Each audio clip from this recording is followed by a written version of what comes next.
You can measure the size of an elephant. You can clock the speed of a cheetah, but you can't quantify the heart of a kings, queens, and in-betweens. Welcome to Dr. Boxing Talk. Stream starts now. The champ is here! Yes, sir. The champ is here! Yes, sir. The champ is here! The champ is here! The champ is here! The champ is here! The champ is here! The champ is here! If I tell you I'm good, probably you will say I'm boasting. If I tell you I'm no good, you know one line.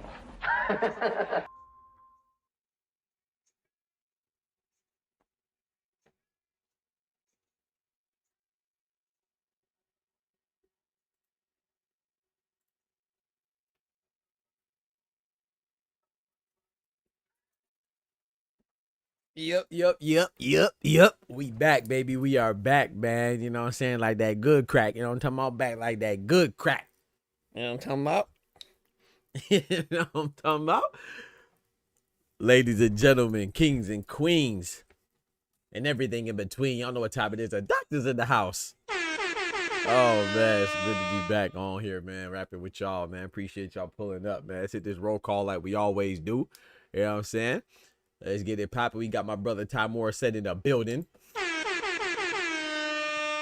We got Tay in the building. We have Anubis in the building. I see you. We got Kendrick, a.k.a. KD, a.k.a. Unity, Daily in the building. Hopefully we sound good. The mic sound good? The mic sound good?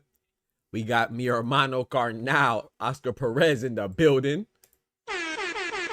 Yes, sir. Yes, ma'am. Yes, sir. Yes, ma'am, man. Thank y'all for pulling up, man. Hey, you know, before we got a lot of things to talk about, which is a good thing, and I love it.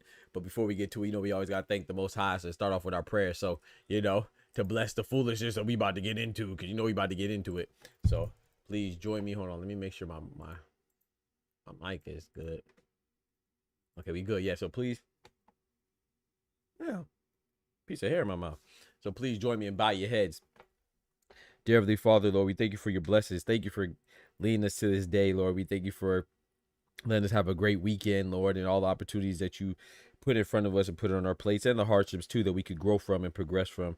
Lord, we try not to worry, and we want to give you all the praise and put all our faith in you. And please strengthen us, you know, especially the times when we get lost or we feel like things aren't going according to plan or we don't see the positive outcome. Please let us lean not on our own understanding, but on yours, Lord, and give you all the glory, because with your strength, that's the only way that we can overcome anything. You know, without your strength, we can't wake up to see another day. We can't breathe. We can't function. You know, we can't think. So I want to give you all the glory, and know that whatever we're going through, with your strength, we could overcome. So we thank you for your blessings. Thank you for your guidance, Lord, and we give you and we ask for the forgiveness of our sins. In Jesus' name, amen. Amen, amen, amen. Let's get it, man. So before we get started on the main topic, the meat and potatoes, man, we know we Jaron Boots Ennis and Cinnamon. They got some things going on. You know what I'm talking about? And Terence Bud Crawford fans. I don't know about Bud himself, but I know his team and some of his fans aren't liking it. You know what I'm saying? Going a little overboard with some of the names that they're calling Jaron Boots Ennis. I feel like it's very unnecessary, very uncalled for. And it's very not gangster, you know what I'm saying? In fact, I see some people calling people sellouts and coons and all this other stuff, and you know, all this coonery and buffoonery, man. It's like, it's very unbecoming of a man, and it kind of shows the kind of character you have. Forget Boost. Boost is just boxing, you know what I'm saying? But before we get to that, man, I want to start off on a lighter note. Shout out to David Benavidez, man. I don't understand how people don't like David Benavidez, man. How can you not? I like Cinnamon's my favorite fighter, bro. And I still like David Benavidez. You see what I'm saying? I don't personalize these things. David Benavidez is saying that after he fights, who's he fighting? Anthony Yard. If he beats him, he's going to fight Beterbiev if Beterbiev beats Dion Nichols. Like, bro, how can you be mad at that, man? The man said he wanted Canelo. Obviously, in my personal opinion, he didn't do the proper steps, but I'm not blaming him, because if Canelo wants a fight, then he'll get it. You see what I'm saying? So I think it's just a combination of things. I don't know how hard either one of them really wanted to fight, but that's way in the past now. The man's a light heavyweight, and now he wanted Beterbiev, he wanted Bivol, and he's just going towards the smoke, man. You know what I'm saying? I'm be honest. I thought that Beterbiev and Bivol both beat him, but we about to find out, assuming that he beats Yard and assuming that Beterbiev beats Dion Nichols. And neither one of those are easy fights. You know what I'm saying? I would say Dion is a little less experienced and less dangerous than Anthony Yard. So I would say that Beterbiev's fight's a little bit, like I said, I'm not calling anybody easy, but that's a less dangerous fight than Anthony Yard. Anthony Yard's very dangerous. You know what I'm saying? Anthony Yard only has 3 losses. One of his losses he avenged to Lyndon Arthur. He got that back, and then he lost to Kovalev, who was a former champion, and he lost to Beterbiev. There's no shame in that. You see what I'm saying? So Benavidez has his hands full.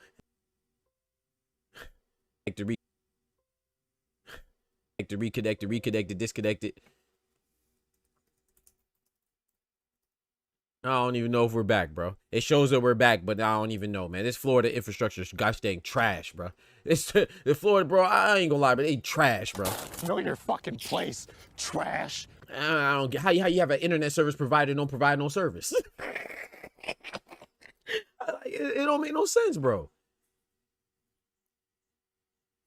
If somebody go out there and blow on the line go down, bro. Like, come on, man. And I thought about my trap phone. Shout out to my guy Ty, but we back. Doc is cooked. Yeah, we back. I appreciate it, bro. I'm mad, bro. That's just crazy, man. I don't even know what I was talking about, man. Where we left off? Benavidez, man. So hopefully, what I was saying with Benavidez, any combination of Benavidez and Beterbiev, or Benavidez and Bivol, or Bivol Beterbiev, I love. I'm just hoping that they prioritize the trilogy. You know what I'm saying? Like I said, it doesn't have to happen next, but hopefully it happens soon. You know, I anticipate it will. So we'll see how it goes, man. St. Lucie, bro. Bro, all of Florida. I ain't gonna lie, bro. I feel like it's all of Florida. Because I was in Tallahassee, same way, bro. If it rains, bro, I'm telling you, dog. Comcast losing the internet, dog. Like, it's wild, man. But we back, man. Thank God for that, man. But yeah, so I just want to salute to Dave Benavidez. You know, that's dope, and hopefully we get that. What I was saying? Hopefully we get that trilogy with Beterbiev and Benavidez. I mean, Beterbiev and Bivol. Shout out to my brother Ty, man. My guy Ty Morissette.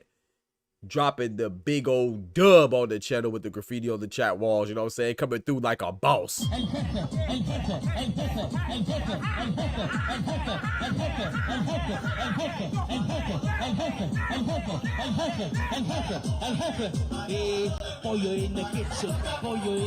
Shout out to my brother Ty dropping the 20 piece, man. I'm talking about turning me up, man. I appreciate you, brother. That's big love. He said band for band smoke. They ain't ready for the band for band king. They ain't ready for it.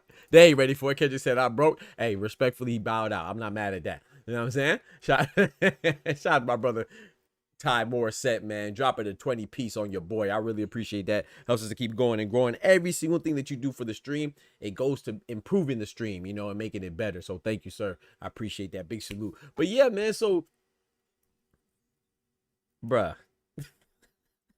Let's talk about the elephant in the room, man. It's only near major cities. Outside of that, it's us. I'm telling you, bro. Comcast damn thought yeah, Comcast supposed to be goated. Xfinity supposed to be goated, man. But don't worry, I'm gonna hit them up. Hey, man, I'm gonna need that comp. I'm gonna need the cause y'all done messed up my whole flow. You know what I'm saying? We on the live show, man. Y'all messing up my business. That's bad for business. He said, looks like somebody needs that Elon Musk Wi-Fi. I need something, Oscar. Put me on something. Shout out to my brother Ty with the big 20 piece though in the chat, man. I appreciate that, man. Moving on, bro. We talked about Benavidez. Let's talk about the elephant in the room. And I'm not gonna lie, man. I'm really disappointed in boxing fans, bro. I'm really disappointed in freaking not just boxing fans, but men. Cause all I'm hearing is don't get me wrong, it's coming from women too. You know what I'm saying? But let me rephrase that. I'm more disappointed in the boxing adults because you're supposed to be adults. Forget boxing. You're an adult. To call how could your first response be that Boots is a sellout? Are Boots and Crawford kinfolk? They might be skinfolk, but are they kinfolk? You know what I'm talking about? Are they related? Are they brothers? Are they siblings? Are they cousins? You know what I'm saying? Do they work together? Are they on the same team? I'm just trying to figure out in what way, shape, or form, or in what capacity could he be a sellout? A sellout to who? A sellout to what? He's boxing, right? So every time a black fighter, not even a black, so if an American fighter fights another American fighter and they win, are they a sellout? If two Mexican fighters fight each other, are they selling out? If a Mexican fighter goes and trains with a English fighter, a white fighter, are they selling out? If a brown fighter goes and trains with a black fighter, are they selling out? If a white fighter goes and trains with a black fighter, are they selling out? If a black fighter goes and trains with a brown fighter, are they selling out? Like, what are we doing? You see what I'm saying? Like, to me, it's so counterproductive. You know what it reminds me of? But we're going to get there later. But Boots is training with Canelo. Not only does Canelo and Boots, as far as the Ennis family, they have some history with training together. Even if they didn't, you know, because Canelo trained with Pooh Ennis, which is Derek Ennis Jr., which is Boots Ennis's older brother and Bosey's other son, right? Even if they didn't have a history, why does that even matter, bro? Is Boots training with Bud? Did Bud hit up Boots and be like, hey, man, you want to train? And Boots say no? And even if he said no, why does it matter? I just don't understand. Like sometimes we try to make things more complicated than what it is. This is boxing, bro. I done spar with people that look like me, that didn't look like me, in a different division, come from the same side of the tracks, come from the other side of the tracks. The commonality that we have is boxing. Why is that even coming up? Like, you know, and it's, to be like, was it a problem when Shakur trained with Lomachenko? Was that a problem? Is it a problem when we hear about Devin Haney and David Benavidez training together? Or is it because Anthony Yard, they weren't really training hard? Then maybe Anthony Yard he's not American, so I mean, I guess, but what is the issue? People train together, bro. This is good work. Jaron Boots Ennis has a fight coming up against Weizma Lima on October 11th. He's getting preparation from an all-time great in Saul Canelo Alvarez. And Saul Canelo Alvarez is also getting some preparation for Terence Bud Crawford, another all-time great, in Jaron Boots Ennis. You know what's crazy? I like Boots a lot. Y'all know I like Boots. But I also like Terence Bud Crawford a lot too. I like Terence Crawford more than I like Boots. I also think that Terence Crawford beats Boots. And a lot of people feel the same way. So if you feel like Boots loses to Bud, why does it matter if he's training with Canelo or not? You can't give somebody a blueprint how to beat somebody if you can't beat them yourself. I just don't understand. I just don't understand how you get to the point by going out your way to call somebody outside of their name, call them a sellout of the culture, call them a coon and all this other stuff. Like, a lot of y'all people that try to say that you stand for a culture, you're really the problem with the culture. You don't know anything about the culture. You don't know what culture is. It reminds me of, like, I don't know how old some of y'all are, you know, but if y'all watch The Fresh Prince of Bel-Air, there was an episode where they were trying out to be in a fraternity. You know what I'm saying? Part of the Divine Nine. If you know, you know. You know what I'm talking about? I'm not going to give you education on fraternities and sororities, but, you know, the Divine Nine, they're trying not to be. Essentially, that's what they're trying to mimic, the college life, right? And Will Smith, he fit the mold, you know, from the urban background, from being what side of the tracks he's from, trying to be a progressive black man, essentially, right? And Carlton, you know, Carlton's a little more privileged, but that doesn't change who he is or what he relates to. Like, at some point in time, we have to accept each other for who we are. Nobody's the same. We are the same as far as our struggle. We're not the same as far as being a bunch of sheep. No, we're individuals. I don't have to act like you to prove my blackness. You don't have to act like me to prove your blackness or your brownness or your whiteness. Just be who you are. That should be good enough. I'm not saying that there's not idiots out there that actually be cooning and acting stupid and acting like a sellout, but save that for them. Save that energy for those that are betraying somebody. Don't put that on somebody who's just progressing their career as a boxer. He's going there to box. He's not going there to give up somebody's secrets or to betray the foundation of what being a black American is. Like, it's like people make stuff so much deeper than it has to be. And then when they go and try to make like a profound statement, they're so out of bounds that it's insane. It's actually insane, bro. And it really makes me, I ain't gonna lie, that just makes me mad, bro. I'm sure, hey, you better keep that cootery and buffoonery on that side, because you bring it over here, man. I like to slap the shit out you. I ain't gonna lie to you. I'm gonna be completely honest, man. Some stuff is just best to kept on that side, because if somebody ever called me that, especially if I could fight too like I'm Boots, I'd have ran down on you. It's insane, bro. Like, you're a bunch of internet goofballs that just say whatever because you're behind the keyboard, you know, and it be a lot of times to be people that they have no type of understanding about the things that they're attempting to discuss, and act like there's some type of guru or some elder statesman that could determine who could do what and who should do who should be on what type of timing and who should be part of this and part of that, or should be included or excluded. Who gave you the authority? You don't speak for me. He ain't betray me. I don't think he's a sellout. Sellout what? Sellout who? It's crazy to me, man. Hey, shout out to my brother Tech Dub Dad dropping the hello yellow on a fellow with the graffiti on the trap walls with that bread, that cheese, that butter.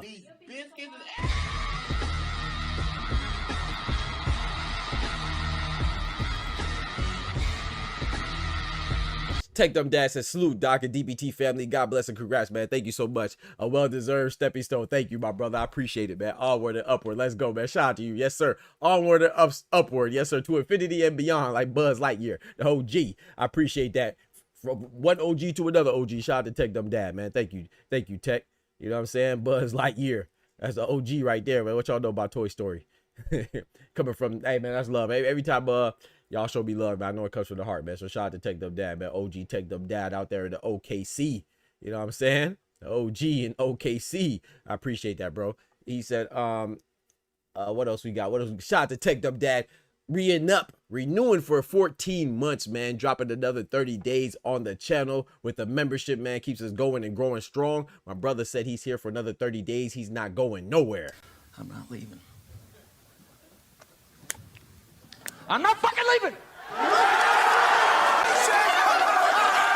The show goes on.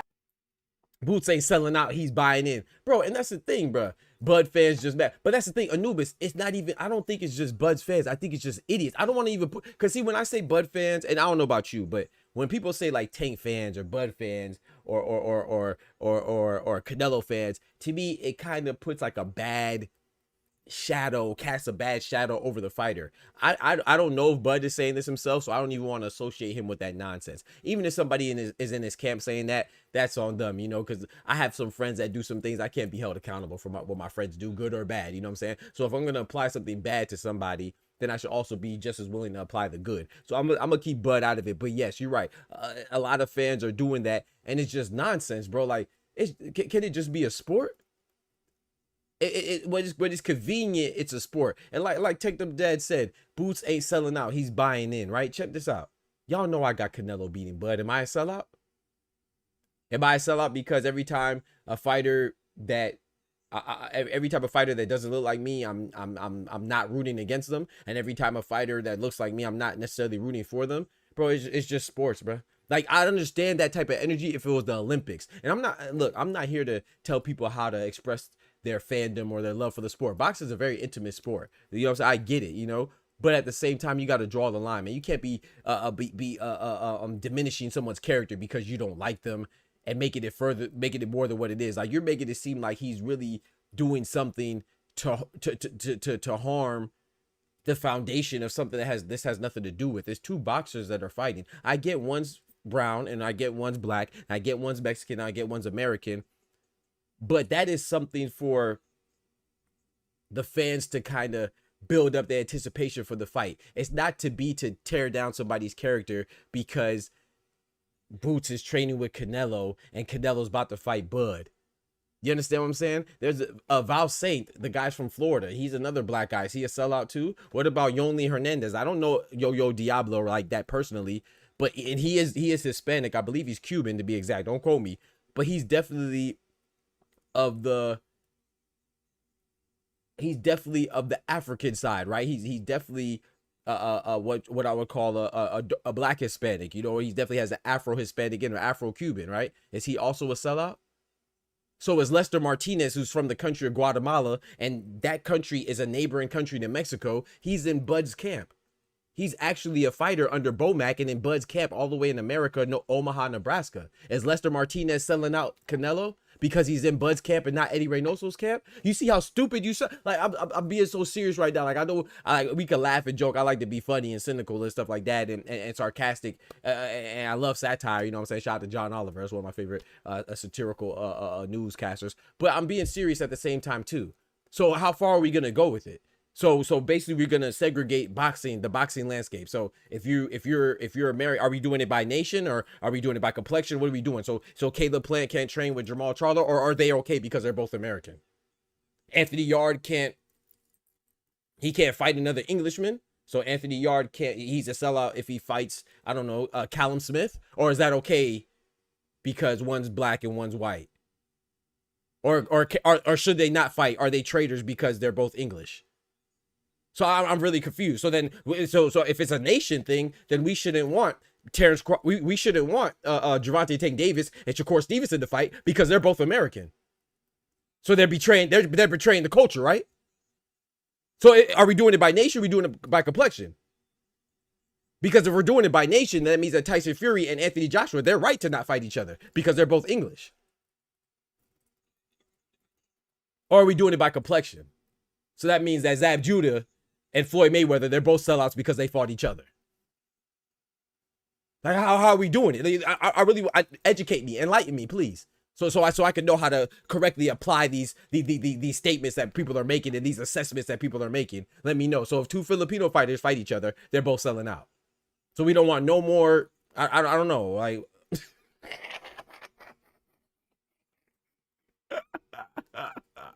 I'm just trying to figure it out, man. I need some help. I'm just trying to figure it out, Tufo. Tufo, I don't get it, man. Please help me out, Tufo. I'm lost. I'm super lost. You know what I'm saying? Because apparently you can't as a boxer, you can't go and do your profession and get paid for it as a sparring partner, because a lot of sparring partners get paid. I was an amateur boxer. I picked up boxing when I got into college because I needed a physical outlet. When I was in high school, I ran track, I played basketball, played football. You know what I'm saying? On the honor roll. Did AP courses, did dual enrollment. That means college and high school course. So I did a lot while I worked. But when I got to college, I was missing a physical outlet being an engineer. So I went to the local boxing gym and I went and picked up boxing. The only reason why I competed as an amateur is because my trainer, he suggested that I do it. I was just doing it recreationally. You see what I'm saying? But the point that I'm getting to is that I sparred with Tavares Cloud, who's a pro. I've been compensated for sparring. Little thing, nothing big, because I was just amateur. It wasn't like I'm getting paid big or I'm going to go prepare Tavares Cloud to go fight Bernard Hopkins or something like that. No, but people will look out for you. So I'm saying that me, in the little capacity in which I participated in boxing, not even as a professional, I've been compensated. So you don't think Boots is getting compensated? Isn't that the dream, to do what you love and get compensated for it? What are we talking about? So in the off season, if we're talking about basketball, right? If you go and play for another country, you're a sellout, even though it's the off season. I'm not talking about Olympics now. I get it if you're talking about like Olympics, but we just talk about just boxing, bro. We're not talking about Olympic boxing. I can understand if you want to say that, oh yeah, he's selling out because Canelo and Terence Bud Crawford, Canelo's representing Mexico and Bud is representing America in the Olympics, and they're about to go to the finals and the gold medal games and the gold medal round, and then Boots was helping Canelo prepare for him. Then I understand the sellout part, but they're just doing, this is just part of the regular season, baby. It's just a big fight. You know how many times other fighters are in other fighters' camps? Go look at the pictures. There's pictures of everybody in other people's camps. black, brown, up, down, male, female, gay, straight, whatever, Christian, atheist, whatever you want. Like people, that's just how it works, man. I don't know, man. You sound really neophyte to be talking about these things. And like I said, when you're assassinating somebody's character like this, you got to make sure you know what you're talking about, bro. I don't know, man. Shout out to Boots. I done ran down on y'all. But then again, you know, those same people saying that, they wouldn't say it in Boots' face, of course. Doc, is Tank Duncan Roach and Shakur? He said, Doc, is Tank Duncan Roach and Shakur? I'm not there yet. He said, Birdie a bitch and he can't whoop me. Shout out to my boy Ty, dropping that hello yellow on the fellow with the graffiti on the chat walls.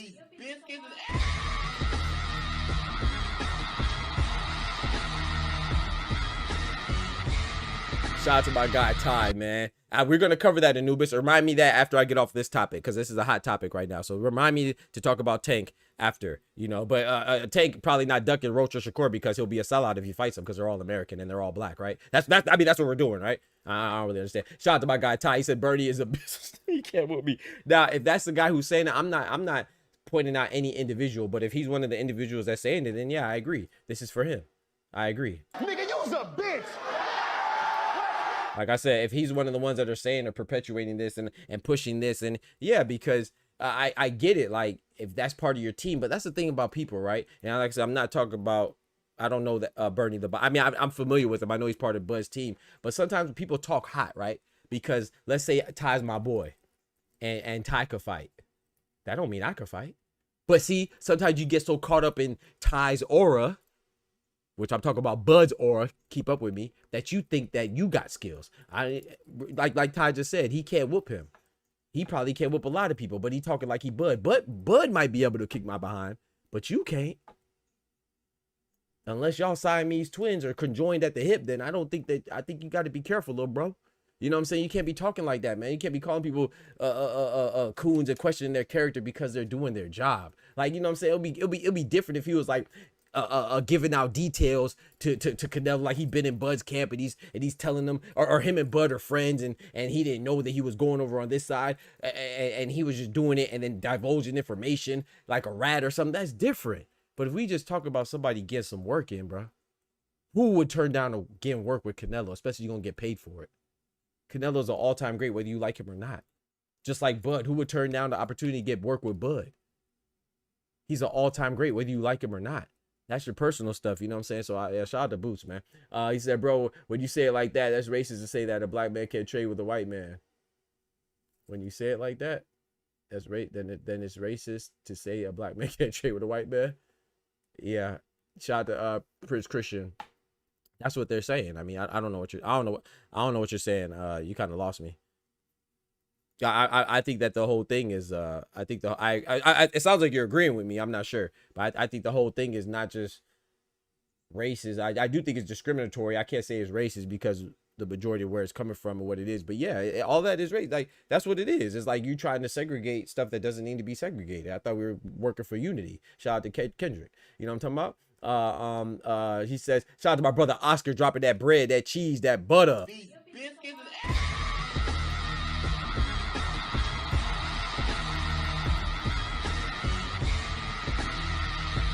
He said, Tellus found out 154 ain't no joke. If you're a champ of some sort, everyone's after you.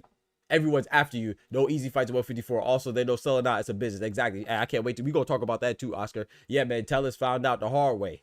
Abbas Barra was not playing. Shout out to my brother Ty Moore said Birdie be speaking for the camp, so he catching the smoke. Shout out to my brother Ty Moore said dropping the hello yellow on the fellow with the graffiti on the chat walls. Big $10.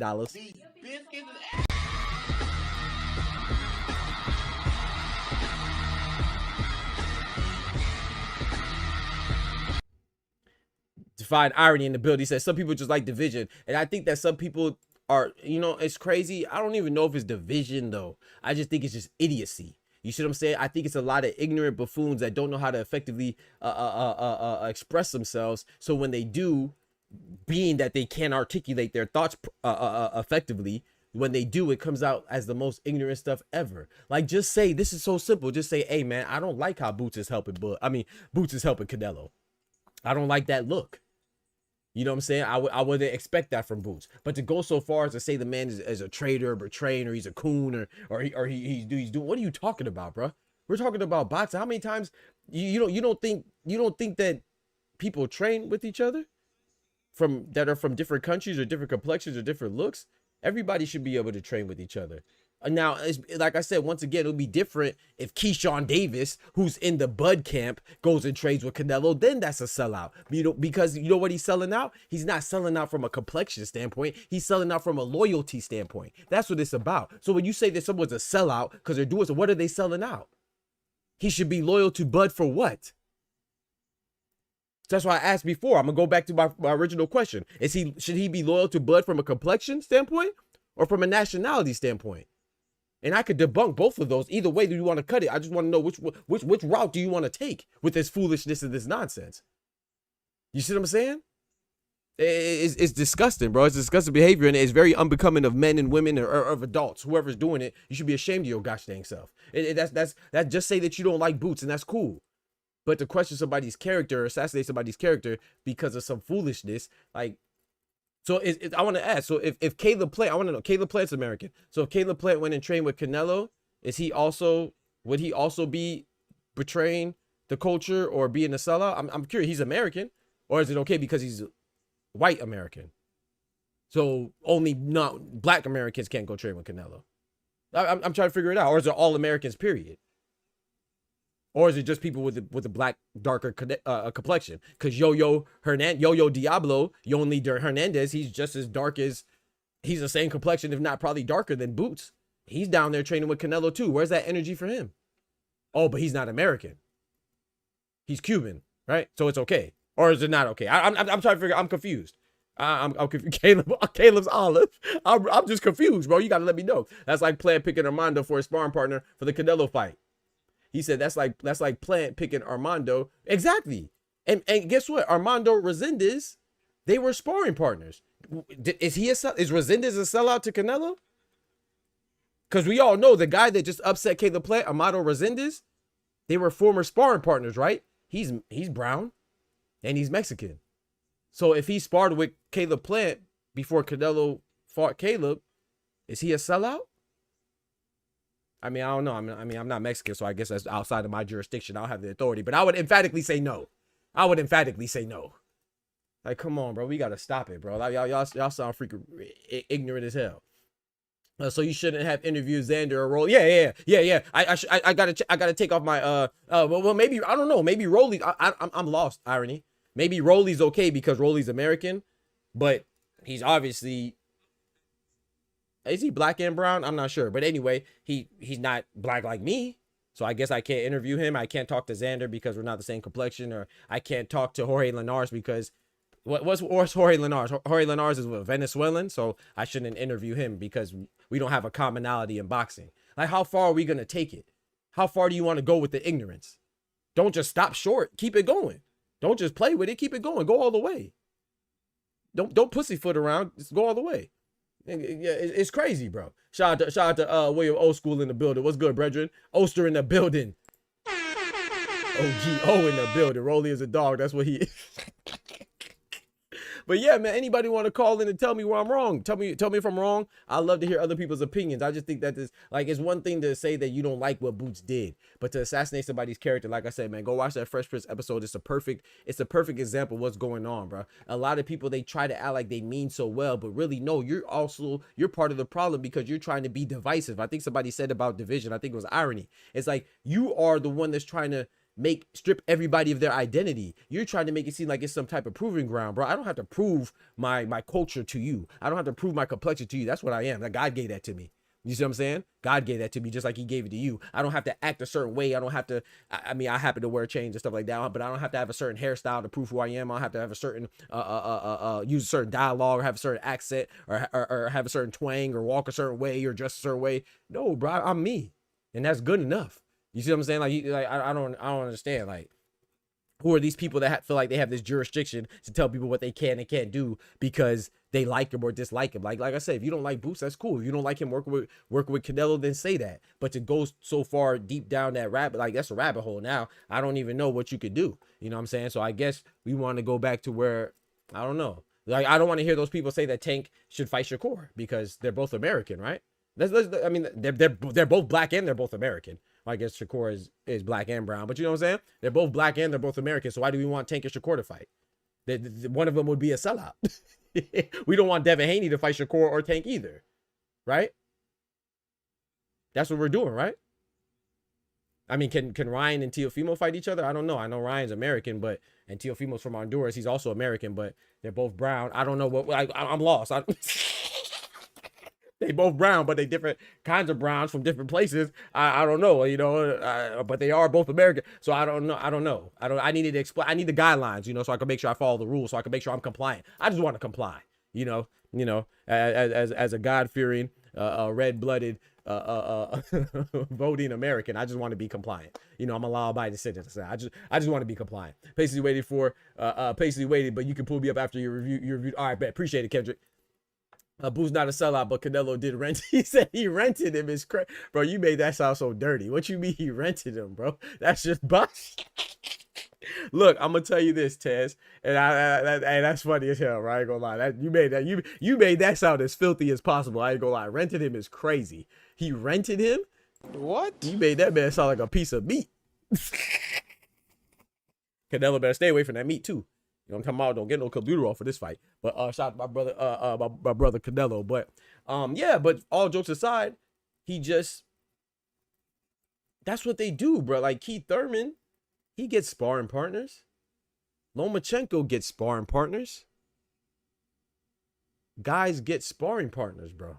That's how boxing works. And you usually try to get a sparring partner that can imitate and emulate and replicate and any other synonym with trying to mirror and copy the opponent's style that you're about to fight. Terence Crawford is ambidextrous. Boots is pretty ambidextrous. Terence Crawford has good footwork. Boots has good footwork. They're not going to be exactly alike, but that's what you do. You want to get somebody similar. Why would you prepare for Terence Crawford and go get somebody as, I don't know, why would you go and get Tim Tszyu? That's not going to really help prepare you for Terence Crawford. And if you're Terence Crawford, if you're preparing for Canelo, why wouldn't you go and holla at, I don't know, Lester Martinez, who's, by the way, in your camp, and he's Guatemalan, which is a lot closer to Mexico than it is America. Is Lester Martinez a sellout? Why wouldn't you trade with Lester Martinez if you're preparing for Canelo? Why would you go holla at Vasily Lomachenko to prepare for Canelo? It just doesn't make sense. So yes, of course you're going to try to do that. But these people that do that, they're looking for an opportunity to, number one, get paid, and number two, also get the experience of training with Canelo. I would spar with Canelo for free. Now you're telling me that I could potentially get paid for it, and my occupation is a boxer, so I could learn from this legend as well? Just like everybody's jumping up to go train with Terence Crawford, because you could learn from a living legend as well. It has nothing to do with betraying somebody, bro. Like, we got to stop. Like, I would understand if Boots was in Terence Crawford's camp, but hey, check this out. If you are part of Terence Crawford's team and you don't want somebody to go train with Canelo, then you should probably pay them and compensate them and ask them to come to your camp. How about that? Control what you can control. If you don't want Boots to potentially go train with Canelo, then maybe you should bring Boots with Big Bear with you. Maybe you should pay him as a sparring partner and get him off the market. Like Ted said, maybe you should rent him first. It's just that simple, man. So, but like I said, I don't think this is coming from Bud. I haven't heard it from Bud personally. I've heard it from goofballs, and I heard it from people around this camp, but I haven't heard it from Bud, so I'm not putting that on Bud. Bernie know how I go, honey. He just yapping. Talk to him, Tufo. Talk to him, Tufo. Yeah, smack that like button for your boy. Appreciate that irony. Yes, he said, Boots said, I will help you get ready for Bud, and you help me get ready for Virgil. That's the sport business of boxing that is fight. Oh, no, Tech. No, Tech. Because Canelo's a sellout, right? Or is Canelo helping Boots get prepared for Virgil? Is he a sellout? Are we doing a complex? Because by complexion, he's a sellout, right? Or are we doing nationality because Virgil's American? So is it okay there? You see what I'm saying, Tech? You that's a perfect example right there. So if Boots is a sellout for helping Canelo, is Canelo not a sellout for helping Boots for Virgil? You don't think that Boots is getting intel for Virgil right now? Of course he is, because Virgil and Canelo have a similar style. So is Canelo selling out Virgil because they're both brown? I know Virgil Ortiz is of Mexican descent, but he's not Mexican. He's American, because that's the beauty in America, right? It's supposed to be the beauty that America. It don't matter your complexion. You could be American like a mug. You could be light brown and be American. You could be white. You could be dark brown. You could be black and all be American. All the same type of American. Because some way down the line, one of our family members, our great granddaddy or great grandmama came from over there. Whether you're over there is in Europe, you're over there is in Africa, you're over there is in South America, you're over there is in Asia. It came from over there somewhere down the line. And if you don't believe me, go do your research. Unless you are one of the true Aboriginal Native Americans, and that's different. You know what I'm talking about? That you right here. You feel me? But if you not, then Doc, I feel you. However, Boots will sell out everything about money, so you can't say nothing. Boots is a clown. You're emphatically wrong. You're emphatically wrong. What loyal? How is he a sellout? You see what I'm talking? Like I ain't gonna lie. Shout out to my brother Oster for speaking up and speaking his truth. You know what I'm saying? But I gotta disagree 1,000%. What loyalty does Boots owe Bud? Because that's what a sellout is, right? That's what a sellout. Let's make sure we're on the same page as a sellout, right? So a sellout is when you are betraying somebody that you should be loyal to, somebody or something that you should be loyal to. A snitch is when you also betray somebody by telling on somebody and most likely giving up your responsibility to put the blame on somebody else. So tell me how Boots is doing any of those things that I just explained when it comes to Bud or anybody else. If Keyshawn Davis was training with Canelo, then that's a sellout. If Shakur Stevenson was training with Canelo, that's a sellout. If Lester Martinez was training with Canelo, then that's a sellout to Bud. Why is it a sellout? Matter of fact, not only did Bud never train, not to my knowledge, Bud and Boots don't train, Bud didn't even fight him.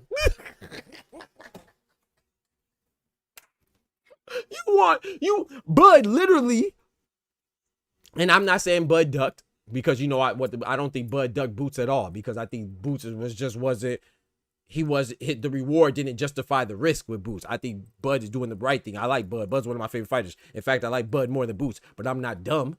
I'm not infatuated with any of these men. That's very unbecoming of a man, especially a heterosexual man like myself. You know what I'm saying? I'm not speaking for anybody else, but why would I be infatuated with another man like that to the point where I'm just going to blindly like him? No, if you don't, Boots wanted to fight Bud. He literally did not put food in his mouth. He literally took money off the table from Boots. But you're saying Boots can't go get money elsewhere?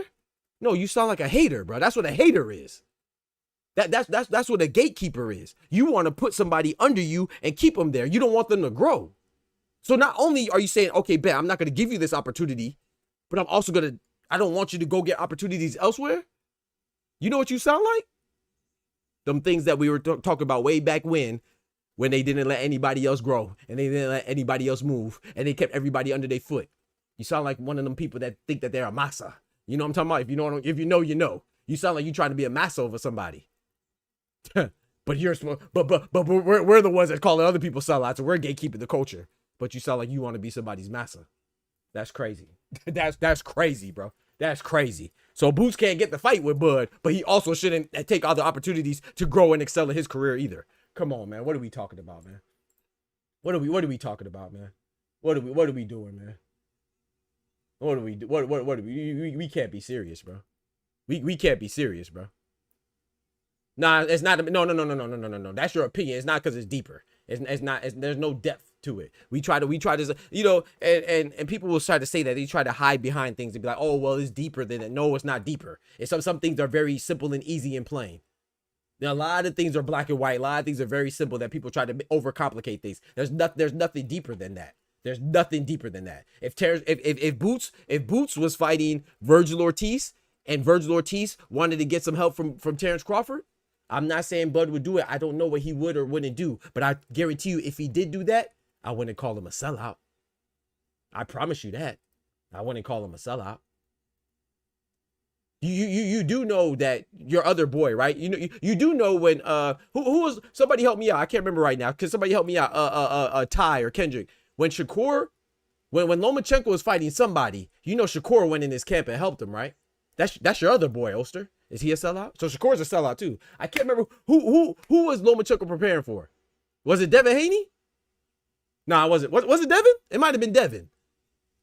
One of the times Shakur was in Lomachenko's camp, I believe it was for Devin. So Shakur's a sellout then. We got to keep the same energy, Oster.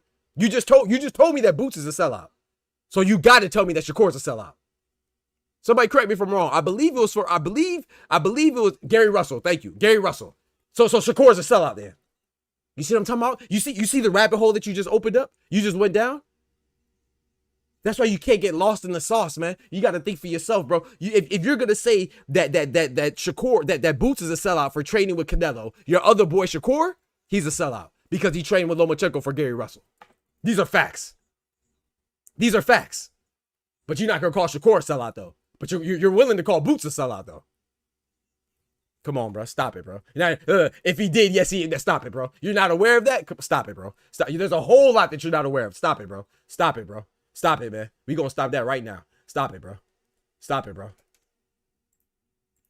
But if you're gonna call somebody a sellout that in the game of boxing for boxing, then you have to be aware of that. You see what I'm saying, Oser? Not just you. Hey, shout out to my brother Oser. You know, respect, brother. I'm just speaking. I'm saying everybody. It's not even about you have to make sure that you're aware. You have to.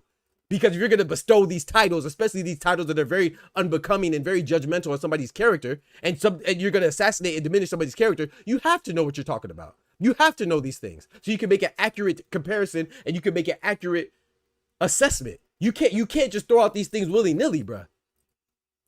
You from the same place I'm from, so you know if somebody call you a sellout, it's on and popping. It's on like Donkey Kong. You know what I'm saying? People, come on, bro. That's a quick way to get a fade. No barbershop. You know what I'm talking about? That's a quick way to get a fade. Call somebody a sellout. Like, these are things that people just use these terms so loosely because it's on the internet. You wouldn't dare call somebody sellout and not think something's going to happen. What you mean a sellout? You don't say sellout. You don't say soft. You can't call somebody soft. You can't call somebody a sellout. You can't. Something going to happen. A snitch. Something going to happen, bro. Rest in peace, Nipsey Hussle. Buddy ran down on Nipsey Hussle. Why? Because Nipsey Hussle called him a snitch. He died because of that. These are things that people will come on, man. You know this. Stop it, bro. No, we're not doing it. You call somebody a sellout, you might as well call them a snitch. It's the same thing. Same bucket. No, bro, you have to know these things, bro. You can't just say these things all willy-nilly, bro. That's what the internet does. And the social media is dope because I get to talk to my brother Oster from New York. I get to rap with my brother Ty from Philly, you know, or Jersey. I get to rap with my brother Kendrick from New York and my brother Oscar from Oklahoma and Tech from Oklahoma and Irony from Puerto Rico. That's the dope part of social media. But the whack part of social media is people get way too comfortable with saying things that they wouldn't say in real life. You wouldn't say that to me in real life. You feel me? But you wouldn't say those things. We wouldn't say those things, bro. But because we're on the internet, because we're on Twitter, and because we don't have to see these people face to face, we get emboldened. And don't get emboldened and get your ass whooped. How could a boxer be a sellout when there is a one-man sport, not a team member? Talk to him, Alfonso. Talk to him, Alfonso. Talk to him. That's not Canelo Orange sparring partner. He got a couple young boys. Of course, Pajaro. Of course. But nah, bro, just say that you don't like. It's okay to me if you just say, hey, I don't like Boots. I think what Boots did is whack. I wouldn't do that. Say that. But to say somebody is a sellout, bro, that's too far. But to call somebody a coon, you know what that means? Nah, that's too far, bro. That's too far. That's not boxing no more. I'll slap fire at you. Of course, I'm not talking to Oster. I'm just saying in general, you know, if someone said that about me, that's why I stay in my own lane, because I see a lot of people saying a lot of things that they know they wouldn't say. And you wouldn't disrespect somebody like that and not think something's going to happen. You can't do that, bro. That you getting too comfortable on the internet, man. And that's not what it's for. Well, I mean, that's what it's for now. It shouldn't be, though. But yeah, I'm about to open up the calls. I think my brother Kendrick is in the back. About to pull him up, man. Give him his 3 minutes. Let him go on his little spiel. You feel me? Before the internet, you better be ready to throw. Talk to him, Tech. If you say punk, sellout, snitch, bitch, exactly all that. I lived it for years before the internet wars. It was a yard call. Come on, man. If you say that ish, exactly. We got to go meet in the yard. Somebody take it out to the woodshed. You know how I go. Come on, bro. Like, we got to stop that, man. We got to bring decorum back. There's no decorum, bro. We need decorum, man. We need decorum, bro. Like that's like I said, it's one thing to be like, hey, that's bad, but sellout's too far, bro. He doesn't owe him anything. No, neither does Shakur don't owe Gary Russell anything. Lester Martinez don't owe Canelo anything. Like this has been happening forever. So why is all of a sudden Boots the sellout? Because most people don't. If most people that are saying that they don't like Boots, or they're shaking in their boots because they're a little scared that Boots is going to prepare Canelo to beat Terence Crawford. I think that's what it's one of the two things. Either you don't like Boots already, or you're afraid that Boots is going to prepare Canelo to beat Crawford. And I'm sorry, I don't think Boots beats Crawford. So why would I think that Canelo sparring with Boots is going to necessarily give him the blueprint that he needs to figure out the complicated puzzle piece that's Terence Crawford? Terence Crawford, 41 people tried, 41 people failed. You know me, I got Canelo beating Bud. I'm going to be honest. when I seen Boots in the camp, I said, hold on now. I was like, hey, I definitely don't think that. I'm still nervous. Y'all know me. I'm going with Cinnamon, but I'm still nervous about it. I don't know who's gonna win. Terence Crawford is a phenomenal all-time great. He's top, in my opinion, he's number 1 pound for pound, but he's top 3 pound for pound. Whether it's him, Naya Inoue, or Alexander Usyk, whichever way you want to go, there's no real wrong answer. But for me, he's number 1. I definitely think he could beat Canelo. I just don't think he's going to beat Canelo. I think Canelo's going to win because Canelo's also a phenomenal fighter. However, if you think that Terence Crawford would beat Canelo, you couldn't have been that convinced if all it takes is a picture with Boots and now you shaking in your boots. You couldn't have been too convinced that Terence Crawford was going to win. Because if all it takes is a picture for you to be scared and nervous, then what's going to happen when he's actually in the ring with Canelo when he takes that first punch? That's what I think. I think a lot of it is about insecurity. People don't know who they're going to pick. You know what I'm saying? And they're just easily swayed. You don't have no foundation, bro. Terence Crawford could come out. He could be sparring with Julio Cesar Chavez Sr. He could come out and be sparring with Andy Ruiz. He could come out and be sparring with every, rest in peace, Salvador Sanchez. He could bring him back. He could spar with every Mexican superstar, all-time legend that there was. I still pick Canelo. That's what it is, bro. Y'all nervous. That's what it is.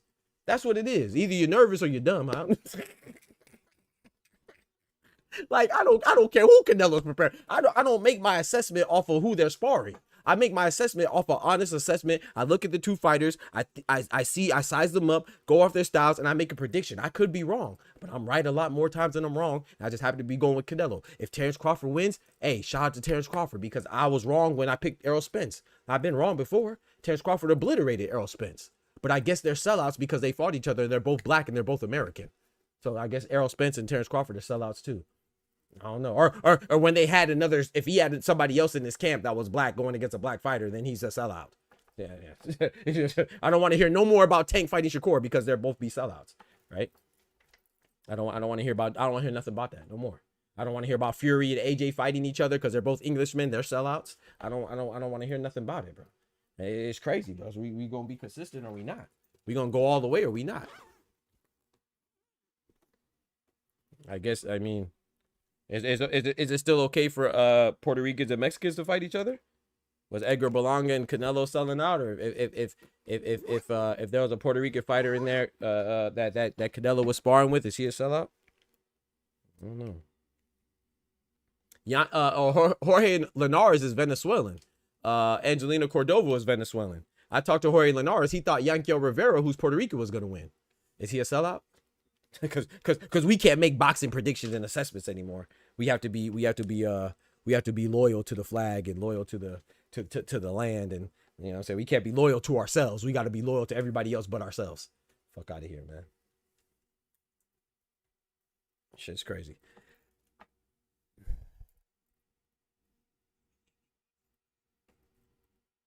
I'm gonna bring up my brother Kendrick first. I think Kendrick was back there first, man. Shout out to my brother Kendrick in the building, man. What's good, brethren? What's good? Y'all was good. Man, chilling, man. Chilling, man. Talk to me, bro. Tell me something good, man. I'm out of line. I'm tripping them. What I'm doing? Like I was telling Ty in the back, I feel like this is deja vu, man. These people are super late, man. We talked about this already, like in June, wasn't it? And my stance stays the same, bro. While personally, I would like for there to be a line, like a picket line type shit. You feel me? Because I feel like it is that way, the opposite. You know what I mean? But at the end of the day, we gotta recognize what it is. We don't have a culture to sell out, so we don't have that sort of unity. You feel me? Especially not boxing. Look at the major rivalries, especially in America. They're mostly black on black. Black on black, big old black died. Right? So there isn't anything to be loyal to, at least in this situation. Now, if it was like Munguia going into Crawford's camp, I'd be like, yeah, Munguia, you'll sell out, no cap. But okay, but let me ask you, but why would you say that though? I would say that because he has that relationship with Canelo, and they both not because they're Mexican. No, it has that goes along with it. I think that's definitely a factor in it. I don't think if Munguia was just in Canelo's camp, I wouldn't care that much per se. But I think that does add to it because let's be real, Doc. as far as like promotion goes, it's always Mexican versus black, right? That's the thing. Yeah, yeah. So when you get those optics, obviously, you know what I mean, that's where people, the casuals, come up with this sellout conversation and stuff like that. But overall, realistically, that's not the case. That's the thing. Mm-hmm. All right, I can respond. Yeah, go ahead, go. Okay. I mean, I was making sure you're done. My bad. I'm responding to this guy's saying Oster. Yeah, I'll pull you up, Oster. Yeah, of course you can come up. But we got a process now. We got Kendrick here first. But I agree with what Kendrick just said. But the part I want to make sure I don't misunderstand you. So correct me if I'm wrong too. The part that I agree with you is the key factor to me. What you said is that Munguia would be a sellout. If we're gonna keep the same, I mean, McGee would be a sellout. He would be like Keyshawn. Remember, I brought the Keyshawn example. If Keyshawn was traded with Canelo, then that's a sellout because they're in the same camp. Now, the fact that McGee is Mexican, I know you're not saying this because I know you know. But if we say that, okay, yes, it does add to it, right? Of course, like you said, the rivalry. But I can't just say, oh, if you're Mexican and you can't trade with Crawford because he's fighting the Mexican, then. Like you said, that we're gonna go down the rabbit hole. We got to call a lot of people sellouts then. You see what I'm saying? Because that has happened. You know, it happened on all sides of the track. You know what I'm saying? So even what's Buddy's name? What's the dude that's about to fight Abdullah Mason? Sam Noakes. He's been now I'm not saying that he did this for what fight he did it with, but he has sparring stories with Shakur. He has sparred with so other people. So I'm not saying that he was preparing for American. I can't tell you that. But what I'm saying is that this happens all the time. Liam Paro's Australian. He sparred with American Shakur, American Devin Haney. Ain't no telling who he was preparing for. So what if he was preparing for another American? What if he sparred with Devin Haney when he was preparing for Montana Love? Is Devin Haney a sellout? You see what I'm saying? Or Shakur. Is Shakur a sellout? Like, I'm not saying that was or wasn't, but I do know that he sparred with Devin Haney. I do know he sparred with Shakur, and I do know he beat Montana Love, and they're all Americans. So I agree with you to the point where the optics, yes, I agree with 1,000%. There's not too many things we disagree on when it comes to that. You're a smart brother. So, but I just think that we got to be careful because I think that the Mexican part would add to it for Munguia, but that wouldn't be the sole thing. You see what I'm saying? Which you already said it. Yeah. So like it would be more so because he trained with Canelo. You know what I'm saying? That would be the primary part of it. And then the fact that he's also Mexican, that adds to it. But Boots Ennis, he was trying to fight Bud. Now, I'm not saying that. Now, if you want to say he's vindictive or you want to say he's petty, then that's different. I'm cool with that. Yeah, but to call him a sellout, bro, like, come on, bro. That's too far, bro. I see people call him a coon, Kendrick. Come on, what are we doing, bro? Like, that's too. Like, come on, dog. That's too far, bro. Again, I stand on what I said in June. I don't like it per se. Right. I understand it from a business perspective, right, on both sides. As far as Canelo trying to see some looks. Who's saying, hey, the money there, fuck it. Right. So why wouldn't you? So I'm not gonna sit here and be mad at him for it. But another point that I had to bring up was the same people who are complaining about Boots going to spar with Canelo are the same people who was calling Boots overrated and trash. Come on now. So you gotta pick one. Come on now. You can't be overrated and trash and also be the reason why Canelo's gonna beat Bud. Like, come on now. What are we doing here? Come on now. they they can't be consistent, bro. They're emotional. It's hard to be consistent when you're emotional. You know what I'm saying? So they just say whatever. Like, yeah, it's wild, bro. It's crazy, bro. Yeah, people tripping and like they always double talking themselves and crossing themselves over essentially. Like. Like, bro, we just literally 2 weeks ago was talking about how underwhelming Boots' opponent was, and in this chat, but then everybody else on the outside was talking about how trash Boots is and how scared he is and how he's not really that good and all this other stuff. If he's not really that good and he's training with Canelo, that's a win. Come on, okay, now. Get that fake scene, right? we still gonna pop off. Right. It's like it's different, but it's similar to those people that they just don't take accountability. Like, you know, I remember in the comments you put that Big Dog Willie go crazy, and you're right. But the reason why he's gonna go crazy because there's people out here that would swear that we were crazy for saying Tank was gonna fight Jake Paul. They swear that we don't know what we're talking about. They swear that Eddie Hearn didn't know what he's talking about. Now those same people that said that fight was so far-fetched, now they're defending the fight. Now they say, oh, it's okay because he's saving boxing. What? I thought you just said that fight was trash and it wasn't going to happen from your inside sources. But it's like that's a problem with consistency, but if people don't notice it, then it doesn't matter. They're going to keep feeding you the nonsense of the garbage. And what Kendrick is absolutely right. The same people that are worried about Boots in Canelo's camp are the same ones that told us that Boots is trash. So why does it matter? Why does it matter, bro? The same with Deontay Wilder. Deontay Wilder's so trash, but then you tell me Tyson Fury's good because he beat Deontay Wilder. Joseph Parker has never been good, but you tell me that he's good because he beat Deontay Wilder. He done lost to Anthony Joshua, Dylan White, and Joe Joyce. But when he beat Deontay Wilder, he's good, but Deontay Wilder's still trash. Where's the consistency? If he's so trash, how could he make two different people good? I never in my life heard Joseph Parker was good until he beat Deontay Wilder. Ever in my life. Come on, bro. But Wilder's trash. He ain't fighting nobody. You know, that's the problem with the boxing stance right now, is like nobody stands on anything. Like everything is wishy-washy from day to day. They act like, first of all, personally, my thoughts on the Boot situation. That's all cool and dandy. But guess what? I think Bud is better than Boots. I think Boots could give Canelo some looks, but he ain't gonna give Canelo the key, because the key is a whole different lock. It's a whole different lock that you get in, you know what I mean? Agreed. I think Boots has some of the intangibles, but I think they have different defensive styles. Absolutely. Boots gets hit way more. Boots get hit way more, and Boots, like I said, like I was telling Todd, Boots is more that Philly shell. He's gonna punch he likes to punch and shoulder like check a lot of the punches and stuff like that. Meanwhile, Bud has a little bit more head movement. He's off the center line more. Right. With his footwork. I'm glad you said that too. Let me not say he gets hit more. I would say he gets hit harder more. Like Bud does little subtle things, like, you know what I'm saying, to, like you said, just take the steam off the punches, you know. Yeah, and I don't think that's really gonna give Canelo everything that he needs to beat Bud. So but that syringe though might, but you know. I think it's a good look. I think it's a good look, but like I said, I'm not.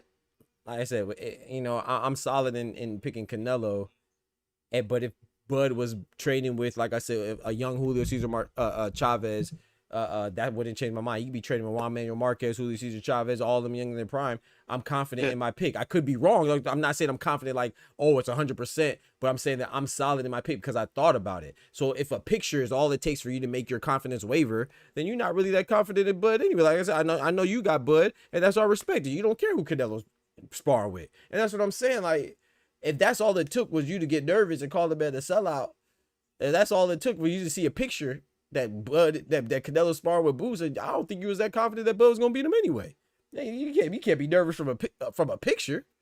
And then they're not even really looking at the picture. Because Canelo looked like he was getting his ass beat. Exactly. So he could have been getting. It really could build confidence for you. Like, hey, if Boots could do this to Canelo, maybe Bud go get an easy win. But y'all you be so reactive, bro. You be so reactive and impulsive and emotional that you don't even think about stuff. It's crazy, bro. But I mean, beyond that foolery, I don't know if you talked. I feel like I heard you mention it a little bit. I don't know if you fully mentioned it, but Abbas, man. Oh my goodness. Oh my goodness. Shout out to Abbas Barab, man. I'm gonna cook on that. I'm gonna bring up I'm gonna bring up Ty, and then when we all talk, I'm gonna cook on that, because I don't know if you saw, but I asked Barab a question, bro.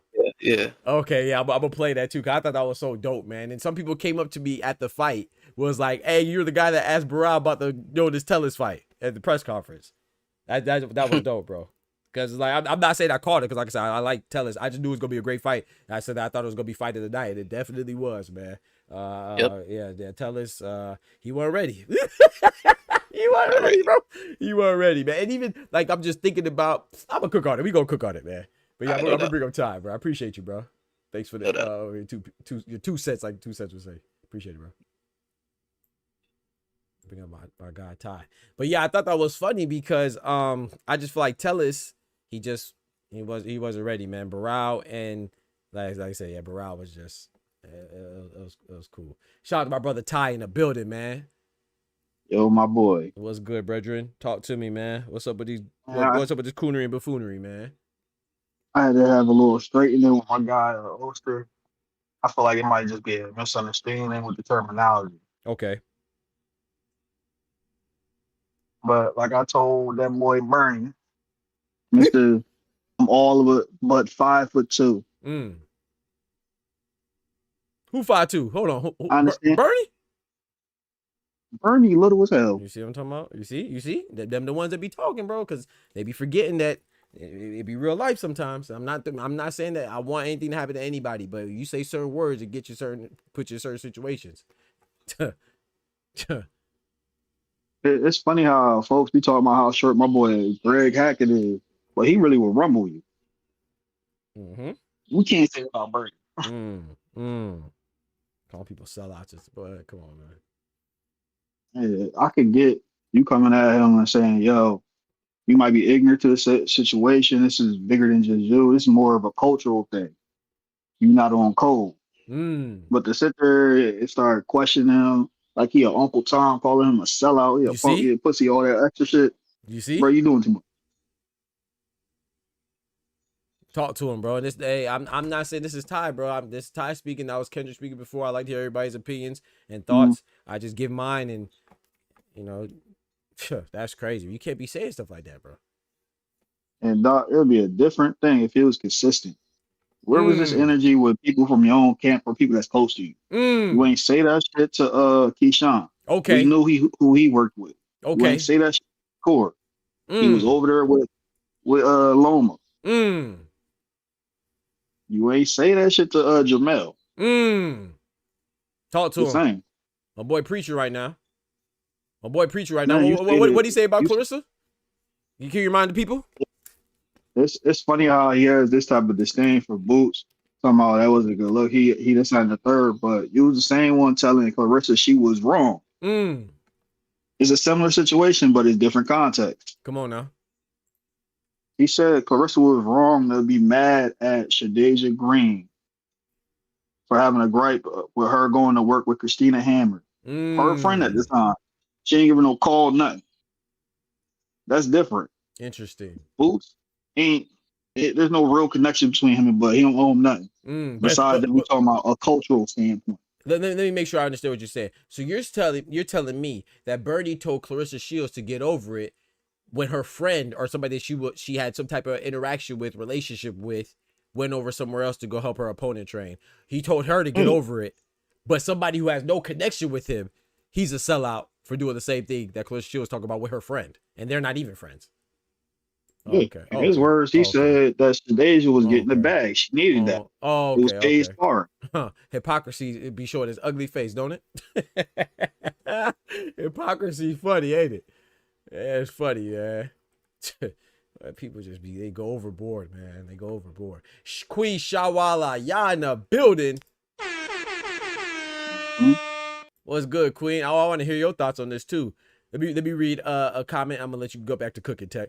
Ty. He said, it's more about the fact that Boots fights righty at southpaw. Yes. It has similar reflex and reaction time. Yes. A quick twitch muscles. Yes. It's the closest you can get to Bud in that way. But that's the thing. He said Nello has sparred with and will spar other people too. Bro, everybody does. That's what Ty's talking about. There's another black gentleman from Florida, bro, in his camp. What's his name? Vasay. I can't remember his name right now. Young Bull.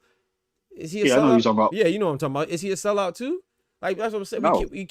Come on, bro. We can't do that, bro. We can't do that, man. We can't pick and choose, bro. Everybody or nobody. He said, yeah, I was pushing it. A trader and all that was cool, but still borderline tripping. Facts, Tufo. Facts. It's crazy. Well, go ahead, Ty, my brother. Appreciate it, man. You cooking, man. Let me put some seasoning in that thing for you, bro. You know what I'm talking about? Boy, cooking out here, man. Hibachi on the grill. Yeah, I don't know, man.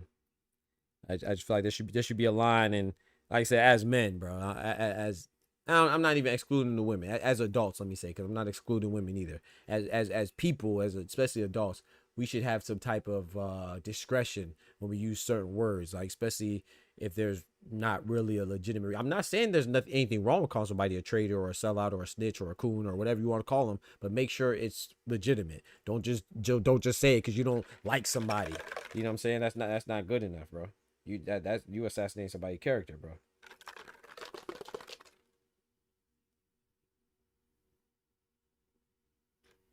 Yes, sir, man. Ty, you got more? I'm gonna bring somebody up. Are you still cooking? Oh, I think we lost my brother Ty, man. I think we lost Ty. I'm gonna drop him out and pull him back up. Let's see, Ty. Yo.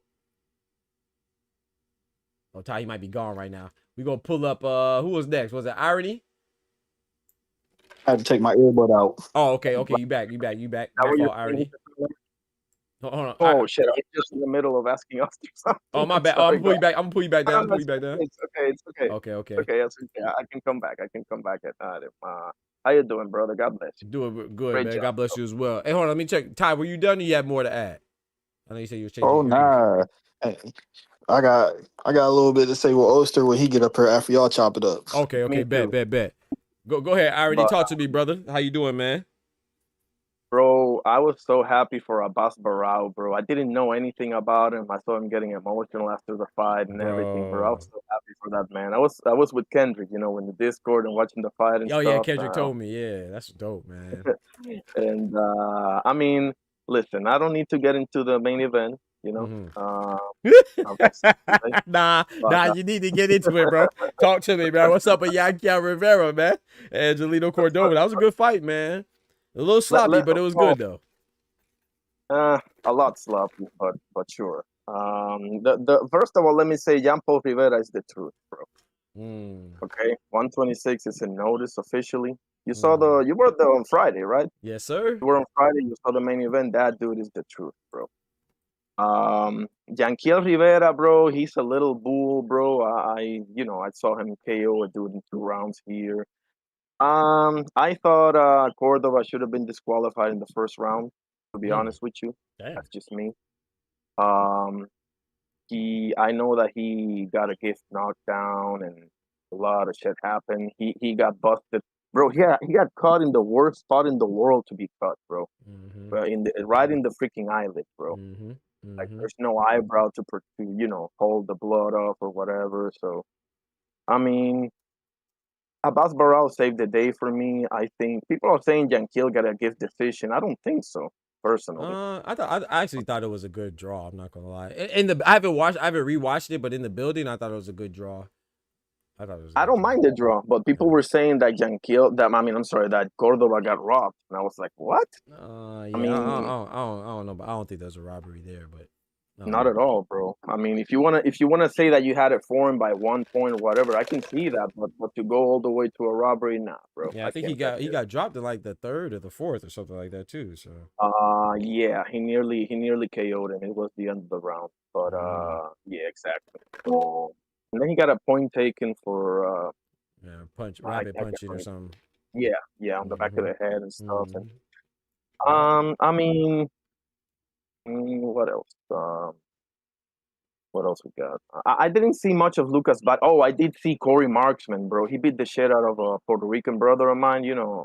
I gotta say it, right? But the dude looked awesome, bro. Yeah, Corey Marksman. Yeah, he looked impressive for real. That's a fact. Yes, sir. And I think he had Bozy Ennis, right? No, there was another guy who had Bozy, but not wasn't Corey. I think Corey Marksman had Mustafa, if I'm not mistaken. Oh, okay. From Georgia, yeah, if I'm not mistaken. I actually met him too. I met both of them. Shout out to Bozy and Mustafa. They're dope. Awesome, bro. Yeah. Awesome. And listen, great job on Xander, bro. That's my boy. I ain't even gonna say it, bro. Like that. Shout out to you, bro. Like you interviewed Xander freaking Sayas. Bro, you know what's crazy? You know what's crazy about that?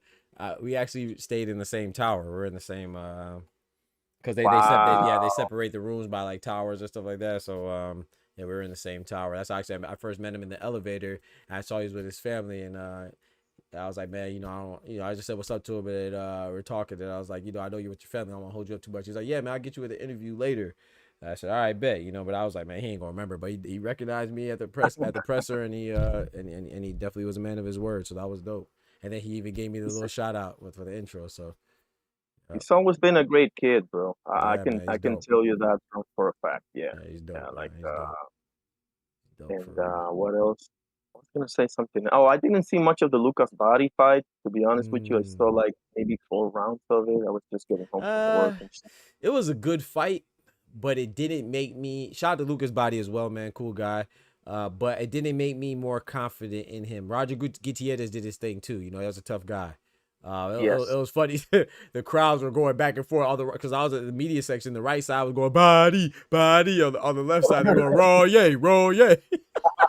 and then when Body dropped him, the Royer got quiet. So I said, "Come on, man. This is like okay. So this is what people don't realize, man. If you're gonna cheer for somebody, it's more important to cheer for them when they're down, man. You don't stop cheering for them when they're getting their butt whooped. That's when you need to try to give them some energy, bro. That's when you're supposed to be the loudest. I don't. But people have like a backwards way of thinking, bro. It's like when he was getting whooped, they were quiet.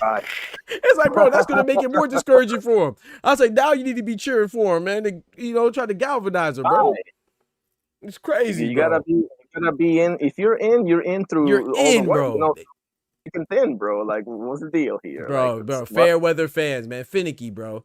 Same thing we're going now with the boots in the Canelo situation. Shout out to 2 Cents in the building. What's good, boss lady?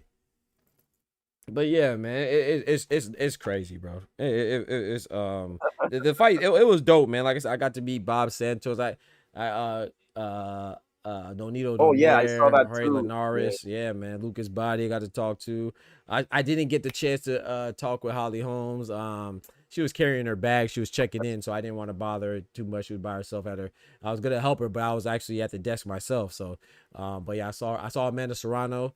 But shout out to Amanda Serrano. I'm not a big fan. She's one of the GOATs. Definitely one of the top 3. But I try to be genuine, you know what I'm saying? So if I'm not like, I don't dislike her. I just don't necessarily like her either. So I don't want to be all in her face, you know what I'm saying? So I don't, I just feel like that's kind of disingenuous. And maybe that's a wrong mentality to have because I am part of media, but it would be different if I was like working for ESPN or working for MVP. Then of course I would do it that way. But if it's my channel, I feel like I should be excited about the people that I meet. So I feel like I'm a genuine person, you know what I'm saying? So I don't know. I would have felt kind of fake not to, you know what I'm saying? I feel like I would have been kind of fake. Like, hey, Amanda, how you doing, Amanda? What's good, chick? I agree, and I also disagree a little what you said. Just let me explain real quick, right? Yeah, because explain, you are a genuine person. That's for damn sure. I appreciate it, brother. But I don't think that, for example, if I saw Canelo and I had a chance to interview him, I would do it, bro. Even though I feel the way I feel about him, I'm a snitch. I'm gonna be a snitch and a sellout. I'm like, Canelo, don't do it. Don't do it. You ain't hear what he said. He said you trash. Bro, you're gonna get right in the middle, bro. No way. No. But listen. I don't think that makes you a fake person because I mean, you can still get some info. You can get some valuable information. You can ask about this and that. If you don't want to do it, that doesn't make it either. Like, whatever. If you go ahead and interview, I don't know. Let's see some fighters you don't like. Loma, Joe Calzaghe. I like Loma. I just don't think he's. I think the people. That's the thing. Okay, so I want to be honest. There's only 2 fighters I don't like. I only don't like Ryan and Teofimo. I don't dislike Amanda. I'm just not like a super fan of hers, you know. So I just feel like if I'm like all in her face, I feel like it's kind of, I don't know. And my homeboy was mad at me too because I told him, he's like, man, you got to get out of that. And it's true, but it's like when I met Adrian Broner. I didn't interview Adrian. I don't really care for him. You know what I'm saying? So I feel like if I'm not excited about meeting you, then it's gonna come off in my energy. So I don't even want to put myself in that. Or put them in that situation. You see what I'm saying? Like I can't really. I'm not really good at concealing my feelings. I guess you know what I'm saying. Not saying that like emotional. Like I'm not gonna stick like cuss them out. I'm not gonna do anything stupid. But at the same, if I'm not excited and I'm not genuinely thrilled, then why am I interviewing this person? You see what I'm saying? Like I feel like that's kind of fake. I don't be up mind there looking like Coppinger. Like Coppinger, right? Listen, I don't mind it either way. You know, what I'm right. saying is I'm not saying that anybody's wrong for, like you said. I think the way you're saying is actually better. So yeah, I'm not saying that anybody is fake for doing that. I'm just saying that's how I feel. I'm not saying that it's right or wrong. I'm just saying for me personally, you know what I'm saying. And listen, you know yourself better than anybody knows you. So Thank you, bro. If you're deciding to do that, it's for a damn good reason. So I'm with you. Yeah, so I'm not. It's not just Amanda Serrano. Like I said, it's AB as well. Like I met Adrian Broner in Vegas some years ago. I didn't speak or ask for a picture or no. I can assure you of this. If I'm gonna interview, let's say that I interview. Okay, let me give you someone not as easy as Canelo. Let me think. Who I don't like. Ryan. Let's say that I interview Ryan or Teofimo. I would never. I'm probably not gonna lead with you know, what the fuck is up with, you know, the cheating or whatever, you know, I'm probably just gonna go, you know, what's the landscape look like, this and that, and get the fuck out of there as soon as possible, you know. But Right. that's just me, you Right, right, understand? Like right. that. And you're not wrong for that. No, that's dope. You're not wrong for that. But like I said, for me, I would do it if I was like I said, if I was part of a broadcast company like DAZN or ESPN, I was working on behalf of somebody. But since I'm working on the behalf of myself, I feel like that's why I work so hard for it, because I want to be able to do what I want and not do what I don't want. You see what I'm saying? Like, you know, I mean, shot. I think Amanda Serrano is a top 3, but I think she's behind Clarissa and Katie. But I still think she's phenomenal. Like, I don't be dogging Amanda Serrano, but like I said, I'm just not really like enthused about being here. So if I'm not enthused, then hey, I'm not, you know, like Bob Santos, I was enthused. You know, I feel like that's why he gave me an intro. I feel like he felt my enthusiasm. You know what I'm saying? Same with Rolly Romero, same with Jorge Linares, same with Nodito Donaire. So I feel like it's just better for the energy. You know what I'm saying? So I can tell in your voice. I can tell in your voice. Yeah, I With appreciate Xander it. too. Like you were really Xander excited. too, exactly. Yeah, exactly. So if I'm not excited genuinely, then I'm not. Two said I'm overthinking it. I don't think so, because I mean, no, you could be right. Like Irony saying, I think it's best that way. But for me, it's like Ryan Garcia. I think that's a perfect example. With all the N-word stuff that he said, not even about like cheating, whatever, but like the N-word stuff and Teofimo, you know, for me, I wouldn't be able to talk to him without bringing that up. And if I bring that up, it's gonna make it uncomfortable. If it's uncomfortable, that's not a good interview. So why am I talking to him? You know what I'm saying? It's not. I don't hate him. Why would I do that? You know, I'm just not. I wouldn't be able to talk to them and not bring that up. You feel? I'd be like, hey man, why you? What made you feel like you just throw out the N-bombs like that, or monkey? You see, Right, so right. so it's like why feel put myself in an uncomfortable conversation, uncomfortable position to have an uncomfortable conversation. Right, because if you're making the decision of not interviewing somebody like Amanda Serrano, who hasn't even engaged in that type of Thank behavior, you. then Exactly. you absolutely shouldn't Right. interview somebody ass. Right. And I'm not, You know? yeah, thank you for saying it. 'Cause I'm not putting Amanda Serrano on that. I'm just saying those are the two people I don't like. I don't dislike Amanda absolutely. Serrano. I don't dislike Adrian Broner, but just wasn't excited. So if I'm not excited, then I'm not gonna. No, hell no. It's not gonna be worth it. It's not gonna be fun. I gotta enjoy it. That's why I do this too, because I enjoy it. But yeah, shout out to Irony. And in life, let me give you just a piece of advice here, doctor, and Mm. and this might help you. You know, in life, whether you work for yourself or no, you are gonna have to what's the word I'm looking for? You are gonna have to how do you say like Look at yourself in the I'm mirror, trying to something say like it. that. No. Okay. You're gonna have to be around. It's not what I'm saying, but it goes around. You know, like you're gonna have to like let's say deal with people that Yep. you not Yep. gonna Yep. like. You know? Yep. That's true. Trust me on that. Yep. That's a fact. Yeah. So Yep. if I gotta interview Felix Verdejo or Edgar Berlanga, I'm gonna swear in seven. Edgar Berlanga. Shout out to Edgar Berlanga. I like Edgar. Yeah, I'm gonna be swearing in 7 different languages on the inside, but I'll Right. probably still do it just because I'm used to dealing with people I don't like. You understand? Like I feel like I've been trained, so to speak, by life. You know, but that's just me, bro. Like it's 2 different viewpoints, and I think they're both. Yep. You know, Yeah. And I So- think that but I see the key part to me, what you said was the fact that you said that you in life you have to deal with people that you Yeah, don't bro. like, right? Yes, that's in life. But let's say, like, for example, if I'm working in the capacity of employee somewhere, then yes, that's different. That's why I said that if I was a DAZN broadcaster or commentator or pundit or interviewer, then that's different. I would suck it up and do it, right? But I'm working as an independent, so I don't have to deal with that if I don't want. You see what I'm saying? Like, there's no situation where I have to interview Serrano. Everybody I interviewed and interacted with, I chose to.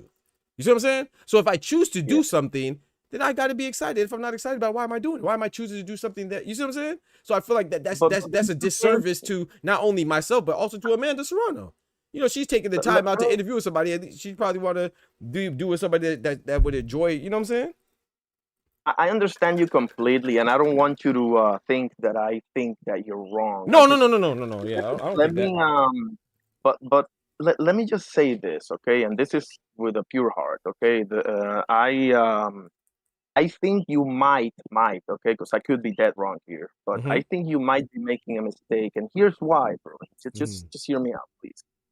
Because when you do something uncomfortable, bro, that's actually good for you. Hell yeah. Now, if you don't want to do it, don't do it. If you don't want to do it, don't do it. Let's say this person is of the consideration because what you said about Ryan and Teofimo, I get that, but if you go down that rabbit hole, so to speak, bro, that could be dangerous because I mean, people are usually not that simple, bro. Like You're right. somebody says something that you don't like in this particular area, that doesn't mean that you're not going to agree with them on anything else. No, right. But the reason why, but the reason why I don't like. Don't take this the wrong way, bro. Please. No. I'm not taking anything wrong. But Ryan and Teofimo, they cross lines that I felt like shouldn't be crossed. Right. You know what I'm saying? Habitually too, not just one time. One time, everybody make mistakes, but they did it repeatedly. So there's no reason for me to interact with them, and if I did, there would be no reason for me for who I am to not bring it up. And if I'm gonna do that, then why would I even go out my way to? You know what I'm saying? So I'm not saying that they should be excommunicated from boxing or not be able to be people or whatever. But it's not like I don't dislike them because the way they fight. I dislike them for the people that they are. You know what I'm saying? That's why they're the only two. Like I could be rooting against somebody. Like I was rooting for Errol Spence. Terence Crawford is still one of my favorite fighters. I was rooting for Errol Spence against him when they fought. So it's not like I don't like them in the capacity of boxers. I don't like them in the capacity of people. You see what I'm saying? So if I don't rock with you, it's definitely if I don't rock with you as a person. Nah, hell no. But let me did you have anything else you want to cover? I'm gonna pull up Oster. Nah, go right ahead. Okay, brother. and then I'm gonna pull you up later. We gonna all jump in the chat. Yes, but I sir. just want to get everybody get their time to shine. Appreciate you, bro. And I appreciate Hey, you. Doc, I was just about to tell you. Oh, go ahead, bro. You got some rowdy rebels waiting. Oh, I know Oster about to go crazy. Let's pull up Oster, man. Oster about to go crazy. Thank you. I already shot you, brother. I appreciate you. You too, bro. I know Oster about to go crazy. Oster in the building. What's good, brethren? What's going on, man? What's up? Nothing much, man. My guy, talk to me, man. Talk to me, man. OGO in the building. That's what I was saying. Yeah, that's what I was saying. I was talking from a different perspective. Like I understand. I said the word sellout. Ty was talking in the back, and he was like, "No." I said, "Okay, cool. You say sellout. I know it's the internet. They go crazy with the word sellout because that's what people been saying and on that narrative. And I respect that. I get that. You know what I mean? But you get that too. But I'm texting, you can't defend yourself really texting when you say something wrong on the internet. You know, motherfuckers get on you. You can't text that fast. I'm like, I gotta speak. But anyway, I was just talking about before you go in. I want to be clear too. You know, I respect you, so I wasn't saying that. I know me and you were talking, but I wasn't talking to you. I was speaking in general. You know what I'm saying? I know. Oh, no, I already rap with you. Okay, that. bet. Yeah. So I wasn't just. I was just coming out the situation. Not you. Bet. No, I like that. I like me and you going at it. It helped the channel. I like that. Let's fuck that. Let's go. Let's go get at it. You heard? Appreciate let them know we get at each other too. So that's why we stay right in here. You know what I mean? Yeah, we get them. Right. If you say some crazy shit, we gonna jump on your neck. That's what we're gonna do. That's how we do. Yes, but my perspective I was coming from, because I was just keeping it old school. I was keeping it the way boxing is. I'm talking about the back end of boxing. You know, we all know, like me and Tufo was just talking, we all know that boxing is a racial sport, but that's not where I'm coming from. I'm just talking about, when it comes to certain fights, and they don't come around all the time.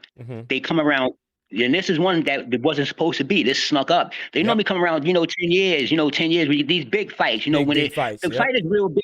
Yeah, when you got two Black Americans in there, it's a real big fight. But it's bigger when you got a Mexican, a champ, or you can't get. It's just a bigger thing, and so that's why I understand people's perspective when he's talking about Boots as a sellout. You know what I mean? Okay. And I was like, yo, come on, Boots, man. Not this fight, man. It could have been any fucking fight because you is the only one. I'm not saying that you can make him win, but you is the only guy out here that can mimic Crawford, and you just happen to be Black. That's why it's a bad look because Crawford is trying to take this thing back to the Afro-Americans and let us rock with this face of the boxing for a minute, you know what I mean? And let us be rocking with this weight class because it's some shit that never been done. That's the way I was coming from. It wasn't like, nothing against Canelo, nothing really against Boots, nothing like that. It's like Ty put it, tell Doc how you said it because Ty put it in the right perspective for me. Okay. He's like, yo, say it, Ty, real quick. Let him know because he's put it in the right perspective for me when he's talking in the back. Okay.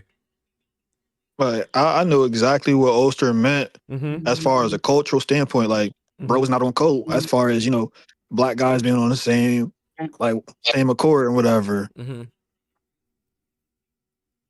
Yeah, when it comes to that, because a lot of people is like, because to me, Doc, put it this way. it's a double-edged sword. It's like, damn, Yes. Bruce, why you do that? But then on Canelo's side, it's like that's some slick shit, Canelo. That was a mean move. And it was a move that was expected.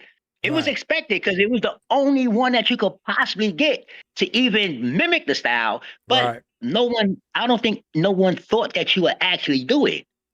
So when it was done, that's why everybody was. This is what I feel. I'm just saying my Yes. feeling. Yes. That's why everybody was like, oh shit, he actually did that, and then Boots went. You know, like. I feel it. I feel you. I feel you. Just hold up. We gotta say something about this, man. We gotta say something about the people. Come on. Because listen, hey, Doc. Boots went. Yeah, when Kanye did that shit, they went on him. He a sellout. So Kanye was easy to sell out. It's the same perspective. It's like, yo, why would you do that? This shit is crazy.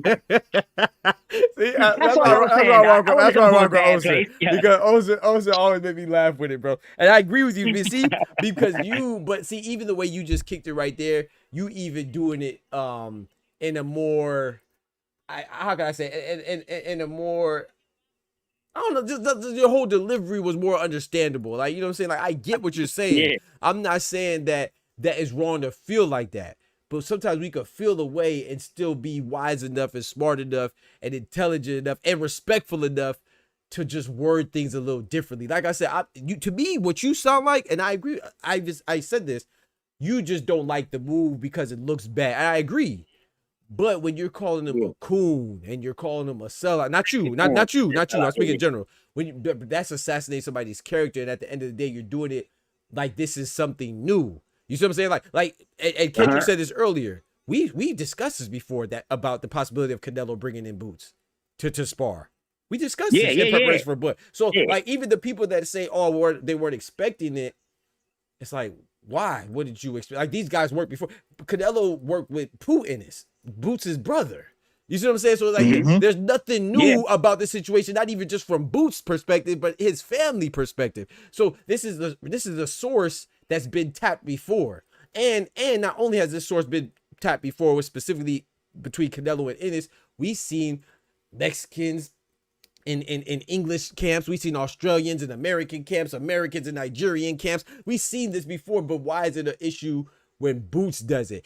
There's another American in the camp right now. I haven't heard anything about it. What's that one dude that fought Benavidez? Was it Kerry Gray? He just fought somebody else and just lost.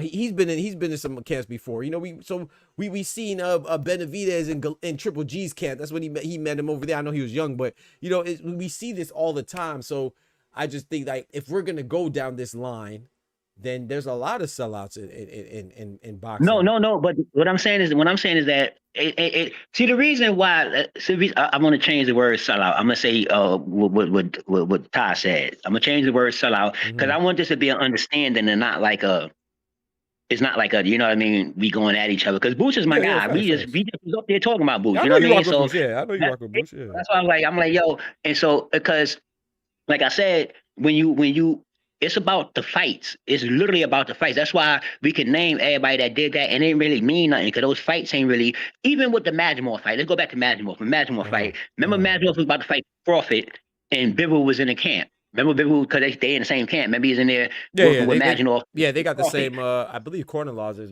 both their managers too. Yeah. Vadim Kornilov. Yeah, they was working together. You know what I mean? So it wasn't no real big thing, because that wasn't him fighting Madrimov. Is not like him fighting the Mexican champion, the face of boxing. You get what I'm saying? It's a big difference when you coming from the underground, from where Crawford came from. And we ain't even talking about bigging him up, but you know, just come from where he came from to end up fighting. Because I think it was a mean chess move after he fought Spence, the head for real, the head for Madrimov, since he beat him. I mean, the head for Canelo. You know what I'm saying? So it was all good, but for it to actually happen, it turned into one of those culture fights. Big fights. It's just not a fight. This is a big thing. Like, it's a lot on the line when it comes to, you know, fan bases and shit like that. And you're gonna see when the next week, it's about to get hectic. It's about to get hectic. Right. Okay, so let me give you another example. My bad. I didn't mean to cut you off. Go ahead. My fault, bro. No, you're good. Now this fails a comparison when we talk about the magnitude of the fight, but I'm gonna give you a similar example. Caleb Plant, when he fought Canelo. That was a big fight. It's not Bud and Canelo, but it was a big fight. It was for undisputed. You know what I'm saying? First ever undisputed to be exact, at the super middleweight division, because Canelo's the first and only undisputed. So that fight was for that. He's an American fighter, and correct me if I'm wrong, somebody, but the guy who he just lost to, Resendez, that's a former sparring partner of Canelo. I mean, Caleb Plant. Excuse me. He's Mexican like a motherfucker, right? Yeah. Was But he, that's what I'm was saying. he a sellout? No, I understand that. No. It's not a sellout. Not you. I'm just saying. Could we call him that? I'm not saying that you're saying that, because I know you said you're not using sellout anymore. But I'm just saying, if is that fair to call him, to even like question his, I don't know what you want to question. Question his loyalty Canelo, or whatever. Canelo and them, because you know when we talk about, like, all right, let's talk about And to like be fair, fan base. to be fair, maybe there was some Mexicans that called him a sellout. Maybe they did. I don't know. Thing. I But if they did, I'm saying they wrong too. That's what I'm saying. I don't care whether. Okay, bet. Okay, exactly. Okay. Exactly. Yeah, but that's what I'm saying. So on this side, that's why I say it's when we Caleb Plant fought Canelo. Sometimes when these fights happen, now that was a big fight. You said for undisputed, yeah, big it was fight. a big fight. It wasn't like this now, you know, but it was like big this. though. You get what I'm saying? It wasn't like this. This is different. This is a different fight that's actually happening. This is for real. Okay. Everything is on the line, you know what I mean? And that means fan bases too. That means all that. This is a real fight. Everything is on the line. So the same way they felt if Crawford would have been 168 and they would have been fighting for unified or undisputed, it would be the same thing. It won't be no different. It would be the same exact thing, because beating Canelo is beating Mexico. Yeah. We agree there. You get what I'm saying? Yeah. It's beating Mexico. So this is a real feud. I'm not saying so that's what I say. Yeah. My bad. Go ahead. I didn't mean to cut you off. I'm no, No, I was saying that I'm not saying you can't feel that way, but what I'm saying, to articulate that, I think is wrong. So my feelings, we just got to disagree, because I'm not saying that we know that this ignorance is part of fandom, is ignorance. You know, the word fan is short for fanatic. You know what I'm saying? That's what it is. But if we're real about it though, right? When Floyd fought Julio Cesar, I'm not Julio Cesar, Chavez, I'm going way too bad. When Floyd fought Oscar De La Hoya, you'd be a gosh dang fool if you don't think Oscar De La Hoya had any black fighters in his camp. Black American fighters. And when Floyd fought, right? Hey, Doc, he had his father training him. Come on, exactly. His father was training. So and not only that, when Floyd was preparing for Oscar, you'd be a gosh dang fool if you don't think he had any Mexicans in his camp. Come on, bro. But remember what they said about his pops. Remember what they said before the fight. Remember that? Remember they said the same shit. They were saying the same shit, like, yo, oh shit, you know, because this is his father. Remember Floyd got in the beef. They got that beef, and I was like, dang, that's messed up. Yeah, facts, yeah. Niggas were saying the same thing. But look what you just said, Oster. It was his father. They didn't say he was a sellout because he's American. You know what I'm saying? Yo, that was crazy work. Boots and Bud, they're no kin. They're no kin, bro. You know what I'm saying? They're not even friends. So they have no relation. We're saying that he's a sellout because they're what? They're both American, or they both black? Are we doing it from a nationality or a complexion point? And that's what I'm saying. And that's wrong, bro. You see what I'm saying? Like, but no, listen, it's not wrong, because people use the black card when they want to. It's just that's reality. Exactly. Yeah, it's reality. Reality can be messed up and wrong. It's their reality. And in order to change, it's their reality, right? And in order to change, there's a lot of things that were reality that were wrong, that we got to fix by calling it out. So I'm gonna call it out. That's what I'm here for. Yeah, that's what I'm saying. Shit, there's a lot of things. That's what I'm saying. Like, you know, you gotta. It's people word things wrong or whatever it is. But when it comes down to, all I'm saying is this: that when it comes down to, and I was telling Katie this, I said when it comes down to the culture things, it's just wrong for people to say what's wrong today. If like, say some of us older than some people. So some people's like 35, 40, and they say, yo, such. You got some people that's 55, going on 60, some people 70, and we conversing with them. They still feel the culture. You can't just tell them there's no culture because they was here when it was culture. So that's what they go. So when certain people make certain moves, that's why I was like, I don't want to start nothing like that. There ain't no racist shit. It's just a culture thing. No, started. When it comes to things. Right. Exactly. That's what it was. You know what I mean? So that's why I was telling KD, I was like, yo, So I understand how everybody feel because everybody is born in different places and different times. So that's what we talk about. That's why I fuck with Doc Channel, because I can say this in there. It's gonna be some heat, but you know what I mean. But these is grown ups. I can say this in here. And we Right. gonna get it together. We gonna, you Right. know what I mean. So there's no problem. But we gonna blow up for a minute. Oh That's yeah. what it is. Good information make you blow up. That's what Right. happens. If you get some good shit, yeah, you end up like, whoa, what's going on? Right, Yeah, and you that's know the what I thing mean? too. I'm not. I don't have to. We don't have to even agree on this. You know, I'm passionate Yeah, about it. of You course. passionate about it, and I'm gonna be honest too. Like it's like we could disagree, and it could be a culture or time period or whatever. But at the end of the day, yeah, I'm. It's not like it's some young. I just feel like with sports, where we're at now, I don't think that should be the only thing to worry about to call somebody to assassinate somebody's character. Like if he's a sellout, I'm not saying he can't be a sellout, but to me this is kind of that's kind of a reach to call somebody a sellout, because like Shawa said, and I said it before Shawa got in here, right? They're rivals. They're not friends. They're not even friends. Forget kinfolk. They definitely not kinfolk. You know what I'm saying? But they're not even friends. So are we saying that they should do like? And that's why I brought up all those examples, right? Because like, let's just say that he is, and let's I don't know why I would advocate for the devil, but that's a saying. Let's play devil's advocate, right? And let's apply the same thing to Lester Martinez. So let's play this game. So if we're talking about from a complexion standpoint, then Lester Martinez is brown. He's from Guatemala, which is right beside Mexico. Is Lester Martinez a sellout because he signed with Bomac and he trains with Bomac and Bud, and he's not training with Eddie Reynoso and Canelo? I don't think anybody would say that, right? And they're both brown. And let's say we're talking about a nationality thing, right? Well, then how many times do we want our fellow countrymen to fight? We want Taker Shakur to fight. They're both American. You know what I'm saying? So which one is it? And if either way, I could bring up examples for both to debunk both of them. Hey, Doc, can I interject? Yes, sir. I'm gonna Yes, say sir. something. Now, Please. yeah, because I was gonna say get hot real quick. I was. I think it's funny you brought up Lester. He Argentinian. He Argentine. He's from Guatemala. He's from Guatemala. I thought he was Argentinian too, but he's from Guatemala. Which I get your point anyway. Go ahead. Yeah, go ahead. If you ask any of the Mexicans from 160 to 75, they got that call for Bud, what would their answer be? It better be no. They're saying no. It better be no. Yeah, exactly. It better be no. Exactly. And that's the reason why they're gonna say no. But now, Doc, listen to this, Doc, real quick. Is that they on code. This is real shit though. So now what I'm saying is this. See, when we ask questions about, if they ask about Lester, what you just said, him and everybody else, that's a difference. Now I'm talking about if there was another Mexican that fight exactly like Canelo and was good like Canelo and was held down in a situation. See, this situation is different because this is another Black American that's right here and fight just like Boots. And he's not like Argentinian. He's not Chinese. He's not none of that. You know what I mean? He is Afro-American right here. This is why people is looking at it this way. It ain't got nothing to do with none of that other stuff. So it can be about fighters and all that. It's go way above that. They talking about a culture, they in the skin color. This just, I mean, not me. It's just what people, I'm not this mad. is what Yeah, I got you. Yeah, what when they say this, you know what I mean? Because when it comes to boxing, it's like, this is one of those fights where they're at the top of the hill and somebody's gonna get the torch. You know what's crazy and about after that? this fight, my bad.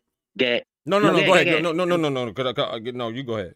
I'm remembering. I said after this fight, it's just, it's one of those kind of fights, Doc. I mean, I said this before. I said, yo, Doc, watch. It don't sound like nothing now. I said, watch when the weeks come. Watch how big this be. You can say, you can go back on your videos. I said, watch how this be. This shit is gonna go crazy, because in reality, when reality strike and all the bullshit propaganda, like he ain't gonna fight, too small, this and that, when it's for real, it's gonna go back into, oh shit, this is an Afro-American fighting a Mexican for the torch. This is Canelo Alvarez. This is not no other good Mexican fighter. Right. This is Canelo Alvarez. You know what I mean? This is the guy. Yep. This is the guy. Like, you know what I mean? And Doc, this ain't the tank fight. This ain't the event. This is for real. They got everything on the line. This is gonna be good. Yeah, it's gonna be a great fight. Like I said, win, lose, or draw. It's gonna be a great fight. I don't even know why people are mad. Trip says Duran moved up to middleweight. I don't know why we're talking about Duran, but he said to fight arguably the best middleweight fighter in history who knocked out Tommy Hearns and lost, but is moving out to fight the best middleweight of our era. No way.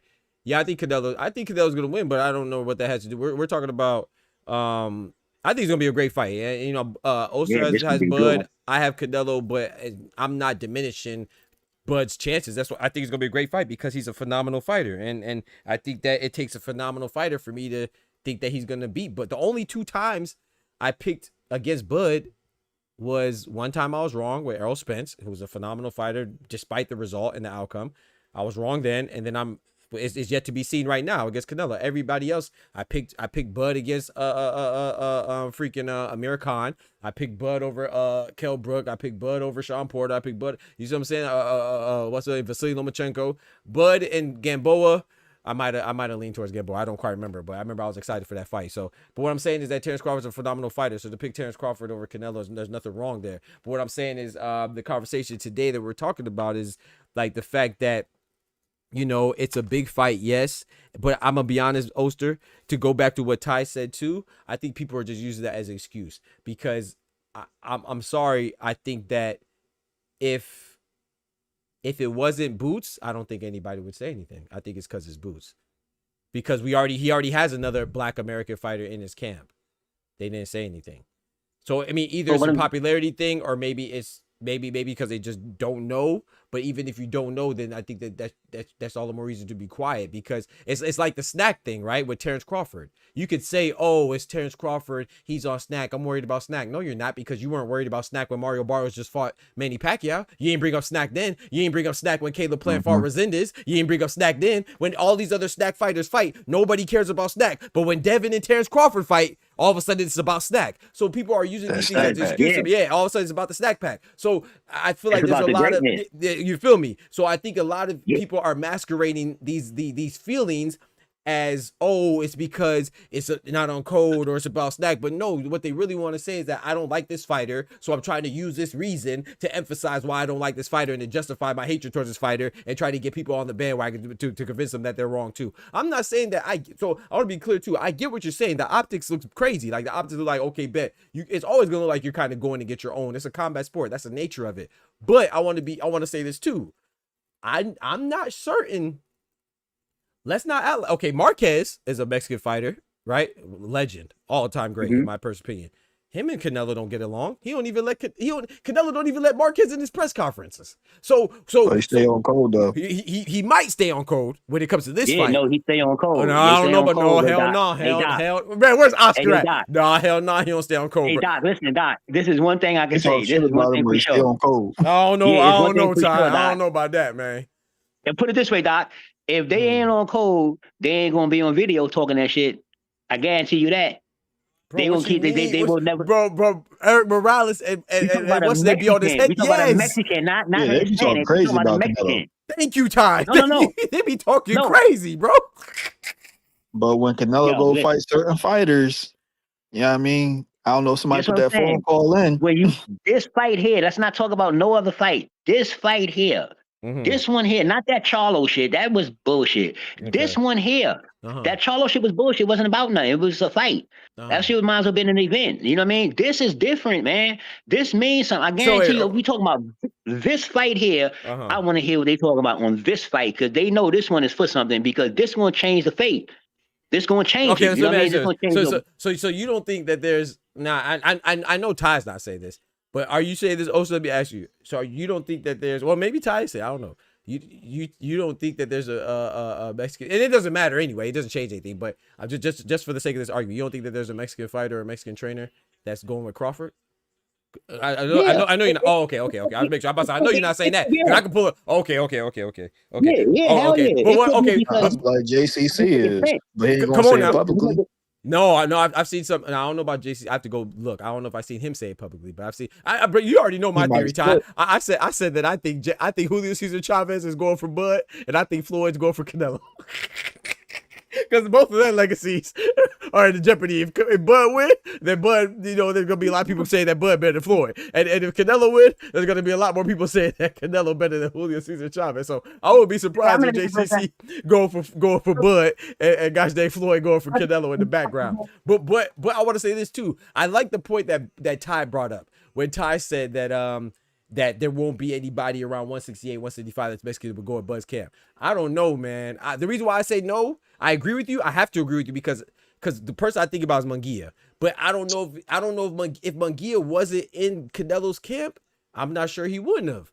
No, I'm not saying Bud would ask Munguia for his services anyway, but hypothetically speaking, like I don't know, man. I don't think I can say. Shout out to Ryan. What's good? I'm gonna pull up. Yo, it gotta be.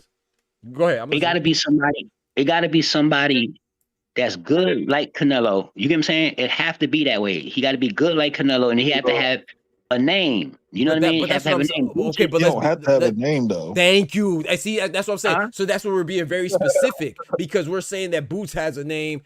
Does Boots have a name? Like, I mean, of course he has a name. Yes, he's a big fighter, but I feel like all that stuff is just circumstantial for Boots. It's just another excuse to be like, oh, why he shouldn't do it. I don't think he has to have a name, like Ty said. Like I say, we put too much stipulations on it. I'm gonna tell you how I see it, Oster. I just think it's boxing, and he employed it for his services, and that's it, bro. That's it, bro. But I'm talking good for Boots. I'm not talking bad for Boots because in your perspective, in your perspective, see, I look at it like this. Now, people can understand the greatness in Boots. After all this, see, they give him his props now for being with Canelo, and now they want to act like, oh, he could beat Crawford or whatever the case is, the perception of it. And this is why it's so blowed up because they already knew Boots was good. And now, since he went to this camp, so that's what I said, it's a double-edged sword. It's a double-edged sword because people going to look at Boots as, like, yo, you wasn't on code. But the other people is looking at Boots like, okay, you is that good because Canelo called you to beat Crawford. This fight is big.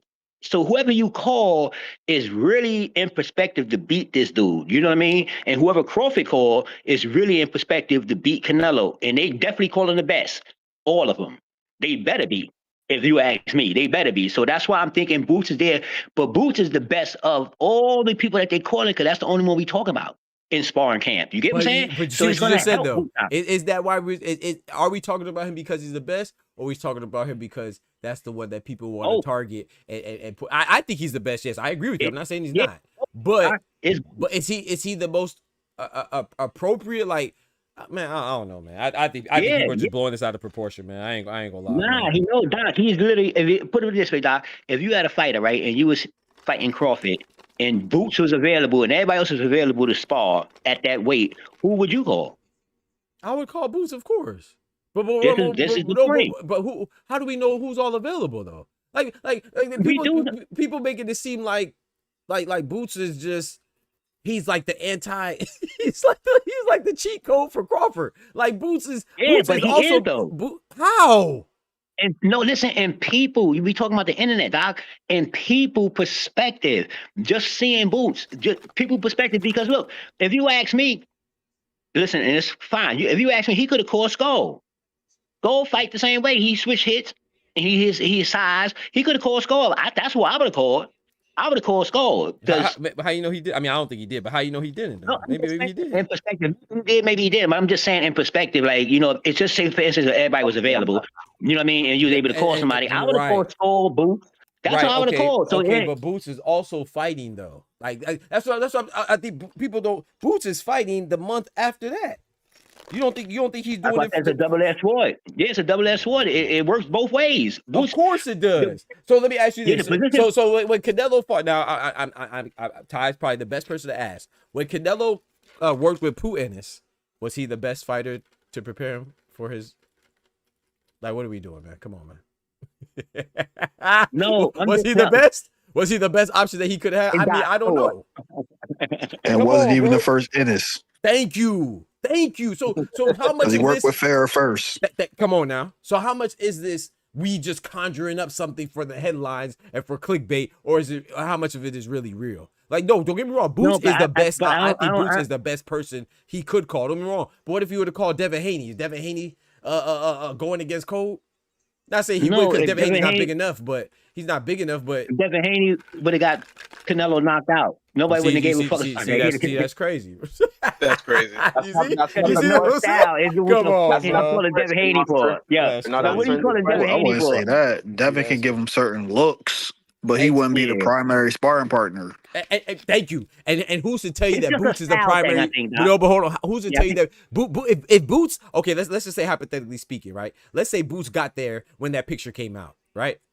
That's what That's what, a couple days ago. So the fight is what, in 3 weeks, roughly 3 weeks.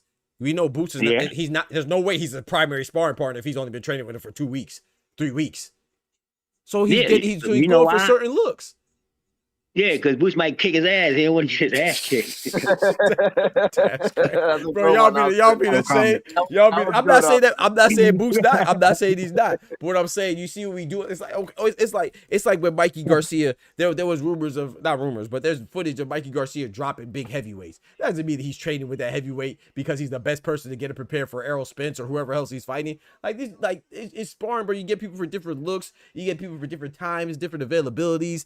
Like, I mean, I think Boots is a great sparring partner. Don't get me wrong. I think that this is let me know that Canelo is serious, and it lets me know that he's taking Bud serious. But it doesn't make me change my pick and make me any more confident that he's going to be. But I mean, I happen to pick Canelo to win anyway. But I feel like a lot of these people that are saying this stuff, like, they nervous. Like, a picture with Boots shouldn't change your mind, bro. Like, but I don't think that's where they coming from, though, Doc. I think they coming from the perspective that we talked about. I don't think they coming from like, bro, it's going to beat. It can't just be that. You know why though, Oser? You know why that's not true? Because you just said that he was the best option because he's good. Because he might give him the code. Yes. Right. Okay. So it got to be just because he's good. Then it's not because it's they wouldn't act like this for any American fighter or any Black American fighter. They acted like this because exactly. So that's why it's wrong. No, look, but me and you know that. Right. Me and you know that. Okay. Me and you, we talking to the internet. You be giving the internet the truth. If the internet sit there, you know how they gonna take it. They gonna spin it. They gonna spin it. So I'm telling you right now, it's only about boot skills. This is stylistic thing. Boot skills. Everyone in people's brain, every time they talk about Boots, they put him with Crawford. Yep. Everybody, where they talk, everybody was ducking everybody, this and that. So it's just a thing. And so now if Boots show up in Canelo camp and he's fighting Crawford, they wouldn't have gave a fuck if he went in there if he was fighting Spence. They probably would have. But maybe everybody else, they probably wouldn't have. But since it's Canelo, this is what it is. No matter what nobody say, this is a culturally boxing thing when it comes to Black American fighters. Facts. You know, this is just the way it is. And that's why all these people is like, yo, you know, like you say, mixed with casuals, mixed with fanboys, mixed with all that shit is not about none of that. This is a straight up, you know, a culture thing. This is like, Boots, come on, man. So I like this part too. And shout out to Shawa. I brought this up too earlier. Shout out to Shawa. Y'all. You can join too. Join Shawa, please, if you can. She said Yonli, right? Yonli Hernandez, aka Yo-Yo Diablo, right? He's an Afro Hispanic, right? He's from, where's he from? Cuba or Dominican Republic? I think he's Cuban. So Yonli Hernandez is Cuban. Yeah. Right. Thank you. So, but he has a darker complexion than Boots. So is he a sellout or is he not a sellout because he doesn't share the same nationality? So is it a nationality thing or a complexion thing? I'm asking for the sake of argument. I don't think it's as bad, but I'm just. First of all, I know you're not calling him a sellout either, but yeah, go ahead. Yeah, no, I'm gonna answer it. Okay. That fight there, whoever it is and whatever they're doing, no, I'm just saying, this is real talk though, for real. Because a lot of it goes on all in boxing, but it's about the actual boxer and the actual position that actual boxer is in. We talking about Canelo Alvarez. We're not talking about this guy. Nobody cares. That's why that happened and nobody said nothing. That's a fact. Okay. This is why anything that happens when it comes to this fight, whatever it is, we done went through PEDs, we done went through weight bullying, we done been, you know what I mean, conversations we had going towards this fight that done switched up. It's been everything because this is one of those kind of fights. Nobody else is doing this in boxing. Nobody. Yeah. Shout out to Ryan in the building, man. Appreciate it. Yeah, I get what you're saying. So that's all I'm saying. This fight is for some people. I'm not saying everybody, some real boxing heads like us, some real boxing heads can understand that this got a little more on the line than such and such and such and such. When people say things, you understand like, okay, this is what this is. This is about this because we know better. You should know better. You know what I mean? Like, okay, he do got a point there. I understand why people is saying, and I'm not saying that they a fact. I feel the way I feel. I'm not saying what they saying is, you know what I mean? That's the way they feel. But I understand it too. I understand. I understand the situation. I just disagree with it. You know, I understand. I feel like the reason why I disagree with it, because shout out to Kendrick, and Kendrick said this too, you know, it's not that I disagree with the optics, but I think that everything is. And so my issue is not to disagree with it. Of course, you could disagree with it. Optics seem like it's bad, but to me, as adults, man, we have a responsibility to think a little bit, and we can't just make surface level assessments, bro. I know you might feel like that, but everything is not it's not justifiable to just go off your feelings to question somebody's character, like call them a sellout. And I'm not talking about you, Oster. I'm just saying, but to call him a sellout and call him all these other stuff that is belittling the man and assassinating his character, especially when there's other black American guys in his camp too. I can't remember my boy's name, Vasain. He's like a tall 154 pounder, if I'm not mistaken. Can't remember his name, but it's just crazy. They got him in there too, bro. They got. But I'm telling you that this is much ado about nothing. Guys. Nothing. Really. Thank you. That part. Look, Like, as I was telling it could be that too. But I'm just saying that it could be that, but there's a reason. There is a reason. You know, the internet is there, and it's proving it. There's a reason why people is feeling the way they feel, and a lot of people because they're not confident in their picks, because they're picking from emotional standpoints, and anything could sway them because they're not confident in their picks. They heard somebody else pick Crawford, so they regurgitate somebody else's information. They make assessment themselves. All it takes is a picture to make them scared and shaking their boots. Boots got them shaking their boots. No, they're not saying no. On, but understand, Doc. They're not saying when people seen a picture, you know, such. They're not saying that Crawford is going to lose. Yes, they are. That's not where they come from. Hell yeah, they saying that. That's why they scared. No, they're not gonna. I mean, they're not gonna say that. They're not gonna say that. Of course, they're not gonna. No, say they're not saying that. This is. I'm telling you, Doc. I guarantee you, this is from a cultural standpoint. No, it's not. No, it's not. Oster, look at my screen right now. Look at my screen right now. I've been seeing it, Doc. No, that's what they're masking it as to make it seem like it's bigger than what it is. Look at my. Can you see my screen? Yeah, with your screen, yeah. Yeah, you see the brother right there? He blacker than boots. And so if it's really a culture thing, they would have exploded on him too. No, yeah, I understand that. If it was solely a culture, if it was truly about a culture thing, he would have been getting the same black lashes boots. So it's not just a culture thing. It's because he's not boots. That's what I'm trying to say. Okay, so then it's not just a culture. Okay, so then that goes back to so it can't just be a culture thing. It's because it's boots then specifically, and they're masking it as it's also a culture thing. Subriel Matias is a sellout because he trains with a Mexican trainer. No. What I'm saying is this. Hear me out, y'all. Hear me out. Hear me out. Let me let y'all know where I'm coming from, because I don't want you to think I'm coming from another place. It's not about certain boxers when it comes to everybody just, sparring with each other. It's certain fights. No, seriously, Doc. It's really certain fights. This is why everybody's talking about this fight and not none of those fights you're talking about. This is why this is such a big thing, because it's a certain fight and it weighs a certain way. It's got a lot of things to it, not just being the culture thing. It's not just that, but it's a lot of things to this fight that's going on that's making it so controversial. I agree with that part to a certain extent. Making it so controversial. I agree with that part to a certain extent, but it still goes back to my other point about it's either you off code or you on code. It doesn't matter about the other circumstances. So either people are on code or they're not code. If we care about the code, then we care about the code. It don't matter if I'm snitching on Kendrick because he stole a Snickers or I'm snitching on Oster because he caught a body. I'm snitching. So it's not just about snitching then. It's come on, bro. Come on, man. No, listen, I'm saying it's one of those things. You should miss out on an opportunity because of somebody. Come on now, Irony. Talk to him. Talk to him. No. Listen, what I'm saying. Can you repeat that, Irony, one more time? And then I'm gonna let you go. So let Irony repeat that, please. Okay. So you should miss out on an opportunity because of what people are gonna say about you. No, that's not what I'm saying. Listen, okay, let me say it like this. I'm gonna change the subject real quick so we could try to get some comparison so you can understand what I'm trying to say. Because it's not about that. Like, let's talk about the Tank and the Jake Paul thing, right? Let's talk about that situation real quick. Let's try not to get into it. Let's try not to, but that situation there, we clearly know, and he said it, and everybody know that's about money, right? So we can't say nothing about that. We can't express none of our feelings because this is this man and it's his money. It's not our money. We paying to see him do the bullshit, but it's his money. So he gives us an answer saying, I'm doing it for the money. I'm doing it for the bag. So we can't say anything about that. So there's nothing else we can say. So we got to just either enjoy it or don't watch it. Whatever we choose at that point, because that's what he told us. So that's what I'm saying. When it comes down to this here, when it comes down to a culture thing, it's a lot of loopholes. You could be like, yo, well, right. because you could be like, yo, what would you think? Jaron ain't supposed to do it because it's a coaching thing. But yo, listen, there's an opportunity for him. You know, to do this and do that, which it is. It actually is. So you can't debate it. You can't debate it. That's why I say it's not one of those things. It's just one of those things about how certain people feel.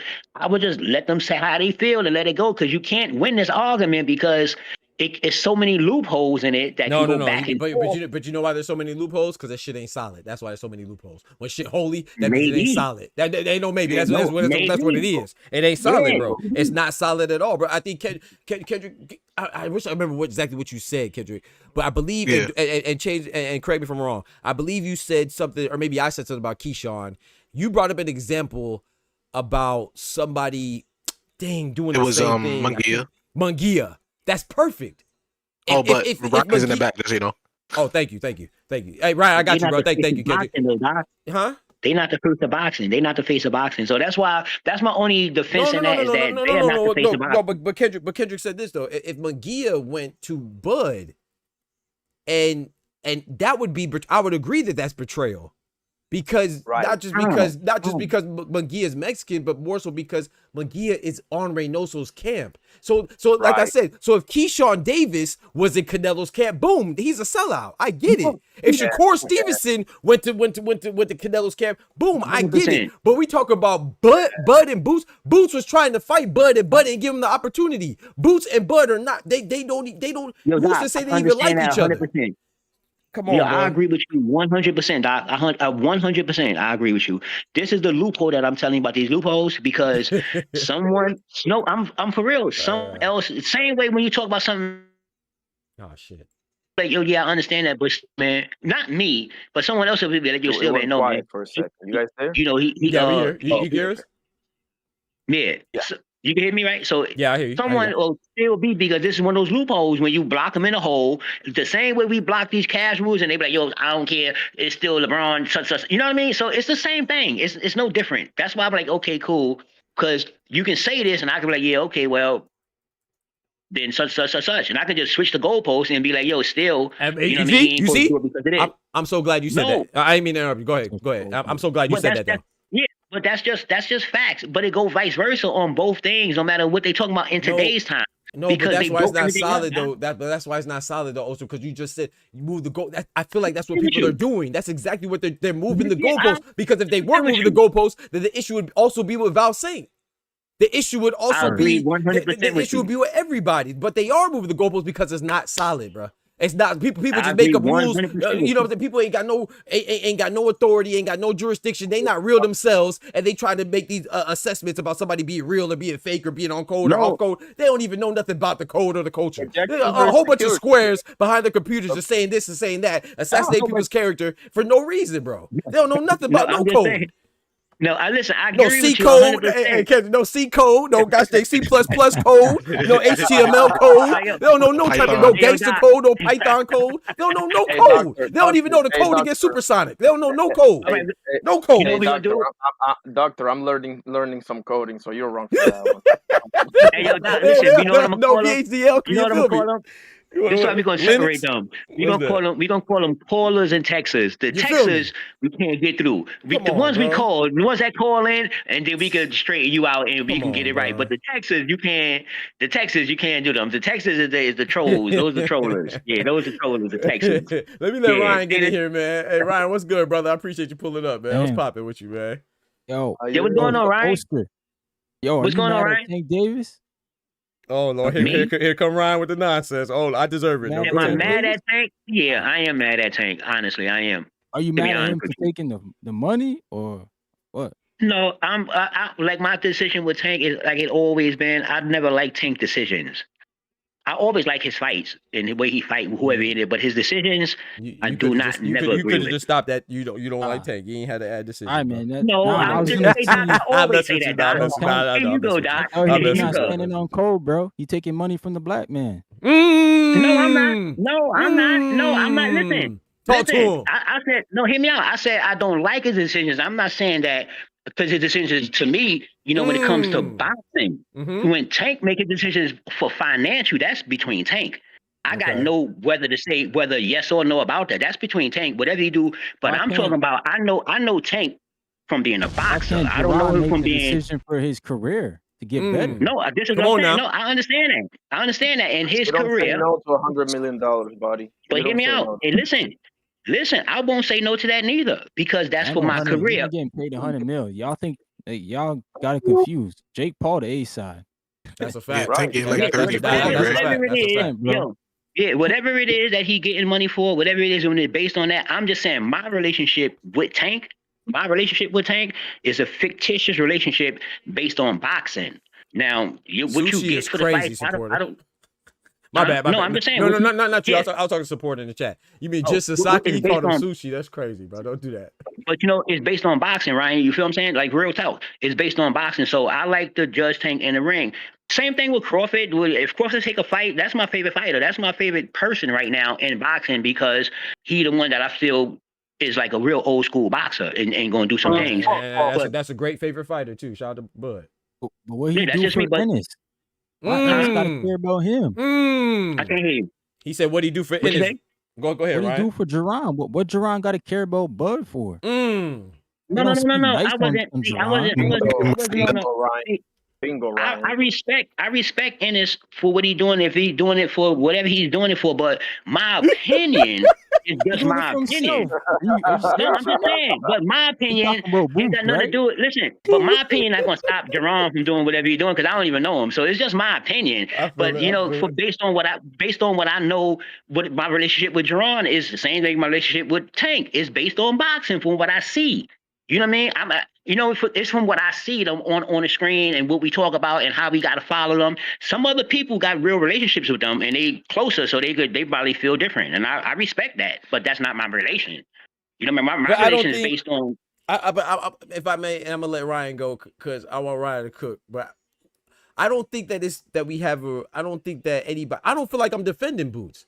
I just feel like I'm defending boxing, bro. I don't feel like I'm like. And I can't speak for anybody else, but me personally, I don't feel like I'm some super Boots fan that's like, oh yeah, but Boots could do whatever. No, Boots has a history of training with Canelo, and even if he didn't, he's taking the opportunity to prepare for his fight too, and it's a Hall of Famer that he's training with. Just like the other side, I have no doubt in my mind. I don't know for sure, but I would like to think that if Bud offered Boots sparring, that he would probably go spar with Bud too. So I don't think that it's Boots is being petty. I just think that Boots. Ennis, his brother, has already sparred with Canelo. Who's to say that Boots has never shared the ring with Canelo sparred before anyway? Too. You know, and Farrah too, exactly. So these are people that have some type of rapport with each other. So I know we're gonna receive it as it's easy to receive it as he's just being petty towards Bud. Man, F that, man. He's trying to help his career, like Ryan was saying. I'm not saying that you say that, but I think people are. Yeah. I think a lot of people are saying that he's a sellout and all this other stuff and betraying whatever. I think they have it in their mind that he's only helping to knock off Bud. Of course, a lot of people. You don't think anybody's thinking that? I think the majority of people think that. I think people know. I think people are so not all the way fully what they saying. And I think they real limited. And I think that they only based on Boots' skills, and he is the only one that's Afro-American, because you got to keep saying this because this is a big part of it, that will actually do it. He could have been any other. If I guarantee you, if he would have been Spanish or anything else, it will not be this. This is a fact, though. I agree with that. Really believe it. But that So don't mean that it's. I think that's even more why it's wrong. But go ahead. Yeah, go ahead. No, listen. I'm not saying wrong or right. This is not my feelings. I'm just giving you a perception of what I feel of where it's coming from. Because no matter what nobody say, it's like one of those things that you can just have. You know what I mean? Like no matter what nobody say, you can say, yeah, but still, man. You know what I mean? You could just play it. This is one of the playing. You're right. I'm dead serious. It's one of playing the black card. No matter what you say, you can be like, man, still, man, he's still a traitor, man. This is the ignorance. I'm not saying. Ryan, thank you. You just said it. Thank you. I don't even have to say no more. Go ahead, Ryan. You just said it. Thank you. And man, this is an individual sport. This ain't basketball. This ain't even the Olympics, yo. I try to say that on the boxing voice. I'm like, yo, why don't y'all just make it America versus Mexico? You feel why me? we acting like Bud don't got white fans either? Come on now. Chinese fans. My man he lived from Nebraska. Like, come on, man. Right. Carry your American flags to Legion. You're not carrying Black Power flags. Y'all know you're not. Fuck, the Mexicans coming with their Mexican flags. They all coming with the Mexican flag. 100% fact. 100% fact. That's 100% fact. And Listen, that's my point. in He the ain't beginning selling of nobody time, out because he. I just feel like I just tell them people's insecurities start to blossom when they say something that they don't particularly like or whatever the case may be, and their insecurities show because there's no way, in my opinion, in my not so humble opinion, that you should conflict those two things.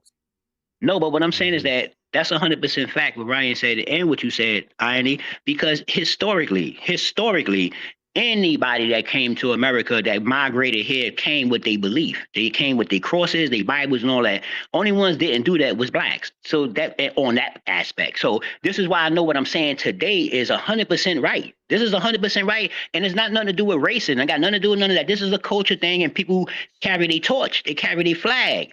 And when you're on top of the game, you're on top of the game. Well, and it depends.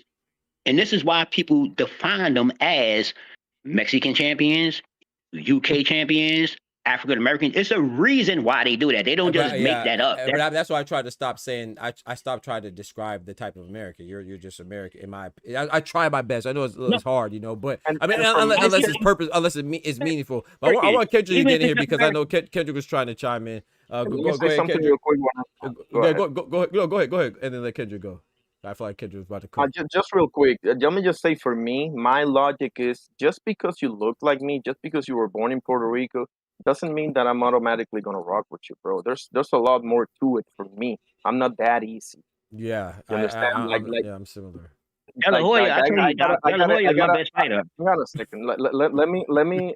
I gotta get to know your character, your what you're all about. Like just because you were born here, that doesn't mean that I'm automatically gonna be cheering for you and shit, bro. I respect that 100%. Right.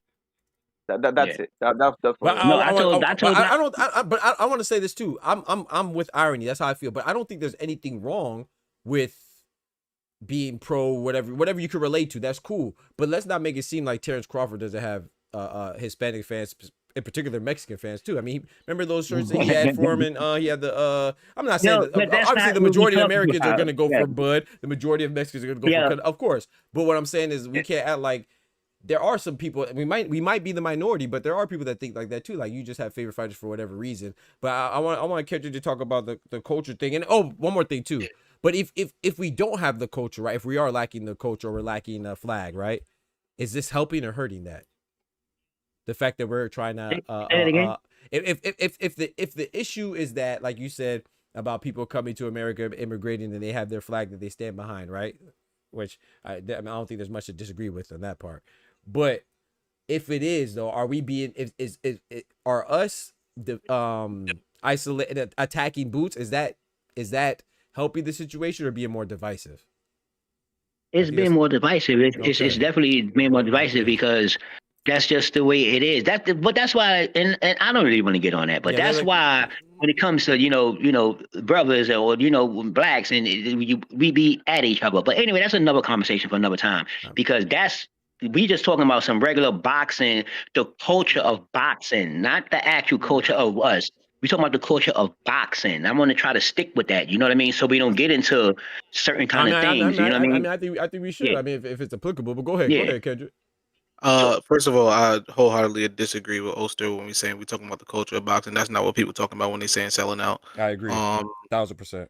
That's not what that might be what you're talking about, but that's not what they're talking about. Hell no, they not. And Ryan brought up the best point, which was pretty much what I was saying. Is like there ain't no Black American flag. There is no culture to sell out. Like you know what I mean? Like if I'm a Mexican American or if I'm Mexican, born Mexican, I have a culture to sell out, right? I have a flag to wave, that wave, and if this person has that same flag, now we inherently have this connection of this nationality, and that nationalism could come through. But what is like what I was asking also in the back was, what is the culture where define the culture? If you could define the culture, then I can understand where we're coming from. But if we can't define it, then what are we talking about? You know what I mean? And and the last point I wanted to say is, at the end of the day, I take your time too. Ain't no rush. Take your time.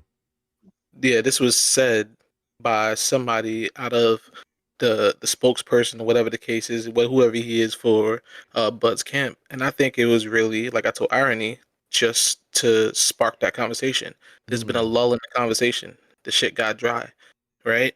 We've been talking about this since May, and we talked about, like y'all said earlier, we talked about the weight, we talked about the PEDs. True. Now, Snack. what else we gonna do? Now they're gonna spark the race conversation. So just to get people talking about it, get people amped up, it's promotion to me. It may be grimy promotion, but it's effective clearly. Yeah, clearly. That's a fact. What I'm saying, they sucked me into it. I ain't gonna lie. Let Tufo go real quick. I don't think Tufo. No, what up with it, Tufo? He asked you no question. Talk about answer that. No, he did. He did when he started. He said go he disagreed. Go ahead. No, I'm cool. Let Tufo talk. I remember what I'm saying. I disagree. I asked a question. Thank you, Kendrick. Y'all can hear me? Yes, sir. What it do, bro? Yep. Yeah, I was about to add off what Kendrick just said about that promotion shit. Because if I'm not wrong, didn't Cool Boy post like a month or two ago Come that on they now. was already spawned? Come on now. Nobody said nothing. Where was all of that sellout shit at back then? Facts. So Cool Boy I just Ben like said it's just that. something to talk about for real. That's a good Yeah, point. And then talking that about shit it, with Joe. Lima just came out, so you know people already on his ass anyway. So they just looking for a reason to pick a fight. Right. He ducking Virgil, but he gonna be able to give Canelo the blueprint to beat Bud. Come on now. Yeah. Come on now. Come on, Yo, man. I mean that's perspective. And listen, nobody That's cool. here, But nobody in the island called Subriel Matias a sellout for going to Mexico and training with a Mexican trainer, bro. Come on now. You gotta look past those things, bro. Come on Like, now. all right. What I'm saying is this now. I'm trying to answer Kendrick, but Go ahead, bro. that we was talking just now, right? Yeah. So what I'm saying is that I understand what when people say about the culture. I just said this, Doc, to you. I understand what people say about the culture, and it depends on what you talking about, what time you. Because when you talk about the culture, it really depends on how old you are and what you believe in, not what's facts. It's just what you believe in, what you believe. If you whatever age you is, but when you older, you got a different culture that you grew up in. No matter what is going on today, you still got your old culture that's going on. This is why your father and your moms act the way they act, and you act the way you act. Like I act the way I act, and my mom. This is the reason that that's a different culture. They try to tell you. So when you sit here and you watch this from another culture standpoint, it happens in all sports today, and this is a fact. I understand, and I don't disagree. If you feel like you don't disagree with that, I'm like, okay, cool. There's no problem with that because I learned to agree to disagree. It's cool. But I'm still feeling like from the culture that I'm from with boxing, that's where I'm coming from. I'm not coming from no racist standpoint, none of that shit. I don't care what they got going on now because a lot of things change now. So you got to deal with the now. You know what I mean? But because before it was just a culture changing thing. Now you got to deal with the now. You got to deal with the way they say it is today. The way whatever somebody say it is today, fuck what went on. This how it is today. And I just agree to disagree with that. I got no problem with it because I'm going to always say, huh? Oh, my bad. Go ahead. My bad. No, I'm just saying I'm gonna always say what I say because I don't just cap. I don't just say nothing to be right. You know what I mean?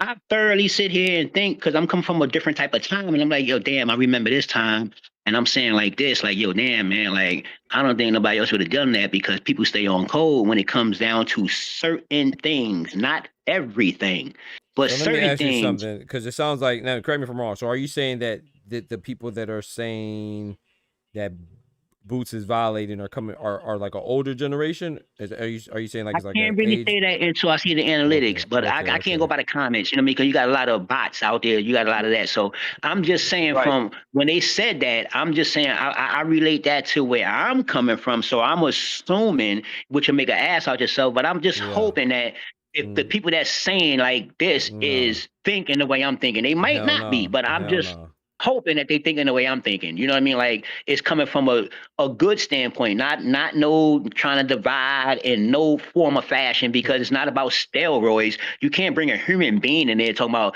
you mad because a human being came in to spar with him and he beat somebody else. That's retarded. If this motherfucker was taking steroids, then we could be like, yo, fuck that. Excuse me, but we can get on that. I understand that. But this is a human being. So that's why I'm saying I'm trying to stay focused on what I'm talking about and don't get off track. I'm not trying to get off track and And you know what I mean? Like you could attack me any kind of way. I'm cool with all that, but I'm just trying to say that. Ain't no one trying to attack. I just feel we just trying to get some clarity. That's all. I just feel like, yeah, I'm and not meaning it unfortunately, in that way. You know, I'm not meaning it that way. I mean it just, I'm But not meaning it that unfortunately, way. it seems like you on the island right now. But I know there's a lot of people that see the way that you see it. That's why we talking about it. But I just. And I'm happy that too, you know. I feel like that's why this channel's so different, because we're not just a hype machine. We actually think about shit and discuss it. That's right. But I love this shit. yeah, I love it, bro. But I think that I love this shit. I swear to facts. God, yeah. But I think that with this boot stuff, the reason why it's so, I don't know. I just think that like Kendrick was saying, and I don't even necessarily. I don't want to say I disagree, but I want to add something. I don't disagree, but I do think that there is a culture. Not saying that y'all said there's not, but I do think that there is an American culture that we can stick to. But I do agree with you that it's like, it's not, the foundation isn't as strong and there's not as many believers in it. But even despite that, still, I just feel like this is the wrong place to apply that, man. Like I said, I could be wrong. Maybe I'm out of bounds. Maybe I'm too lenient. But I just feel, or understanding. But I just feel like, at the end of the day, man, this is sports, and it's supposed to be something that you can, I don't know, uplift yourself with. And I don't think Boots is trying to, you know what I'm saying, just try to knock somebody off their pedestal by going to spar somebody thinking that, okay, bet I don't care about pro. I don't know him personally. No, maybe he don't care about, you know, maybe he's not pro-black, maybe he's not pro-American. I don't know, you know, but I just feel like this is a bad place to plant your flag, especially if you're cool with other things going on, man. You know what I'm saying? But my thing, Doc, my thing is that I don't think that I don't know if I explained that right, but I don't think that Boots in his brain is actually thinking like, I'm going over I there. agree with that. I'm not saying that you think that, but when you say that, not you, but when that is said, that's what that is. You can't be a sellout. I mean, I guess you can't accidentally sell out, but that's what we're saying. Like, I think that sometimes we have to think about some of the things that we say, that we get so comfortable. Yeah, I said the word sellout, and I was wrong saying sellout. Not you, bro. I made a video though, but I made a video, and I just made a video today about people calling them a sellout. It's not just you. You know what I'm saying? So when we speak on these things, we're not. You just happen to be the one in here, but you so you go act like the poster boy. But I'm not talking to you. I made a video today. I didn't know how your stance on it. So I saw that dude from London calling Boots a sellout. So this is a narrative that's being kicked. So I'm not talking not talking to you, but when people are saying these things like sellout or like he's a violator or a traitor or something, they are saying that Boots is intentionally going against some code or whatever, some imaginary code that I don't know, man. It's not imaginary, Doc. It's imaginary. It's imaginary as hell. It's imaginary as hell. All I'm saying is this code. This weak ass fugazi ass code. This shit imaginary. They ain't no real. No, listen, all I'm saying is this. All I'm saying is this. This is what I'm saying. And when it comes down to people, this is what I'm saying. One thing, when it comes down to people and how they feel about their culture, not about something that happened. What they feel about their culture, I don't think nobody is wrong. I don't give a fuck. Now you may be wrong about what you. I don't think it's genuine. Hear me out. No, hear me out. No. It don't have to be genuine because it's about the culture. It don't have to be genuine. It has to be. No, hear me out. No, to somebody else, not to the person. It don't have to be. That's like, and for instance, that's like maybe I'll explain. Hear me out. Okay, let me explain to you. That's like me talking to a Catholic, right? Mm-hmm. And I'm trying to tell them, yo, don't be a Catholic, be a Protestant. Mm-hmm. And I'm sitting here trying to tell him what's wrong about Catholics and what's right about Protestant, expecting him to be like, you know what? I'm a Protestant now. Fuck that. You just can't. That's not possible. It may be in some cases. I don't know. But I'm just saying you shouldn't try that because you'll be working too hard trying to change people's opinion. But you have rules and a foundation where you could control. Catholicism has an actual code. Right. There's a written code. Right. No. I'm saying I'm not talking about the code. Imaginary culture. About people belief though. I'm just talking about they believe. Not I don't want to get on no. Definitely, I'm not getting on that before politics. I really ain't getting on fucking religion. That's a fact. I'm just talking about regular, just changing a belief. It don't matter what it is. You can believe in cats or dogs. Let's talk about cats and dogs. You got cat lovers, and I'm trying to tell a cat lover, don't love a cat, love a dog. You get what I'm saying? What's the reason? What do you believe? Right. So but you can't. That's what I'm trying to tell you. That's no, you their can't. belief. No. You can though. You're not listening. Walking blind into things. Right. There you go, Ryan. You walking blind, like that goes with the holes. Like so, like I'm saying, if it is a code, let's say that the code is I'm playing devil's advocate. I do not believe in this. I think it's crazy. But let's say that the code is that Jaron Boots Ennis is violating because he's an American fighter, Black American specifically, and he's helping a Mexican fighter beat another Black American fighter. If that's the code, if that's the baseline, then we should be mad at Valsain. That we should be mad at Shakur when he was sparring with Lomachenko against Gary Russell. But it's not the code because Russell is not. Gary Russell and Lomachenko don't hold a flag like Canelo. This is what the you point. mean? No. See, no. See, Lomachenko's Ukrainian. He went to war for he stopped boxing to go to war for you. Let's go real quick. Wow, bro. And that's the hole right there. That's the hole right there. I get what you're saying. Hold on, I'm gonna let you go. But I want to help out Oster because I know what Oster's saying. Oster's saying that the magnitude of it, but it doesn't. If it's a code, it's a code. It doesn't matter if it's big or it's small or it's wide or it's narrow. The code is the code, and that's what Kendrick is talking about. That's what I'm talking about. That's what we're saying. Like, so when you say that you can't control people's beliefs, we're saying that the belief is not real. They're just doing it for this particular situation because they don't like Boots at the end of the day. That's what it is. There is no code. Bro, if there was a code, then they would be mad at everybody else doing similar things. No, hear me out. Not even similar, sorry, identical. And then after Oster, we gonna let irony go. Yeah, let irony go. Yeah, let me say something real quick because I gotta go. I gotta get up early tomorrow. I want to say something about what you said earlier about growing up and everything because I thought that was very interesting, right? Yeah, you grow up with a certain, beliefs and everything that's passed down by your parents. Your parents thought this way. Your mom and your dad thought this way and that way. Okay, and but you're acting like that's something that cannot be, evolving. Like you can't change your mind about certain things. Here's what I'm going at, right? From my standpoint, yeah, I mean, I took some things from my mom and dad and everything. Different times keep going, but as you grow.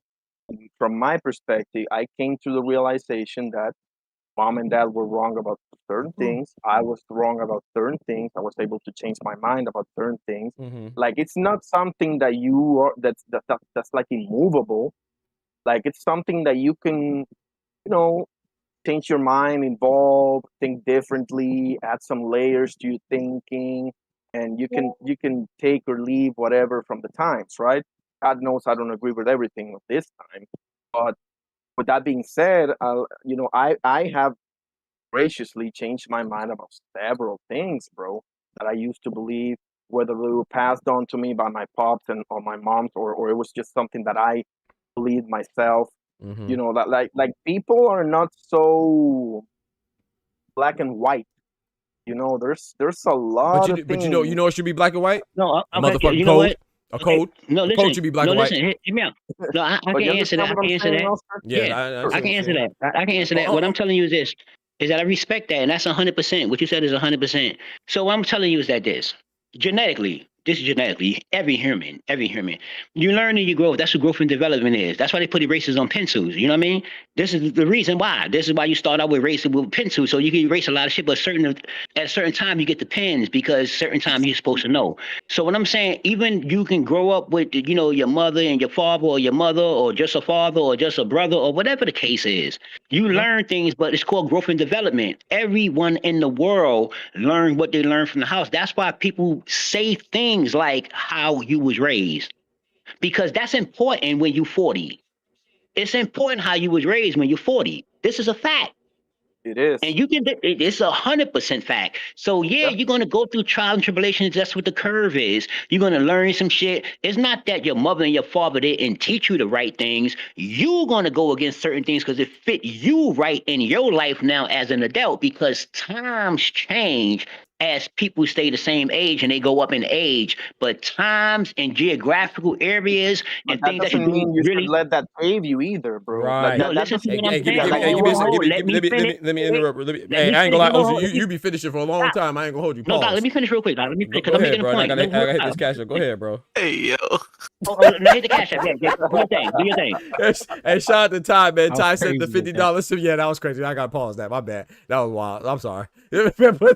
Hey, Ty said he dropped $50 on the Cash App for a supporter, a bet that him and supporter had, but supporter backed out. It looked like. So I had to make sure I had to say that real quick. I said that I refunded Ty's money. Make sure you got that for me though, Ty. It said it went through for the refund. Go ahead, Oster. Let me go let I think Ryan get in there. Yeah, all I'm talking about, what you're saying is 100% right. That's what it is. Your parents teach you things, and you come out into the world, and you learn certain other things, and you tweak things out. But it's not like they told you nothing wrong. You just choose to do certain other things based on what's going on in your life at right now. Because as you get older, situations change geographically, laws, all kind of things. So you got to adjust to that kind of shit as you running around. But that's why if you didn't learn the basics, you be kind of twisted later on. And you can actually see that in people and when they 40 and 50. You can literally see like, yo, dog, what's going on with you? Like real rap though, you can really see it. So I agree with you 100%. Smack that But like button, like you said, please. But there's also internal factors. You're saying external factors. There's also internal factors. Now, I'm speaking for but the myself. internal, internal factors. Hold on. The internal factors is what your parents taught you. That's the No. internal factors. I'm talking about yourself as a person, as a man or woman or whatever. Yourself, you can do also. You can grow and understand. Listen, as much as I love my pops, he was wrong in this particular area, bro. And myself too. I was wrong in this area. I've learned this. I've learned that. I didn't know about this. That's happened to But me that's all the time, internal though. bro. That's internal though. That's internal. What are you talking about? That's internal. So that's You what I think that's just said. external? That's an internal factor because you're talking about laws and geographics and all this external stuff, and it does matter. No. But also No. internally, What I'm you talking, can what also I'm do that. talking, no, what I said before that, irony, what I said before that is that you learn from your parents. And when you come out into this world, geographically, laws and all that shit change because you get older. And a lot of things, this is not your world. This is somebody else's world. Let's tie it back into the Canelo and Bud stuff though. So you're Oh, saying yeah, that? that's what I'm How are you saying. Because saying I that was to? like, I'm saying, how are you saying that to? How does that relate to the Bud? And I got what Aaron is saying. Can you tie your point into it, Oster? I don't know when he went there. I'm trying Oh, to tie it into the no, you to the good, you Bud good. thing. I'm No, like, what the you fuck good, that you got to good. do with Hold the on a second. Bud thing? I I'm like, went I'm there. I lost with went that. there because you were talking about it. I went there because you brought it up. That's why I went No, I there. just listen. What I'm saying is that this is what I'm saying about in today's time. When you say things, you can say like a whole Yeah, I can 5-minute thing. summarize it if necessary, if y'all And want. no, I I'm think I saying you can understand. grab one word out of it and then say the whole summary is wrong. That only work in the law enforcement. When the police write you a ticket and they write the wrong license plate, yeah, you can get off of that. That don't work when you conversing and debating. That's not that. You just straighten that out. You know what I mean? And continue what you're doing. Don't make everything that I said the whole body of what I Talking about said me? because no, I'm just talking about anybody in particular. I'm not All right, talking we about get nobody. lost, Anybody. but let you Yeah, for like, Ryan hop in there and catch you a good time. Oh, it's fake outrage, bro. It's fake. I agree, Ryan. Fake outrage, yo. I Because agree. you guys need something to talk about. Agreed. Talking about it. Agreed. I mean, where was this outrage when Bud Crawford didn't want to fight Jaron at 147, man? You want to share that turkey bag with Jaron? They want to go break some records? I was fine with him moving up then and fighting Madrimov for a turkey bag. Share the money with the Kazakhstan dude. So come on, man. The Kazakhstan dude is crazy. Stop that. He said Imagine right the yo, Kazakhstan listen. dude is crazy, bro. Hey, Doc, Then I'm gonna pull a move. go back to his brother. Say, yo, let's go to LA and do the stadium fight. We gonna make this Saudi money. Hey, yo, but listen, I'm do the pull same up. thing either. Hey, that's a fact. Hey, you know I like Tank, but I gotta. Hey, that's a fact, Ryan. Ryan cooking Yo, right now. I'm gonna pull up. Oh, let Ryan finish. Can I Hold on. Let Ryan finish. I'm just saying, bro. Go ahead, Y'all Ryan. outraging ain't there when that shit happens. Right. I'll go quiet. Facts. No, I feel you. Collective I feel outrage. you. Collective outrage. That's No, what no, it I is. give you that. But what I'm gonna say, what I'm gonna say in Bud defense, right? I'm gonna say in Bud defense, and I'm gonna say like a cash rule, how they do now. So I'm gonna use this little goal post thing the way they be doing it. I'm saying it was all part of the chess game to get this Crawford. I mean, get this Canelo fight. to get this Canelo fight. Yes, Yeah. sir. Yes, sir. But now, that's the thing. I don't think, and correct me if I'm wrong, Ryan. 'Cause I don't want to speak for you if I'm wrong. I don't think any. I know for me, I'm just I'm fucking with you, Ryan. I'm just not fucking with you, holding. Ryan. I'm just fucking. I don't hold Bud. I don't hold anything against Bud for not fighting Boots. But I think that is something to be said if we're gonna act like Boots can't go and get a plate somewhere else. No, you right. You cannot give somebody an opportunity, deny him opportunity there, and then expect him not to get an opportunity elsewhere. That's some, if you want, that's going against the code. You know what I'm talking about? That's crabs in the bucket mentality. No. We're not gonna do that code thing. No, we're not gonna do that code thing. I agree. That's worse. That's worse. I agree. No, we're not gonna do that code thing. We're not gonna do that. You You can't do that code thing with that. You can't That's use the crazy. code. That's Listen, crazy. all Go I'm saying ahead. is Go ahead, Power Harry. him? okay. Go Oh, ahead. no, no, we can't be doing that. Hey, That's fellas, I crazy. gotta go. All This right, is brother. awesome. This has Thank been you, freaking man. awesome. Oscar, I Damn, still love you. man. Damn, man. You gotta stay on. I I still ain't love you. yeah, Oscar, I all still day love long. I still love you too, my G. I still love you. God bless every single God one bless of you you, too, fellas. man. Yo, Sir. Dios But what te I'm saying bendiga, in my Bud brother. defense, Mm. what I'm saying in Bud defense is that in actuality, as of right now, if Bud was sitting over here, ain't fighting nobody, and picked like another non-fight, like, imagine more if I understand that was for, the little champion belt, whatever it is, to get your little, your weight, come up there. It was for a reason, though. As long as you, Doc, I'm like this, Doc. If whatever you do, I don't care what you say or what you do. As long as you got clarity what you're saying, if you can explain it and just don't put it out there like, like you God, just put it out there and give me some clarity behind it. I can agree to disagree. I got no problem with that. You know what I mean? At all. But just don't be telling me that I can read in the newspaper. You just saying some shit like, come on, I mean, everybody. but Bud don't owe Boots nothing. But what I'm saying is Boots don't owe Bud nothing either. That's all we saying. Yes. But what I'm saying is What's that wrong what I'm with saying is nobody that nothing. work? I Good can't work. put it Hall of Famer. as Facts. no. What I'm saying is I can't put it as Bud did anything to Boots and Boots did anything to Bud because they Right. was never faced off to actually say that. People just assume that. They the same way they're assuming about the culture thing with Boots. It's the same people. It's doing the same thing. Wait, they assume what now? Sorry. Assuming though. Yeah, what you No, what the you talking same about? people that what I'm talking about, people saying Boots is a sellout. These are the same people that assume that they was ducking. They not even in concern with each other. If Boots was chasing Bud, whatever the case is, Bud had a different projection doing what he's doing, and he's showing you. It's not like he's doing nothing, like he's not answering Boots. He's busy. No, but that was only brought up to emphasize that neither one of them are loyal to each other. Like they don't owe each other nothing. That's all. Yeah, I don't think that's even part of the equation. You get what I'm saying? I don't think that's what I'm saying. These are the same people that's just talking about the sellout. They talking about, whatever it is. I said what I said from my perspective. That's why I'm on the phone. That's why I'm on here defending what I said, with me. I got you. What my perspective is, where I'm coming from. Because I ain't coming from no bad perspective at all. You know what I mean? And I could be wrong. Yeah, I could be straightened out. But I think no. It's not even about. I mean, that's your opinion. Like Kendrick said, I think Kendrick addressed that perfectly. Though he said that you might not be like he said with the coach. He said you might be coming from a boxing standpoint. People are not coming from a boxing. You ain't no sellout. I don't believe everybody. But they not. They coming at it as a life like he violated some type of rules or you know what I'm saying. Like he just I respect that. And that's crazy talk because I don't know, man. That's just crazy. It is crazy talk, but it's a day's time. It was popping today. But Ryan said crazy it best. talk He is said popping people today. just want something to talk about. I think Twofold said it crazy as well. talk is popping today. Come on, man. Yeah, we going. I was about to start rage bait. What you about to say, bro? What you about to rage? What happened, bro?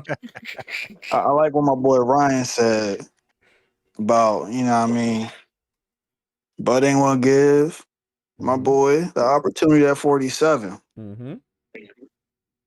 But I do remember the the parameters of his contract with Arrow. Exactly. As far as the rematch. The winner had the option of saying at what weight it was. Yep. I thought Bud needed to move up. But he told that boy Arrow, you gotta see me at 47. So what we doing? That's a fact. Yeah. Which I'm not mad at. I wasn't mad at the time. I remember I was saying, but hey, listen, Todd. Errol ain't, this is the elephant in the room. Errol ain't do no kind of counter at all. He couldn't. He wasn't physically capable to fight. So but he was holding shit up, long time period. I'm just saying. Why didn't you fight the guy that you were contractually obligated to fight? Right. That's what. Listen, because Errol ain't want to fight. Did he fight? Did he want to fight? Errol was not the only person in that contract. Right. He's saying why he ain't fighting the mandatories after that. Which I'm not mad at anyway. I'm just saying, but this is okay. No, that's respectable. I'm not knocking that. I'm not knocking that at all. Which would have been Boots is what he's saying. Which would have been Boots. So just be very clear. Yeah. Okay. Make sure we're on the same page. I kind of feel that. I ain't that slow, Doc. I ain't that slow. I'm a little slow. I ain't saying you slow at all. I'm a little slow, Doc. I'm not that slow. I'm a little slow. But anyway, I respect that. If that was the case in that situation, I respect that. It is what it is.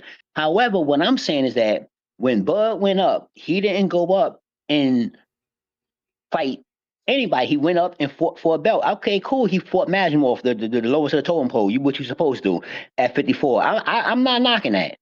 I'm cool with that. I'm cool with that. Okay, you did Right, I'm something. cool You with know that too. me. Right, I'm cool I'm with that cool too. with that. Here's my 100%. But at least, rebuttal.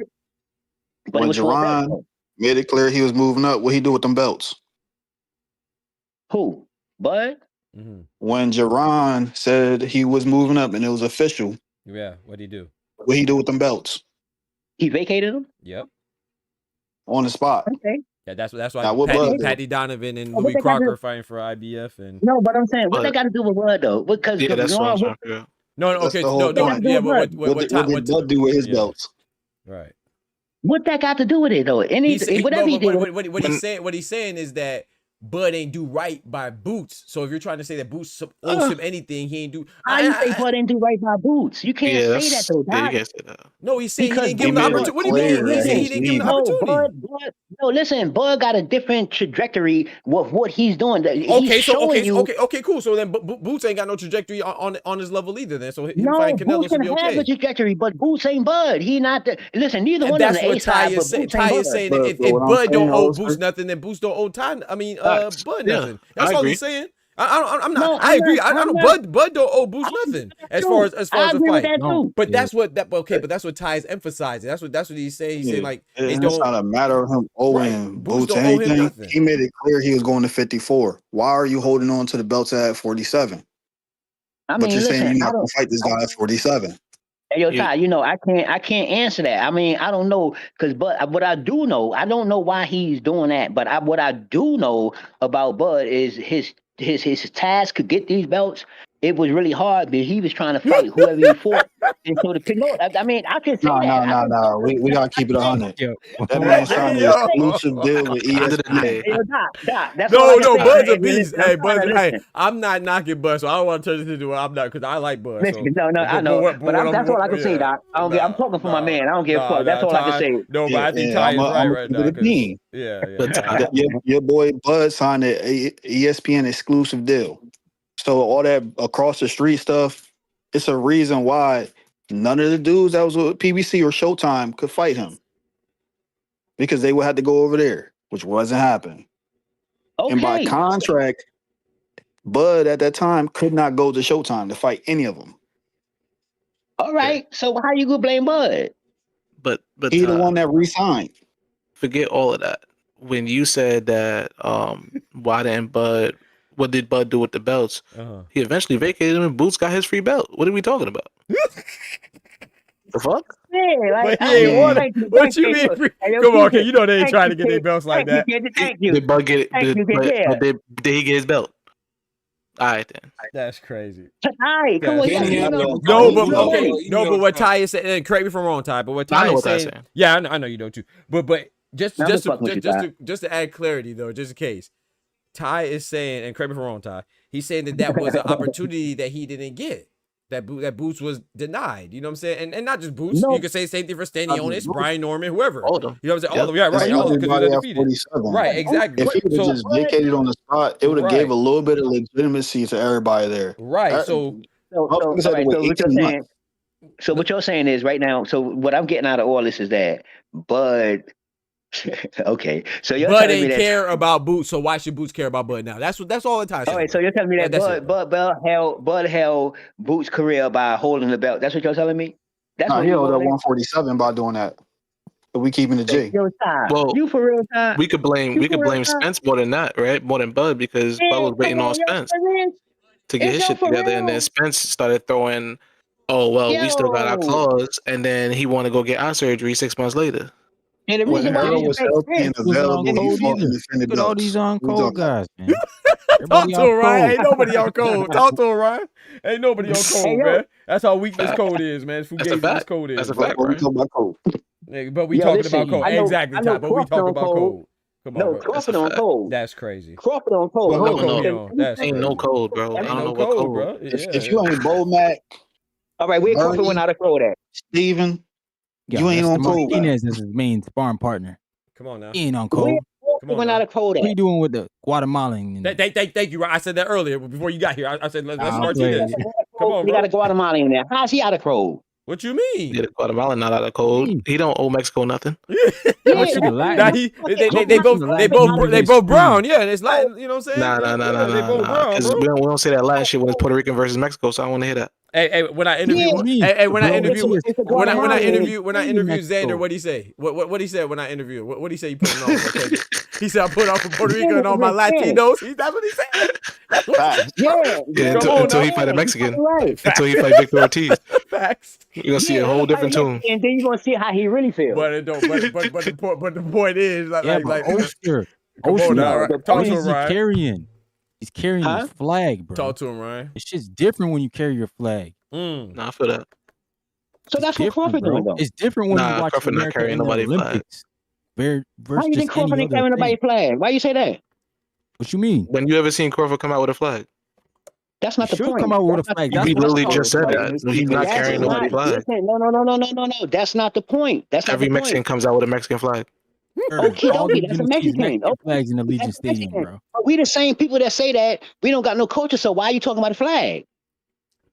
That's the whole point. That's the whole point. So when we talk about culture, boots, right? So when we talk There's about no flag. we talk about boots, then everybody in America relate with the American flag, right? Right. Americans that are watching Netflix, they gonna root for the dude who watch the flag. So you're telling me Crawford not American because he don't come to No, we didn't. I didn't say that. No, nobody said that. Never said that. Nobody said that. Y'all What are you saying? Make this an American thing. The flag, the blue, the white. No, the I red, said a culture thing. I didn't say America. I said a culture. I didn't say America. I said culture. Y'all said America. I said What's culture. the difference? So what's the culture? talking about? That's what we're trying to figure out. There's a whole big difference in America and the culture. There's a complete difference. We talking about the black culture. That's not. That's like saying American history. The black culture. You see. Okay, I'm gonna let them keep We digging. talking about the black culture, but him and his proteges believe in snaking dudes from their culture. Let them keep digging, man. And that's what I be talking What do you about. mean snaking dudes? No. We got to keep it consistent, man. No, you got to. Hey, Keyshawn jumped the dude for the culture. We can talk about Wasn't it Bud that told Shakur to get that money when they came to Jamel? Come on now. No, all I'm saying is what you mean by snaking his culture? What you mean by that? Because I don't know. Let me know. Well, was Shakur under Bud's tutelage when he snicked Jamel? Just asking. When he snicked Jamel Heron, wasn't he under Bud's tutelage? That's another nigga from his gym. Okay, but he was under Bud when he said the shit about Ali too. So you gonna bet in Bud on that too? Oh, you mean Sugar Ray People Robinson? is people. No, people is people when they in interview. They who they are. Keyshawn did the same thing and he under Bud shit too. But a lot of people done shit. I know niggas that take PEDs under people shit and they don't get this much. Real rap though. For real. I got a question though. Did Keyshawn break code when he jumped Albright? Yeah. Yes. And this is why it was such a big thing when it comes to the culture. Yes, he did. Everybody said that shit. You don't mean that. No, I'm telling you for real. I said because everybody said it. He was delayed. Hey, Doc, don't do that, Doc. We don't do that. We don't do that. No. Yeah, I don't do that, Doc. He's vouching for Bernie with that too. Listen, I stand on whatever I say. I could be wrong or right, but I stand on whatever I say. That's a fact. I could be wrong or right. I can be corrected. I got no problem. I got room for that. Care about the But a consistency. lot of people, That's it. No, a lot of people don't have room for correction.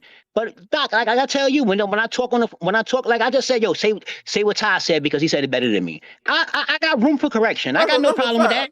That's a fact. Yeah, I ain't got no issue with that. Yeah, I got no problem with that. I'm a grown ass man. I'm cool with that. If you think I'm perfect, hell no. Ain't nobody said we talking about being. I'm not even trying to be. You know what I mean? It's about consistency. No, we should all try to be consistent though. It's definitely about consistency. It's all about consistency. That's the whole argument. That's the whole discussion. I'm gonna stand on what I stand on because I'm not capping. I really believe in what I'm saying until if somebody tell me something and I'm like, oh shit, damn, I see it different. Then I'm gonna see it different. That's how you get to be older. That's how you get to be aged. I mean, all that fucking shit. You think this is your world? You'll learn. You'll learn about that shit. So you'll learn. So Boots straight then. So Boots straight. That Boots ain't do nothing wrong. No, Boots is cool as Boots. I still fuck with Boots. I just feel what you did, just that move. I feel the way I feel about this move here, Boots. I ain't got no problem with that. Get your money and do what you do, and you knock the next motherfucker out, knock Virgil out or whatever you got going on. I'm gonna fuck with you. I'm your fan, but I'm like, yo, damn, Boots. I'm still like, damn, you know what I mean? I got niggas I grew up with that I look at and be like, yo, god damn, nigga, why you do some shit like that, man? But you still my nigga, but come on, man. Ain't no one saying it, but we're asking why. Exactly. So we're asking why, bro. No one's articulating why. I haven't seen anybody. Why is he in violation? That's what we're asking about. No, We don't care about your I feelings. mean, Your feelings are your yeah, feelings, of course. I can't really talking to y'all right now. I can't really say violations. You know what I mean? It's like I don't got no standard list for the black people or whatever. I'm not the black guardian, but Exactly. But that's I our do. that's our I'm just point saying, though. like, But That's the whole point, bro. if that's the We whole struggle. point, bro. That's the whole exactly. That's the no, whole what I'm struggle with point. saying is that. that So what if I'm you're saying gonna is say that that, no, hold on, bro. If you're not gonna, if you can't tell me what rule he violated, then how is he in violation? If you can't tell me what he sold or how he sold out, how is he a sellout? no, You can't even Doc, if you I can't told you my pinpoint rule. what he did, then Doc, then I how did he told do you. something paperwork. wrong? That's No, what I'm Doc, I talking about, told bro. you. Listen, I explained to you. If you said that, I explained to you But not just how I felt about that. No, I said to you. I said boxing culture. what I boxing said that culture. to you. All right, and we asked My what, boxing culture. My and what- boxing culture. Mine. okay, and that goes back to why I asked you about Shakur and Loma, and you told me no. Yeah. So that's what I'm saying. But when it comes to, I'm talking about Crawford and Canelo. No, I don't talk about what no, no, no, Crawford no, no, no, no, no. did. That's the problem. But I agree. Rules aren't applicable. No. Rules aren't different for me and Kendrick and it's not a rule then. No, they actually are. No, they actually are. They Well, then that's actually are. great, Rules are- that's the problem right there. That's the problem right there. That's the problem right That's a there. big problem. That's the Like problem rules right is there. different for Tank than Roach. Tank No, took they're the knee in not. there. Rules is different for Tank. They shouldn't be for you. If you No, rules are ask different me, for Tank, no, bro. they shouldn't be. And if you No, we just ask me, gotta- if you gotta asking me respect Tank that. fighting Jake Paul, I'm gonna tell you that fight is trash. I don't care if Anthony No, Joshua's I'm fighting talking Jake Paul. about Tank Hold took on, a bro. knee. No, that's you though, because you're not consistent then.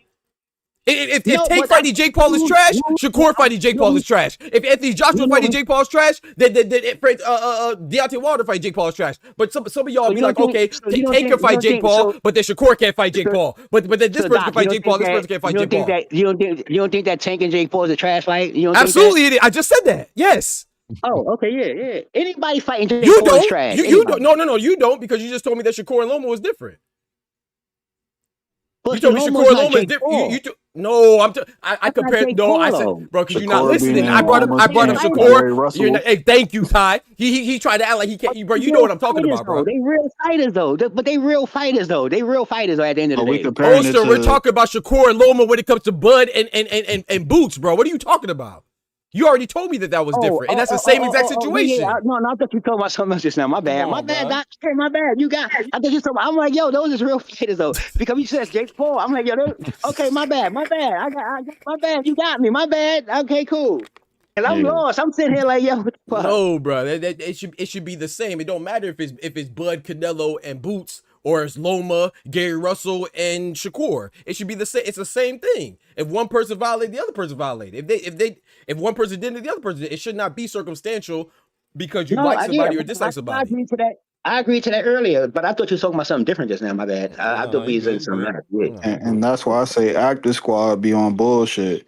They always have an opinion on all these other gyms and fighters, but never hold their own stable accountable. Facts. Yeah. I mean, it's facts. Look, people do shit. Everybody do shit. I don't give a fuck. And I'm quite sure Crawford do some shit. He be my favorite fighter, but I'm quite sure he do some shit. Like everybody do some shit. Like ain't nobody subjected to this shit. Bud is back in that corny shit Bernie said. Oh, yes? No way.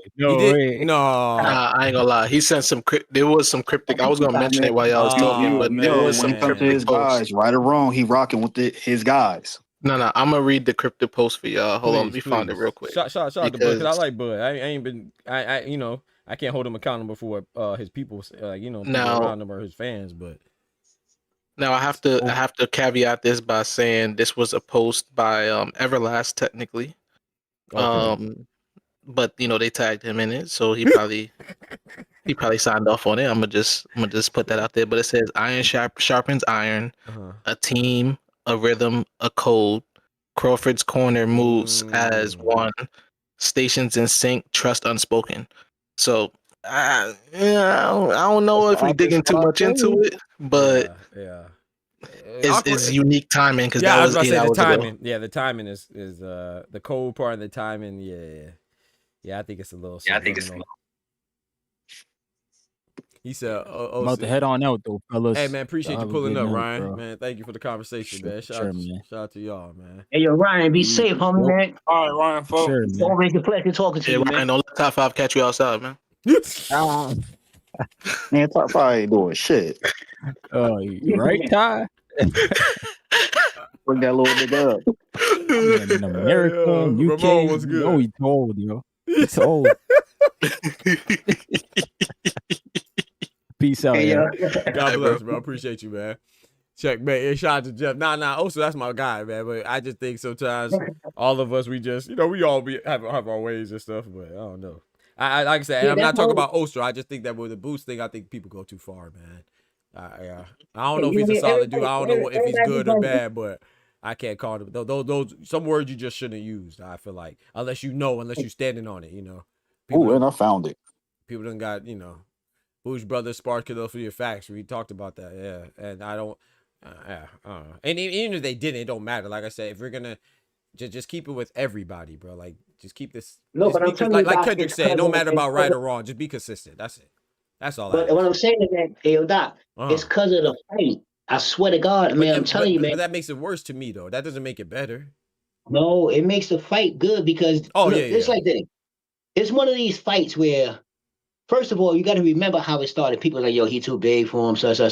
So it's not the hype like Crawford was in 168. You know what I mean? It's not like if he's fighting Benavidez and everybody wanted it. They was waiting for that, and it'd be crazy, right? You know what I mean? But it's Crawford, so people didn't believe it first. So you got to remember. Remember, I said earlier, I said, yo, Doc. Watch when they get closer. I said, I guarantee you, this shit gonna get out of control. Once they start believing Yeah, that of it's course. real, Every big fight. Yeah, facts. Yeah, you're right about yeah. that. Yeah, But like even And so that they was see, disingenuous because it was fine when Arrow was rumored to fight Canelo, but it's a problem when Bud name was thrown in there. Oh, he's too small. This, that, and the yeah, third. because they said So he was too small for Errol. Mm-hmm. Boosh, bro. Yeah, Remember you that? talking about Pooh in this, I mean, Ramon? I guess. And if you really remember when it first happened, when they first said they're gonna fight for that first month, remember it wasn't nothing. Nobody seen no videos, no nothing. And Crawford put that one video out at 186, and then all hell broke loose. Yep, you're right. That's Yeah. true. That's when everything. That weight That's when scale. everything started going crazy. When he put that little weight shit up there, it was no video until he put that little weight shit up there. When he put that up there, people start saying, "Oh shit, hold up." You get what I'm saying? And since then, it's been everything possible that you could say to fuck a fight up. I'm telling you, it's been everything that you can say. Either you can call it an excuse or call it whatever it is, but it's been a bunch of bullshit and it ain't stopped. It's gonna be some more shit. Yeah. That PED shit, they tried that PED shit, but it's like when you said about the PED, it kind of blew up in your face because y'all was still popping for PEDs like right now. That's crazy. Y'all motherfuckers is popping right now as you was making statements. That's crazy. And that same camp, and it's the camp that Crawford is fighting. So I understand all the rhetoric and all the bullshit. So I know all the bullshit on that side that they ain't saying, they ain't publicizing. They only publicizing what the Crawford fans are saying about, what this shit we was just talking about, Doc. They all talking about Ennis now. Now Boots Ennis is the big picture. It ain't even about Canelo. It's about Boots now. Yep. Get the fuck out of here. Y'all niggas is crazy. Come on, man. You're just bouncing, but it's all good though, because that's No, what but happened. I think that's the plan though. I agree with Kendrick and Tufo on that. Like that's helping promote. So I think it is good at the end of the day. At the end of the day, it's good, but but good at what expense? You know what I'm saying? Like even with this, Bro, it's Dana White, man. You gotta remember, it's always race bait. Yep. But I'm just saying now, Yep. Boots Ennis is the motherfucking Boots. Boots ain't got nothing to do with it. Boots only come here to spar and mind his business to get his little money. They got this man all up in the motherfucking paper like he doing something for real. This man just coming to work and get his little money, and so he not even fighting. Like what the fuck, yo? Right, and that's what I'm saying. It's like if I don't mind the stuff to Yeah, keep the that's fight promoted, crazy work, man. Yeah. but to act like even with the snack stuff, that's why I tried my best to put out information to debunk that stuff or whatever to show how fugazi that was. Because once again, it's not about snack. Like they tried to make it seem like it's about Snack and Victor Conte. No, it's about Terence Crawford and Devin Haney. And then just like this one here, it's not about some type of code or whatever people want to say. No, it's about Jaron Boots Ennis, and we don't like him or whatever it is, so we try to make it seem like he violated. And I have a question too. I think you said this, Kendrick. Did it originate out of because I don't know where it originated from. Did it originate from Bud's cramp? The Bernie the Boxer's guy that started it was from Bernie. What? He started? Yeah. Okay. He started the narrative for sure. I don't know where the photo came from. What narrative? What narrative? No, the photo came from Boost. Boost posted the narrative with the narrative about violating and being a coon and selling out and all that other stuff. Nah, that's the internet. I ain't No, it putting was that on Bernie. nobody. No, it was Nah, I that mean, Bernie. was they He Bernie. yeah, literally they said it. telling you. Yeah, I didn't know He where it quoted. started. That's his quote. Yeah, I bet. Oh I yeah, bet. but I say the internet because I don't know Bernie. I know him from the internet, so it's still the internet to me. To me, it's the internet. That Nah, Bernie but said it. that Okay, no, but cool. that looks worse because if That's it's coming important. from Yeah. yeah, it's important in this case because now it looks like they're gonna associate that with Bud. You know, because at first I wasn't holding it against Bud because Bud, you know, even though Bernie said I can still separate, you know what I'm saying? It's like me, like Yeah. someone trying to hold me accountable for something Kendrick said or hold Kendrick accountable for something Tufo said. That's just not right. So I can separate that, but it does look worse if it's coming from, you know what I'm saying? It looks worse if it's coming from your camp. Yep. So it does. 100%. Yeah, it looks worse. It's, But hey, Doc. yeah, Hey, yo, yes, you sir. know what? You know what? You know what? Especially, and this is sidebar, but especially from a black fighter, because you know what's worse than like somebody talking about, yo, this dude is a coon. When Right. somebody be like, yo, when somebody really get hit for steroids inside they camp, like now in real time, now like shit, like 4 weeks ago, like in real time. And that don't mean that much. That's like okay, cool. But what the fuck Crawford or Bernie said, coon, that mean that's get more publicity than this motherfucker. Nobody is. Yo, this is crazy. That's true. Yo, But this Doc, is Yes, yo, sir. this is can we crazy work. It's Go ahead. Go can crazy we ahead. talk work. about your experience at the fights as far as Oh, yes, sir. I want to know Appreciate what you had to say about obviously the Tellez fight and then the main event too. it. Bruh. Okay, so that appreciate it. Great question too. The Tellus fight, man. Um I thought it was gonna be fight of the night. I remember telling some other media members and stuff like that, and that it was gonna be a great fight. I thought it was gonna be fight of the night, but I didn't think it was gonna be like that, man. You know, I like Jonas Tellus. I still like him. I think he could bounce back. I don't know where he could bounce back to, but I think he could bounce back. But man, when he got dropped that 12th round, oh my goodness, bro, Yeah. hey, it erupted in there, bro. And the crazy part too, because I was scoring it. I think at that point I had it. I remember I said at the 10th round, I said that that Tellus needs the 11th and the 12th to get a draw. So I had it 6-4 in favor of Barao. And then when he Yeah, I got scored that an 8-4 total. Oh yeah, exactly. So I was like, man, when he got that drop, oh boy, that's sealed. And the thing about and no disrespect to Tellus, but just feeling like his just seeing him and his demeanor and the way he was walking around with his people like the whole weekend, it was like they you could tell he just underestimated. In hindsight, right? You know what I'm saying? You could tell by the way he went in there. I was like, man, he's real confident. I was like, dang, he was sitting there smiling, chilling, and walking through the crowd, dancing and all this. I don't know if they showed that on the camera during the press conference and stuff. But he was dancing and rapping with everybody, like his people and all that stuff, and he just didn't seem as locked in. You go to Barao, and Barao was locked in, bro. He came in for the press conference, he was out. As soon as it was over with, I think he talked with like 2 people, gone with his team. And he just seemed focused, you know what I'm saying? And like I said, hindsight's 2020, but the way Tellus performed was kind of how he looked during the press. Like he just seemed like he was just caught off guard. I don't know if he thought Barao was just gonna lay down or what, but man, I'm not saying that he caught that's why he lost. I'm not saying, Barao probably beat him on his best day, but I'm just saying that's how he seemed. Like he seemed like it caught him off guard, man. I told you always go back to the press conference. Did you? I tell you, you always go back to the press conference and see how they was acting at the press conference, and you see how they perform. Yeah. I'm telling you, that shit really will tell you. You'll be like, oh shit. Yeah, he was So- really nonchalant. He was really So Doc, nonchalant. did you notice around maybe the 6th round with Tellez that he seemed to be breathing extra hard? Yes, sir. And yeah, because that's what me and Irony was talking about. And I was like, I don't like that because Barao didn't sit down the whole fight. Come on now. He was getting leaned on. He was getting Both leaned on in sides was that barely pressure. sweating. Yep. Exactly. Yep. Yeah, but it was Bro, cold in there that too, was boy. just dog shit. He was in some good ass shape. I'm telling you, bro. Barao, man, he looked. Hey, man, that's a Togo. You know what I'm saying? Shout out to Togo, man, in Germany. That's where he's from, Togo, by way of Germany, whatever.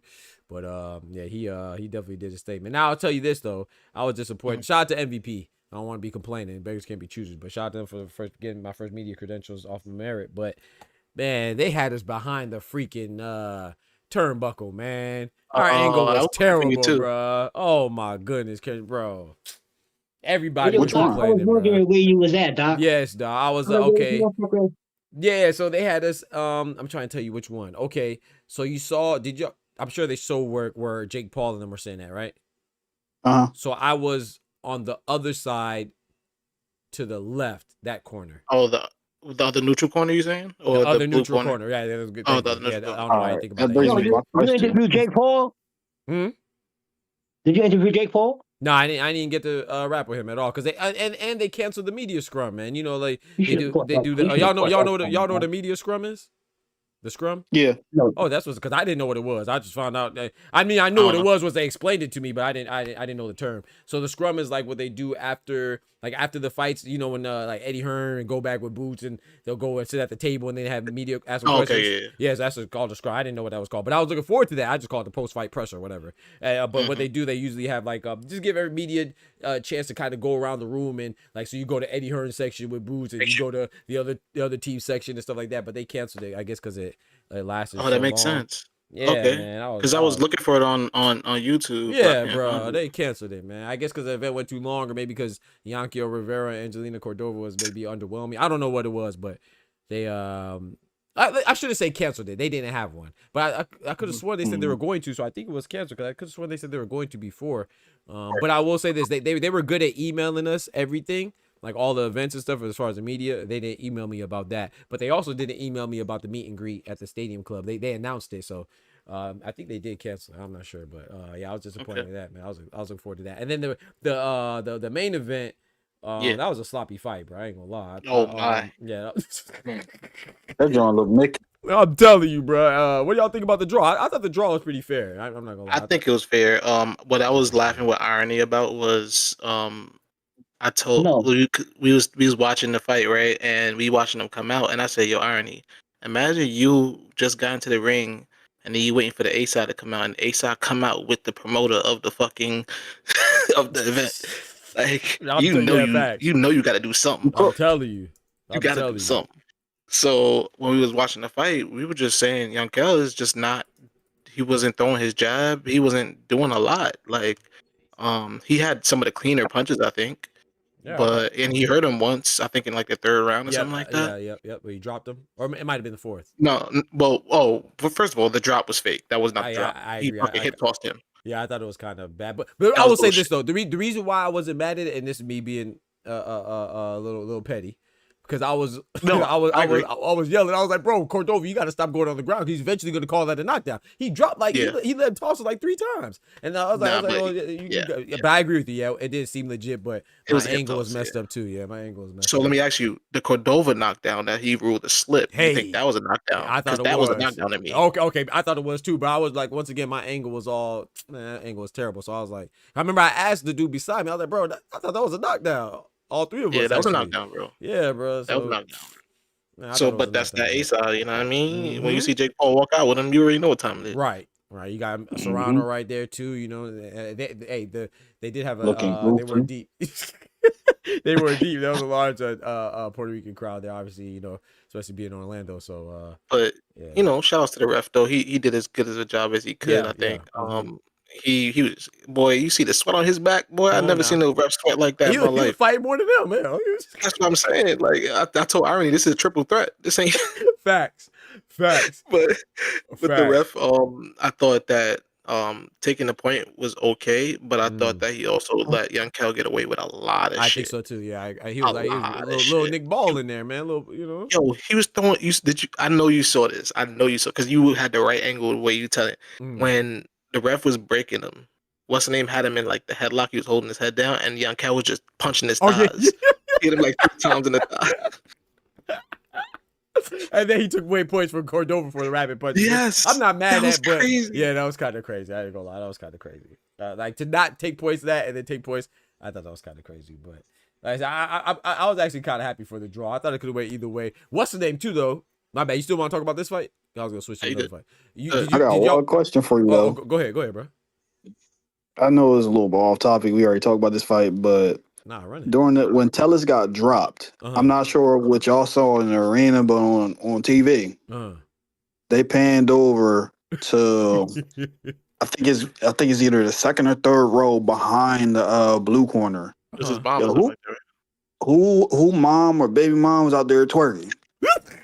I ain't see it, bro. It was like she jumped up and down in excitement and started busting the move. Hey, I didn't see that, bro. I missed that one. I remember that, yeah. They was out there, man. Somebody almost got in a fight. Well, I didn't believe it was gonna fight. I should say they got in a yelling match. They weren't gonna bust a grape in the food fight, but there was. I'm surprised nobody got smacked. Yeah, me too. I thought someone was gonna go down, but no, we're not in this situation, but in some other situation. Some people got a little wild, but it was pretty cool, man. I thought it was cool, man. What's the name? I'm mad I missed that, bro. I missed her. They zoomed in on the camera like after Tellus got dropped, clapping. You know how they do like a little crowd coverage. They just zoomed in on her. I'm like, yo, they was watching her for a that? minute then. And the way you describe it, the dude with the main camera, he was not the guy standing ringside, but he was up on the little what was it called, the little lift or whatever, and was filming. He was right, so he was she was right in front of him, so he was right behind her. So that makes sense that they got her. That boy was doing the Lord's work. Yeah, you doing the Lord's work. I missed that, bro. But speaking of the women, man, one time for the ladies, bro. Oh, yes. They rock. Well, let me not say that. How'd y'all feel about the Stephanie Hahn versus First off, Paulina Angel? Doc. Now, I need you to be real with me. Now. Yes, sir. Who'd you root for after you seen that bitch come out with that blue line flag? Oh, come on, man. Why you think I ain't talked to her? She was in my tower and everything. God forgive me. But you talking about stuff? Yeah, once they said she was with the police, you ain't gonna come out with the American flag. You gonna come with a blue line flag? Come on, Are you man. serious? Come on, man. You know what time it is. Are you serious? You know what time it is. Nah, bro. I was going. When she got dropped, Texas too. Yeah, she got dropped in the first round, and she's a beneficiary of the robbery. Come on, man. She's police, man. And no disrespect. Shout out to her. Shout out to her. Whatever. No disrespect. Shout out to Kendrick. No, number one. Shout out to Kendrick for keeping it real. Talk about no shout out to her. But she's a boxer. She's undefeated. You know what I'm saying? Champion. So what's she? WBA champion. So I give it to her, but she was the beneficiary of a robbery, and that's why I didn't speak to her. And that's why I tell I know I was talking about irony before about me not. If I'm not excited about you, I don't dislike her. I don't really know her, but if I'm not excited to interact with you, I'm not going to interact with you. I feel like that's kind of disingenuous for me personally. I'm not speaking for anybody else, just for me personally. But man, when I found out she was police, bro, I just had a feeling, Kendrick. And then when I saw that, I said, it was just God, bro. Sometimes you just got to go with your gut and your intuition, man. Shout out to my mama, man. I got good intuition, man. Get that from my mama. That definitely was a good move, though, because you don't want to be up there sitting looking like Joe Budden. It's like you can't get a good interview out of a person if the energy not aligned right. Thank you, Ty. Yeah, that's how I feel about it, bro. I just don't even. And I'm gonna tell you, and I'm not. I could be making this up, but this is how I felt. I felt like she was expecting me. Okay, so when I ask my questions, man, and shout out to the chat, man, y'all keep me on my toes too. So big salute to y'all. I do my research on my own still, but y'all keep me on my toes. I feel like I gotta know, you know what I'm saying, or y'all check me on it, which is good. What's the name though? But because I asked questions, I had media members coming up to me and complimenting me on my questions and asking me questions, like Rachel Donaire. I think I told you, Ty. Rachel Donaire, I have a dope story. Rachel Donaire. She tried to quiz me on some boxing things. Yeah, man, she's dope, man. I ain't gonna lie, Rachel Donaire is dope, man. Shout out to her and Nonito. But yeah, she was impressed with because she was asking me questions about Barral, but I think she was trying to quiz me. And but anyway, I just showed some information. But anyway, I feel like she knew that I knew she was a boxer, Stephanie Hahn, and she was by me at the press conference. She was by me at the pool. She was by me in the lobby. Like I said, we were in the same tower, and I just felt like, when someone feel like when you feel like somebody watching you, like she just anticipate me to ask her a question. I'm not asking you nothing. As soon as I found she was police, I was nah, bro, I'm good. Talking about she was gonna rush your ass for not choosing. You feel me? You feel me? Mess around and try to search me for something that she think I got on me. Yeah. I'm good, bro. Identify yourself, Yeah, and I'm there. Yeah, right. I saw her training too. I ain't gonna lie, her training was dope. She was out there doing some mitts in the. What's that her? Or was that Jasmine Ortega? I can't remember. Somebody was doing mitts. Shout out to Jasmine Ortega too. She did her thing. Someone was doing mitts in the parking lot. But yeah, man, she was a former beauty pageant winner, police, mom, and all that. And from Texas. I said, nah, I'm good. Nah, I'm good. Something just told me. Like I said, no disrespect to her. I want not to try to disrespect her, but that's why I didn't interact with her. I just didn't. I just had a feeling. And then when you said, and she came out with that solidified it right there for me. Yeah, Kendrick. That was. I saw that. I said, oh, okay, yep. See, I'm good. We good. God is good. Yeah, that's not going. It was a freaking. I ain't gonna lie, man. And that's what disappointed me with Undertaker. I know I try to separate it. I'm not a big wrestling guy either, but when I saw some interview a little while ago with Undertaker, he had that same thing on him. I said, man, I don't know, bro. Like it's and I'm not saying that you can't support that, but you got to understand, like, it's a response to. You see what I'm saying? Like, it wasn't just like, oh, it was just there. That flag was there, and the people just made it just out of genuine support. No, it's an anti something else. Yep. You know what I'm saying? That's the foundation of it, bro. And we defacing the American flag, which is anti-national. Come on now, nationalist anyway. Come on now. you're going against all the code. Come if on you now. really talking about flag code, Come on now. that's real code. Come You're on going now. against it. Right. Yo, chill on my boy Mark. Oh yeah, what the Mark Calloway? What's his last name? Calloway? Something? Calloway. Yeah, Calloway. Yeah, yeah. I like Undertaker, but I couldn't rock with that. What about Did you get to? You probably didn't because the prelims was going on. Did you get to watch the Chamberlain main event? Nope, I missed that, man. I didn't get to. I didn't watch. It was anything. a good fight. I'm not gonna lie. It was a draw. It was a draw, right? Yeah. That was the first time I've seen 2 main events as draws in a long time. I feel like, but it was a good fight. I think. Yeah, I missed it. I got to go back and watch it. But buddy, I can't remember the dude he fought. I can't remember his name. Ray. Why can't I? It's start with an R. Yeah, sure. I need to go back and watch it though, because I heard it was good. It was good.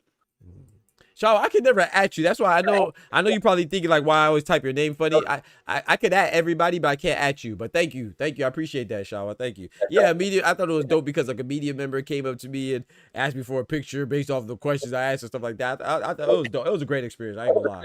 Yeah, especially like Bob Santos, that was a highlight. Man, I wanted to say this too. Bozy, man.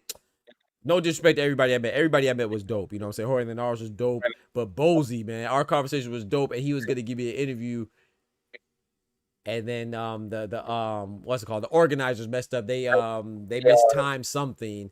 And he wasn't able to do it because he had to go run in and I think it was like weigh in his fighter or something like that. Happened a little earlier than they anticipated, man. But he did give me a free pizza, man. So shout out to Bozy. But that would have been the highlight because for those you don't know, like Bozy, which I know y'all know on the panel, but Bozy he's very like exclusive with his with the people that he allows to interview. Right. Yeah, bro. Yeah, facts. And the fact that he was willing to we talked for like 5 minutes and then he was like, yeah, we can do a little interview. He did him with the side eye. Told me, what you gonna ask me? You know what I'm saying? I just interrogate you real quick. Yeah, interrogate real quick. Police. Right. So shout out but I respect it though, man. It's just I just love that. That was dope. I was trying to get him again, but the other time I saw him, he was with his wife, and I don't like intruding, and that's when he gave me the pizza because they messed up his pizza. They put the Ronies on there. You know, he only eat pork, right? So, they wilded out with that one. That's crazy. Yeah, so he gave it to me. But yeah, that was I got me. look at Karma came in just for the pizza. Look. Say it again, Oser. You took that pizza with that Ronies on it? You know, I eat them Ronies, man. God forgive me, man. Y'all gotta forgive me. Man. I'm working on myself. Oh, we had facts. Facts. I ain't Rastafari yet, man. Y'all gotta have patience with me, man. I'm still working on it. That's but crazy, hey, come on, man. That bacon, man. Bacon and them Ronies, I can't give it up, bro. That's hard, bro. Ribs? I see. I slide with the ribs. I get the beef. I can get the beef joints. But yeah, bro. Yeah. Like, how can I tell? Like, if I go somewhere and they just got ribs and they say it's pork, you want me to say no? Come on, bro. All that sauce? But it ain't easy. I ain't gonna lie. Yeah, you better than me right now, bro. I give you that. Hey, I can't do it yet. I just gotta pray, bro. So what we saying is Doc gotta go to Philly. Hey. I might have to, bro. I might have to. Maybe they have me guys then go on a freaking what's it called? I can stop it cold turkey or something. Yeah, I gave up the pork long. Hey, Shaw, I'm still working on myself. But yeah, Bozy was dope. You know who was dope too? Kendrick.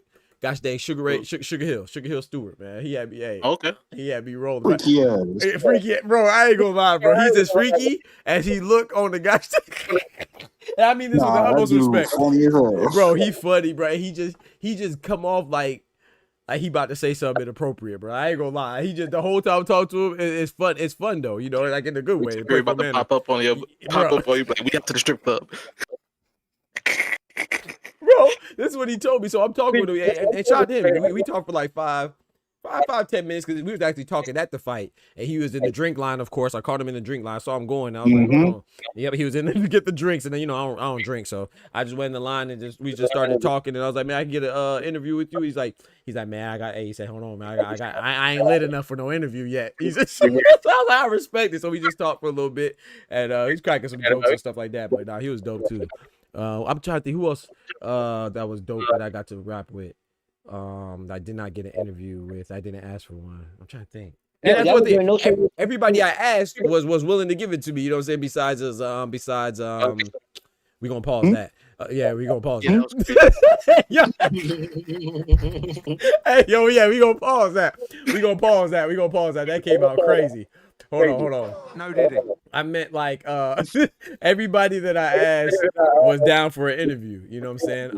The only person he said afterwards too, I just didn't see him, was Sugar Hill Stewart. You know, Bozu was about to, but then he got called, and then Sugar Hill Stewart, he just like, hey man, if I catch you afterwards, we're cool. That's what I understood. We had to fight. So, but like I said, everybody was dope, man. Nonito Donaire was dope. Rachel was dope.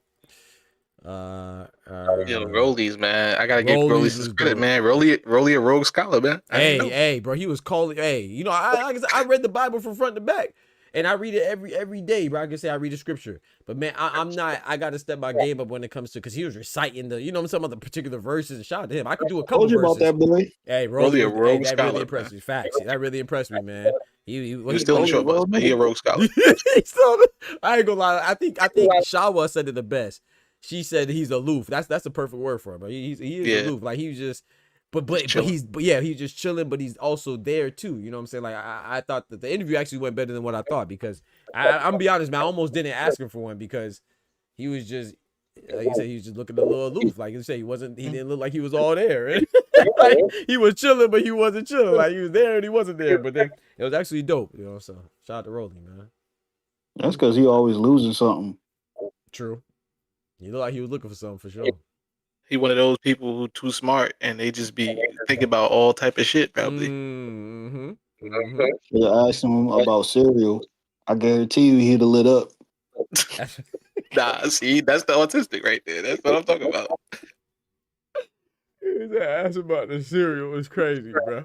Oh yeah, ain't nothing better than Captain Crunch to him. Hey. Oh yeah, I remember that. He said that. That's a fact. Yeah. They fight a nigga into it for some Captain Crunch. Hey, Captain Crunch be busting. Boy, he started talking about the Bible. Rolly was like, yeah, that was dope, Shawa. I ain't gonna lie, that was dope.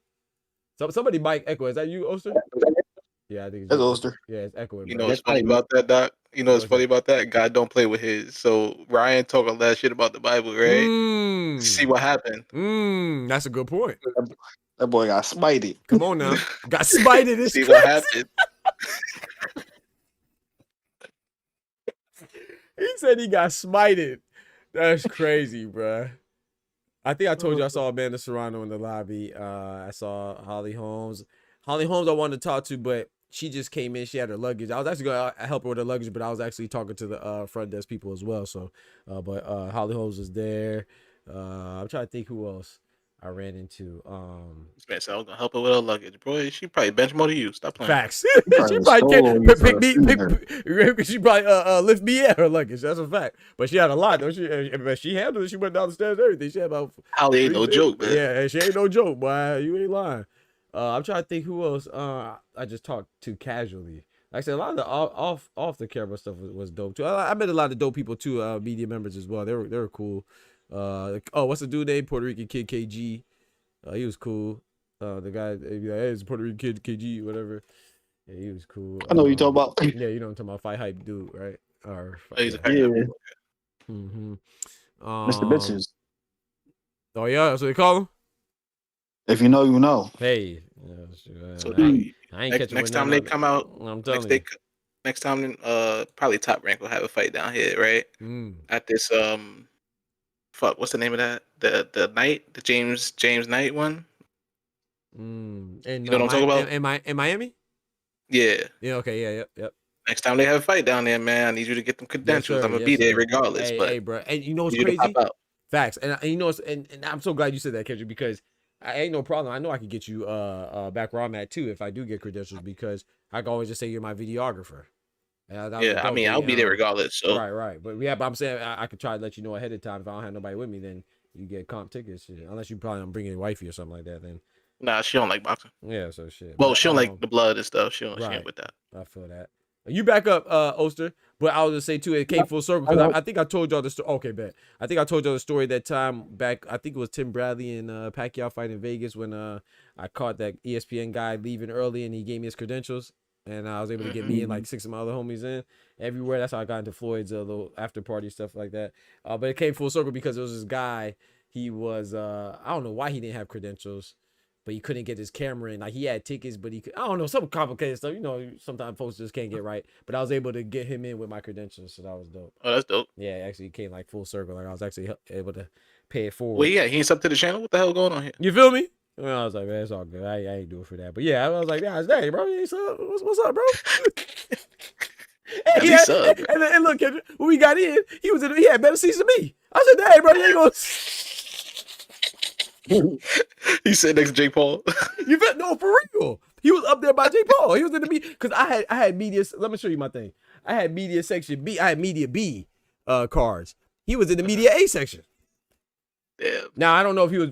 Obviously, he wasn't media because you couldn't get in, whatever. But he had like some tickets to get back, whatever it was. I don't know. I ain't mind my business, but yeah, bro. So, Doc, yes, sir. So, Doc, once you get your credentials, it's for every fight, or you got to keep. No, I think I got to keep applying. Yeah, I think unless there's this one guy that was talking. I was talking to him too. I made a couple little connections with Shabiti. He was actually he was another guy in media A. He was telling me that he talked to who did he talk to? I don't remember. I wrote it down. I think Box Lab or somebody else was there, and so he knows a guy there that actually hits him up for the fights to let him know, like, so he doesn't really apply each time, he just lets him know that he's interested in going, or they ask him, and they actually pay for his board. Like they let me in, but I had to pay for my board and stuff like that and my travel. But they don't pay for his travel, he told me, but they at least pay for his hotel. Yeah, that's better than nothing. That was the biggest expense. The gosh dang Kareem Royale joint. Bro. Gotta start somewhere, okay? Yeah, you gotta start somewhere. Amen. I ain't mad at it, I'm trying to think who else I saw to tell y'all that was. Oh, I saw Tarver. They did a little media. I was gonna say, I was surprised you ain't say nothing to Tarver because he was on the what's the name? Yes, I didn't get it. Bro, I wanted to, but okay, I'm gonna tell you, I saw him twice. And one time, me, I don't like to be intrusive, man. So they call this what they call a meet and greet in the stadium lounge, I believe is what the little place is called. But it's like, it wasn't a meet and greet for media. It was like a meet and greet for fans. Like they had the, when they have the setup for, like, they have the ring girls and they have like maybe the commentator or the announcer. So they had that big Mo, whatever his name is, and they had the ring girls there, and then like you could go in and take a picture with them. But there was also people in there, like Rolly was in there, but I already talked to Rolly at this time. What's Serrano? I don't remember if Miranda Serrano was in there. Holly Holm was in there, Antonio Tarver in there, but it was like a very intimate, like people were sitting down eating. Like what would do, just hop in the booth with them and be like, hey, what's up, man? You know what I'm saying? Like they were sitting down eating like there was with their party, so you could walk around there, but it was like a restaurant. Like you walking around a restaurant looking at people eat. Like, so I didn't feel like, I don't know, I just didn't think it was appropriate for me to try to interact with somebody. Yeah, that's when you need to meet there, because I would have been like, hey, what's up, man? How you doing today? Right, yeah, I probably, in fact, I should have did it, but I don't know, I ain't feel right. I understand that, Doc, but understand when you're in these situations, you're a baby in the business. You feel me? So you got to do that. You got to do that, and let them tell you that you're doing something wrong. You right, but you got to do it though. You right. If you're doing it wrong, it's cool because you in a circle. Oh, my bad. You know what I mean? But you need this though. You need this, so you gotta. You know what I mean? Because you might not be there tomorrow. So you right, bro. You right. Now you right about that. I appreciate that. You right about that. And what's the name too? And and I can't even say that I have a bad experience because that picture I have with Zab Judah on my intro or my outro or whatever, that was Zab Judah was actually eating. I remember that was like it was yesterday. I walked by Zab Judah. He was at a restaurant and eating by himself, eating some fish. And then he stopped what he was doing and he took a picture of me. I just said what's up to him. He said, yeah, bro, what's up, man? He's like, you want a picture or whatever, or something like that. We talked for a little bit, exchanged a couple words, and he took a picture with me. We stopped what he was doing eating, but I still like felt bad. Like, man, my bad, bro. You eating? He was like, man, it's cool, but I don't know. Just try to be courteous. Yeah, everybody cool. That's what I say. Yeah, a lot of them cool. I can't say I had a bad experience, man. They were all cool. Yeah, some people remember where they come from and they remember the struggle, so they understand that. You know what I mean? Some do, some don't, but some do. That's true. Yeah. Yeah, man, I'm just pulling up with grace. You feel me? Excuse me. Yeah, that's it. I'm trying to, you know what I mean? I'm trying to get right. You know what I mean? You gotta remember, I come from a sales background. I used to have to stop people in the middle of New York City and Union Square Park, Grand Central Station to sell them charity, bro. Get their credit card in the street on an iPad. So it's a different level of I don't give a fuck. You feel me? Yeah, nah, but with kindness. Remember, Doc. Intact. Right. Doc, you're not a fan. You're a content creator. You right. Yeah. You're not a fan. You're a content creator. You know what I mean? And they'll never know that until you walk up on them and be like, yo, such, man, boom, boom, boom. Bro, I'm a content creator. That's a great point. No, you're right, Osher. Because you know me, a couple guys, and this happens to me all the time, but like I remember Sean Porter thought it was, but there was a couple people there, including what's the dude named Coach Anthony or whatever. They thought I was a boxer. Had Sean Porter thought it was a boxer. What's the name? Thought it was Zab. Sergio Moore thought it was a boxer. This is years ago though. But this time too, a couple people thought I was a fighter as well. I guess because you know I look athletic. So a lot to go on your point, they don't know that I'm media. You're right. I agree with you. Yeah. So yeah, I got to introduce myself that way. You're right about that. I need to do a better job. I don't know what capacity we'll be back. but yeah, good Lord willing, absolutely.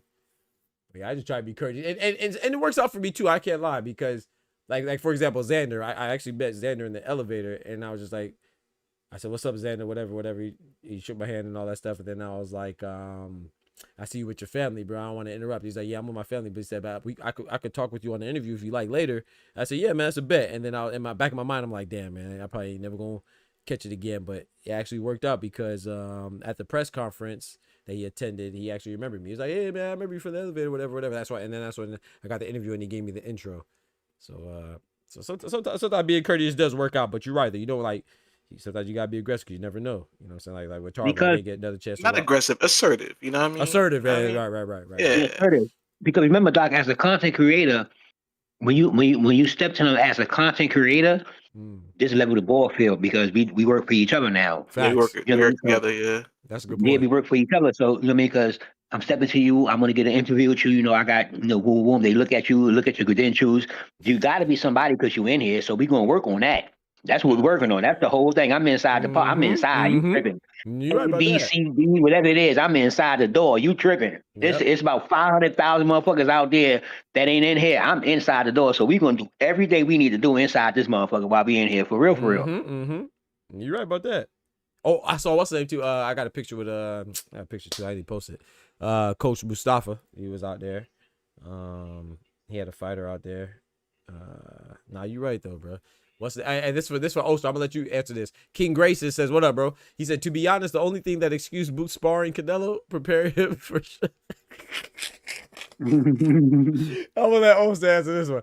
He said, "To be honest, the only thing that excused Boot sparring Canelo and prepare him, showing any support is if he gets 100,000 per session." He getting that in knowledge work, bro. Look at all of that experience Canelo got. I need that money, bro. I need that money. I know he getting paid too, but just look at the experience Canelo got on that high level that Boots trying to get to. 67 fights, undisputed. Nah, I think that's. I think that's gonna help Boost a lot, man. I ain't gonna lie. I mean, I think it's gonna benefit Canelo as well. I think DZ in the building. What's good, brethren? My guy. Told you before. I'm charging per punch. I don't give a fuck. Y'all remember Tank? Payday. 2 R's in a Lambo, right? Hey. That boy Canelo sent that boy. You know what I mean? 2 Maybachs worth of chicken. Come on now.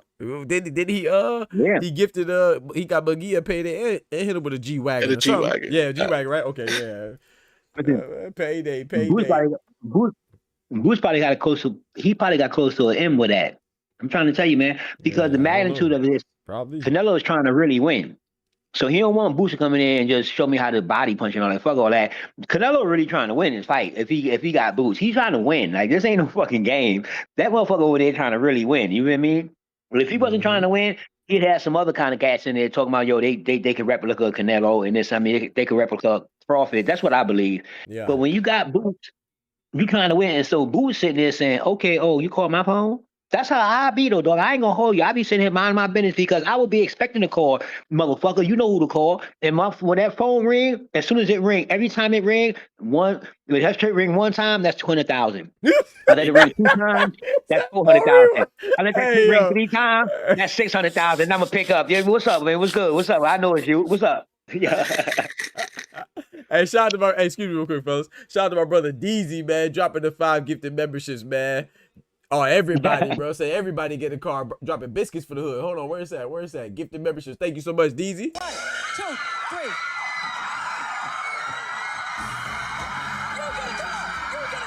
I'm trying to tell you, kid. 200 a ring. You hear me? 200 a ring. Yo, I got to press Doc real quick. Hey, Doc, where that Steam Deck at? I know, right? I need that. You know I'm a pocket watcher. And that Stream Deck went to the gosh dang hotel, Kareem Royale. That's what. Nah, facts. That guy's that gas money in the Cream Royale, bro. That's some Hey, yo, crazy, bro. Doc. Hey, Doc. Yes, What sir. that was a dude that fought Devin Haney, right? You was introducing, but then you Oh yeah, Jorge interview him? Linares. Yeah, Linares. Yes, Yeah. sir. Yes, sir. Yo, I was about to say, yo, I swear to God, I wish I could have had a little earpiece. I said, Doc, ask that motherfucker why he didn't cut the ring off. Yo, That's crazy. See, you try to start trouble, right? You try to get now beat I'm up out fucking there. with you. Now I'm fucking with you. I'm fucking with you, Doc. Yo, Ty, appreciate it, man. Shout out to B-Dog, Paid in Full, Cooking with Sir, Miss Sislo, and Raider Transplant. Shout out to DZ for the gifted memberships. And upon expiration of those memberships, please consider renewal. You know what I'm saying? It really helps the channel keep growing and growing. Hey, happy I could get home and catch you while you live again, Phil. Yes, sir, DZ. I appreciate you, bro. Thank you for the love, man. Hopefully you safe, you and wifey out there too. FG says Canelo also has to be aware that Boost can sabotage his gameplay. Boost daddy talking a lot. Yeah, I mean, there's always a risk, but I mean, like I said, this is not Canelo's first rodeo. It's not Boost's first rodeo. These boxers spar each other all the time, man. And Yeah. Boost is not the only person he's sparring. He's sparring. Yeah, he's not the main one. Yeah, I don't even think he's the main one, like Kendrick said. I doubt it, given the timeline. But you know, Bud's sparring his sparring partners too, and all that stuff. So I don't think it's nothing. Yeah, I think it's overblown more than anything. Let Boots go get his money. You heard me? Everybody got their agenda, man. Canelo got an agenda, Boots got an agenda, and Crawford got an agenda. They have agendas. There ain't nobody moving with no agenda. Boots in there for a reason. He getting that spread. I know. I'm telling you, I think it's 200 a call. To be honest with you, I think Boots close to an M. You heard me? So Hey, just because you call it, I know I'm that guy. Yeah, I know I'm that guy that you need to actually the icing on the cake, or you want me to be the flour. I could be the egg or whatever, but you need the kid though. At the end of the day, before the 13th, you're gonna call my phone, and that's just why it's 200 a ring. You heard me? 200 a ring. Dead serious.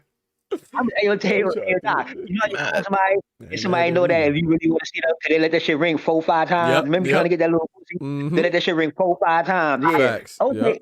Yeah, facts. If you let it ring 4-5 times, I'm at an M, nigga. You heard me? As soon as I pick up, yo, what's up? You know it's urgent. Ain't Canelo getting 100 M's? I mean, shit. Yeah, you getting I'm gonna need 1% of that. I'm telling you, you get 101, man. bro. You 1%, bro. 1% a million. That's crazy. And I'm just gonna teach you footwork. I'm just gonna teach you a little bit of footwork, how to, you know what I mean? If you give me a little tool, I'm gonna try to get you out of some shit. You heard me? What's up? Talk to me. What you need? Shawa says, I'm saying till I get that word. Yep, and Virgil Ortiz. Yeah, he gonna learn some stuff for Virgil Ortiz. You know, Canelo and Virgil been sparring. You know, Virgil has already talked about that. So that's gonna, you know, he's gonna get some insight on that too, man.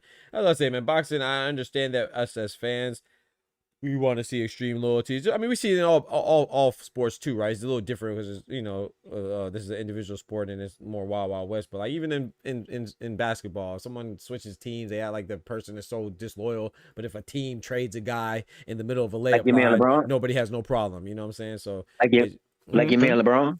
LeBron what? Switching teams? You know, I rock with LeBron. That's true though. People didn't like it, but I said like your man LeBron. Hey, people switch teams all the time, bro. They don't like it, but then when the organization does it, then you know it's okay, it's cool. But if a player controls their own destiny, like I didn't like KD moving to what it called. I didn't like I ain't gonna lie. I like LeBron. I'm gonna be honest. I was indifferent.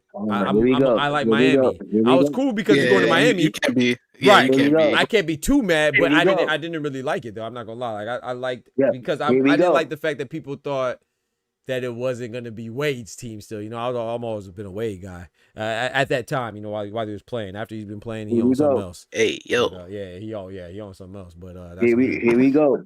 Here we go. Anyway, back to boxing. You heard me? Back to boxing because we not getting on that. That's worse than what we talking about now. Back to boxing. Before I slide, I'm gonna say this before I leave. Yes, sir. Hey, quit playing with my man's Tank. Oh yeah, let's talk about this, bro. God. Go ahead, too, folks. No, we're not talking about this. No, we're not talking about this. No, we need to talk about it. We gotta talk about it. It's that short and simple. People gonna quit playing with my man's like that. You for real? You for real? Hell yeah. Hey, look, Oyster. I don't want to have to catch you in traffic, folks. No, let me. You got to catch me in traffic, Tank. You got to catch me in traffic, Tank. You hear me? I don't think it's like a fight that I'd be like, oh hell yeah, Tank fighting Jake Paul, but it's not something that I see and be like, oh man, nobody want to watch this shit. I don't like shit. I just like watching some good scraps. Feel me? Yeah, I'm with that. But, and he getting the bag. I think that's fight is gonna be underwhelming. I will say this. Yeah. I Let's don't get think it's about. gonna be what we expect it to be. To be honest. But let's Yeah, get that's what I'm saying. let's I get can't past. make my opinion on the fight till I see the shit. But then Mm. even after it, it's not like he still can't be in the fights that we want to see. So I don't get the You think big he claim. gonna have the All right, hunger though? can I say something? Yeah, I I mean, don't not know. too far. My fault. I'm just saying. Can I say one thing? I want to say one thing. Twofold. All I'm saying is this. All Go I want to ahead. say is this: is that what we know Tank for? What you mean? What Knocking we know for? motherfuckers out. Right or wrong, right? Sending niggas to the pavement, right? Okay, yeah. So we Bro. know. So what we do know, Tank put motherfuckers to sleep. That's what everybody want to see. Okay, fuck Roach. I ain't thinking about Roach. Fuck Roach. Anyway, I'm just saying, this Damn. here is what you call like literally a fake fight. This is Yeah, a it's an fake exhibition. fight. It's an exhibition. Tank For is sure. not going to knock him out. No, I'm just saying he's not going to knock him out. He's not going to do none of that. So I'm just saying, as the Tank fans, what are y'all looking at? Is y'all going to watch this fight or just watch the next fight when he actually fights somebody? Hopefully, if he fight like a real fighter, because this is fake. This I mean, is it's I'm an gonna fake. watch it exhibition. just like I 100% watched fake. the Paul and Tyson I fight. was about just I was like about to say, watching yeah, motherfuckers exactly, fight. Oh exactly. no, That's a that's great one. cool. I'm just asking a This a question. That's cool. fundraiser. I know. And So Yeah. then this is a. Oh, go ahead, Tufo. Go ahead, Tufo. yeah, Kendrick, what you had asked me before, I forget, you just asked me something. I was about to ask you. Well, I was about to ask you something actually. It was going to say, do you think he's gonna fight again after he Oh yeah, makes you his said he payday? gonna still have that hunger. But Yeah. So you're telling me. So Hold you're on, telling me if we go to the. shit. let Tufo answer. Hold on, bro. Let Tufo answer. Oh no. I mean, I can see why people would think that way, but then it's like shit. If he don't, then like I It don't is what it is, fuck right? with it. Like shit, people gonna forget about the man's anyway. Like I ain't gonna say forget about him, but like this shit ain't gonna matter like 2 decades from now, and he's still gonna Yeah. be able to create something from off of this fight 2 decades from now, hopefully. So Money that's what I wise, for look at sure. this shit. I mean, maybe, but what I'm saying, hey Ty, let me ask you a question, Ty. Let me ask you a question. This question is to Doc and Ty. You heard me? This But I'm about to dip, y'all. All right, All right, Tufo, man. Tufo. Appreciate I'll you let you. pulling I'm up, about to man. slide in this. keep it God safe, bless, man. bro. Oh, All right, yeah. yeah. Yo, this is with Doc and Ty, the two freakiest motherfuckers in the room. That's If we go crazy. to the strip club, right? No, listen. Hey, yo, listen. If we go to the strip club, right? We going to what's that shit? Yo. The Magic biggest City. strip club in the world, Magic City. We in Magic City, right? And so we going there. Me, you, and Ty. We going there. We all in there, y'all. And all these bitches got sweatsuits on. Mm. How you gonna feel? I'll be waiting for the balls to drop for them to take them off. I don't know. No, they got sweatsuits on. We know Disappointed. that. They said at the bar, they said that yo, the AC is on, so we all wearing sweatsuits and we came in, we paid our money to see the strippers. What we gonna feel? Because this is a fake fight, and they telling you that this is a fake fight. So I don't know what you're looking for, even viewing a fight. I don't know what you're looking for. So I don't get it. Like I don't get why you will view a fake fight. They telling you it's a fake fight. I mean, Like Yeah. it's kind of free though, so it's like not Yeah. really. no, I get that If it was part. pay I per know I view, get that it's part. different. No, I get that part, but I'm just asking you a general question. Like, honestly, you gonna view this fight and look at it and do what? I don't even watch WWE, but I'll watch WWE, to be honest with you, the day of that fight. I'd rather watch that shit because I know that shit is fake. And I know it's fake and I know it's entertainment, but I can't see Tank in here. Like, I just can't see it. You just seen Tyson do the same thing and y'all said that was fake. They went Hey, crazy old with school. Tyson. Go ahead, Ty. And I'm gonna tell you my feelings on this fight. Keeping it a buck. I did that for Tank's last fight. I bought tickets to go see Lamont and him fight. That's true. I said, nah, fuck that. That's true. I took my ass to Toronto and I watched John Cena. That's true. I remember that. Facts. I understand. I respect that. I remember that. respect that 100%. And that's a I real will say this boxer. on this. Ty, a real boxer fan too. I will say this though, in my opinion on the fight, man, I feel like I can't see it no other way. I'm gonna be honest. I don't understand why people act like you can't separate the two. Like, as a boxing fan, I mean, I could say freely that as a person that's making money, whatever, that wants to make money, of course I can say, okay, bet you're gonna go for that because that's a bigger money fight and it's an easier fight too. It's like a sparring session, glamorized, glorified sparring session, and you get paid a lot of money. But as a boxing fan, why can't I say that the fight is trash? I don't hate Tank because I still like Tank, but I don't like this fight. Why would I like this fight? I'd rather see a Lamont Roach rematch. I'd rather see a unification with Shakur. I'd rather see whatever it is that's a real, like, to me, constitutes as a real fight. So I don't understand why people feel the need to to, especially if you were over here telling us that the fight wasn't going to happen and how wrong we were when I said this months ago when I saw that Eddie Hearn said it, you know, and people said, oh yeah, well, you're wrong and all this, so why would he fight Jake Paul? Especially if you're one of those that now you see him fighting Jake Paul, now all of a sudden you're defending it and you know damn well that you wouldn't defend it for anybody else. I don't understand that. Like, to me, this fight is trash. It is. Why do I have to feel a sense of loyalty to Tank? I like Tank, but I like Tank as a boxer. I wish everybody the best, Tank included, but I think this is a good opportunity. Of course, it's a great opportunity for any time you're Anthony Joshua or you're a real fighter or Tank Davis and you get to fight somebody who is not quite a full fighter and you get paid a lot more money than you would for taking a more dangerous fight. Duh, that's obvious, you know. But as a fighting fan, I don't want to see Tank fight Jake Paul any more than I want to see LeBron James play against a semi-pro basketball player. I don't want to see the Lakers go against and Luka Doncic and LeBron go against, I don't know, some freaking C-League championship team or some college. That's what this is. So I don't want to see that. You know what I'm saying? I want to see LeBron go against Steph Curry. I want to see Steph Curry go against Luka Doncic. I want to see Luka go against Giannis against Jokic. I want to see Tank versus Shakur versus Devin versus Tio versus whatever. So yeah, I think this fight is trash. But at the same time, am I going to boycott it? No, I'm going to watch it just because I watch if I watch Jake Paul and Mike Perry, if I watch Jake Paul and Mike Tyson, I'm going to watch Jake Paul and Gervonta. And I do think that it does show some good, it does have some good things, right? There's some positives. There's going to be some good undercards because Jake Paul, at least as of late, he has some decent undercards.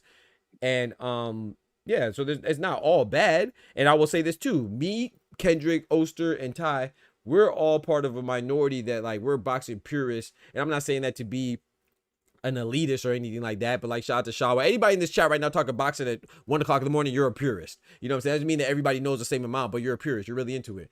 But like I have family members that know I watch boxing. They know I cover boxing. They didn't call me for the Errol Spence and Terence Crawford fight. They didn't call me for Gervonta versus Lamont Rose. They didn't call me for Shakur versus Artem Hartian, but they called me for Mike Tyson and Jake Paul. Because this is what the casuals are going to look for. You know what I'm saying? So in that point, in that respect, it's good. You know what I'm saying? It is bringing more eyes to boxing, but it's bad to me because it's deteriorating the sense of best fighting the best and top athletes fighting. You know what I'm saying? It's kind of going against what we want to see, and that's the top guys fighting the top guys. But I don't think it's bad, but I don't think it's a good fight. No, and I don't care if somebody's making a lot of money. You know what I'm saying? I wish you the best with that, but I don't watch boxing. Yeah, I don't watch boxing for that, man. I watch boxing. Yeah, but I'm saying like this. What I'm saying like this is that whenever I speak, I try to put all the toppings on the pizza out, the money and all that stuff. I'm putting all that to the side. We just talking about the sport of boxing. Right, exactly. But now, yeah. So what I'm talking about now is that when it comes to the fans of boxing or whatever the case is, that's why I always say it depends on the age bracket you're talking to, because some people was bred on boxing in a different type of time than it is now. So now a lot of things don't matter that mattered before. You know what I mean? It don't really matter now. Certain things only matter now. And that's just the way it is. So you got to like deal with it, because you'll be here until, tomorrow trying to convince somebody. So that's not my goal. It's just that I understand you feel, like people feel, whoever it is that I'm talking to, I understand the way you feel. I feel this way. So I try to put in my head how to get a silver lining between both of them, because I'm not trying to change your mind, because I can't, because you wasn't born when I was born. So you don't even know what I'm talking about at the end of the day. Not you. I'm just saying, like, when you're talking to in general, you in general. You talk to the average younger dude, you know what I mean? Some of these dudes be like 25 you be talking to. So all they know is what they know from a 25-year-old. Google is available, but people's hands get kind of like scary when they try to type in the real facts to understand what's going on. They won't do that. They'll type in a bunch of lies and they'll type in a bunch of narratives, you know what I mean? But they won't type in saying like, certain things. They won't just, because all you do is type it in your phone. Like you just got to type it in and you won't. And so that's why I understand what's going on today. I'll be like, you know what? It's fine. You feel that way. I feel this way. I understand where you're coming from, but I understand where I'm coming from. Shout out to you. I don't understand how anybody can say this is a good fight.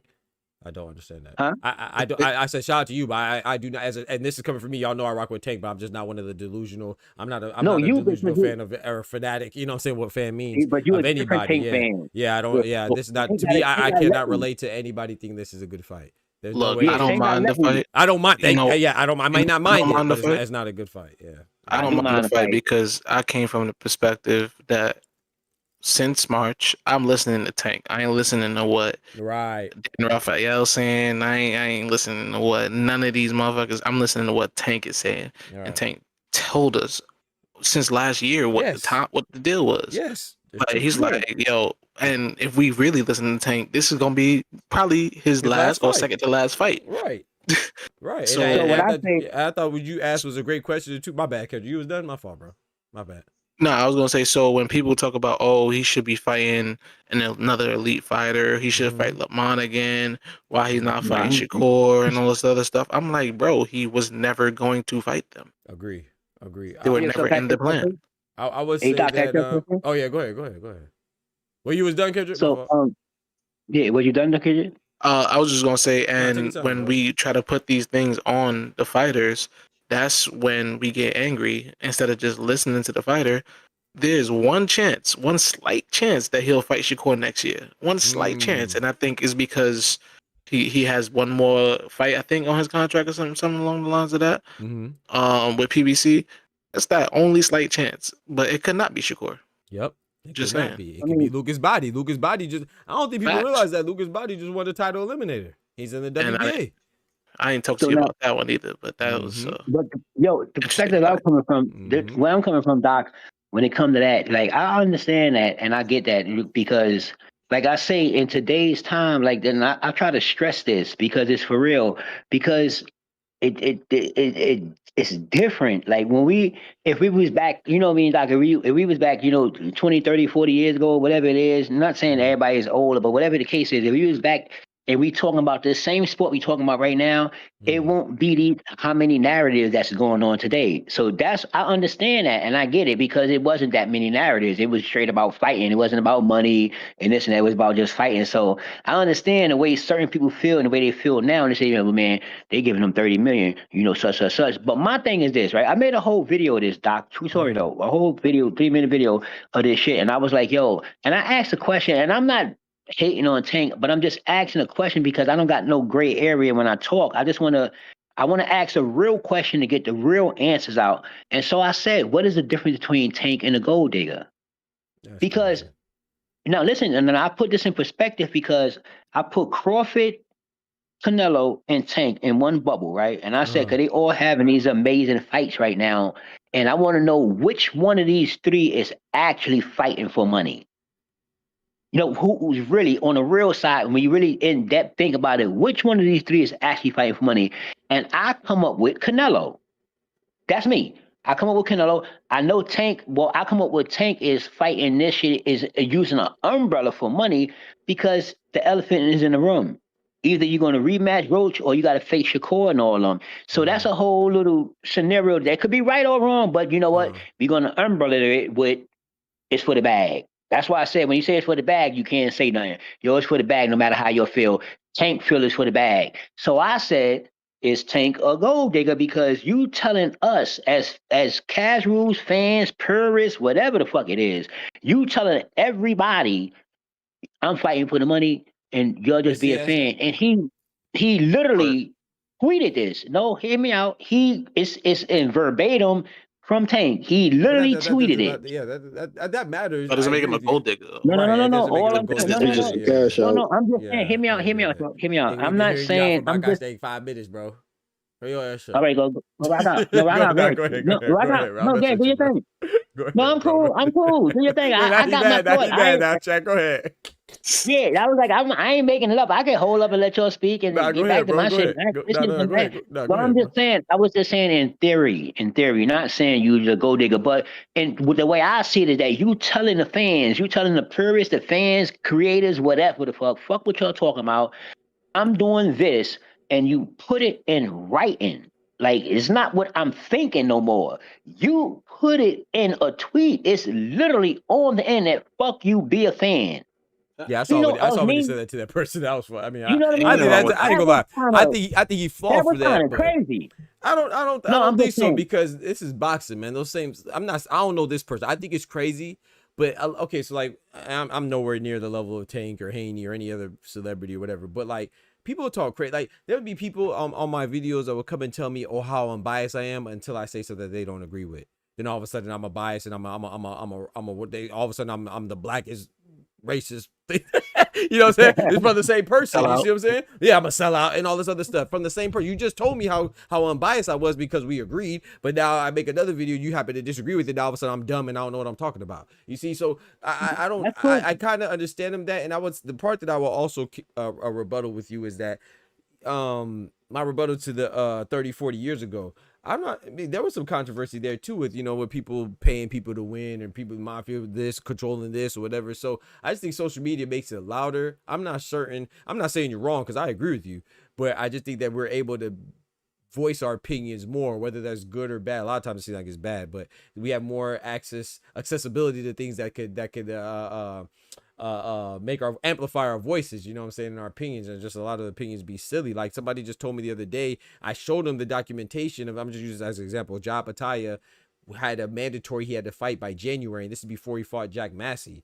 That it literally documented, and this guy told me that his mandatory came out of nowhere. Hey, bro, mandatories don't come out of nowhere. You can say whatever you want. Like, some mandatories might be stupid. It may not make any sense. Might be a waste of time. But mandatories don't come out of nowhere. That just lets you know that you don't know anything about what you're talking about, the topic that you're trying to discuss. But you're convinced that because you want to talk about something or you're passionate about it, that you're right. And a lot of people just be wrong. But with the Tank stuff, I disagree with you, Oster, because I agree with you. I agree with what you and Kendrick are saying. I don't like this fight, but I don't think there's anything wrong for boxing fans to expect a boxer to fight competition. I don't think there's anything wrong with that. So I don't think there's anything wrong with Tank doing what he wants to do either. But there's nothing wrong with me disliking it as a boxing fan. I don't have to like every fight that he goes. You know what I'm saying? I'm not saying you're saying that either. But so what I'm saying is that yes, I agree with Kendrick. Like saying we should listen to him, but at the same time, yeah, we should listen to him. But I feel like I don't ever want to live in a world where I can't call bullshit bullshit. This is bullshit. I don't care if he never has to box again. I don't care if he's feeding the kids. I can still say that this is bullshit. Like that doesn't mean that he doesn't have good intentions with it. If the result is not good, but this is bullshit. I don't want to see. I never. Yeah, that's how you felt about the Mayweather. I mean, the Mayweather joint too, right? Thank you, Kendrick. I felt the same way about Floyd, and Floyd Mayweather was my favorite fighter ever. Floyd, I did not like Floyd and Conor McGregor. I don't like any of these guys that like. They're no kid to me, bro. Like, I don't. They're not perfect. They I don't feel like they can walk on water. I like them and I appreciate them, but no one's above critique, but I'm also going to compliment them more, so I think it's appropriate too. What I'm saying is that when it comes to Tank, this is where I'm coming from when it comes to Tank. I don't want nobody to think I'm coming from a bad place.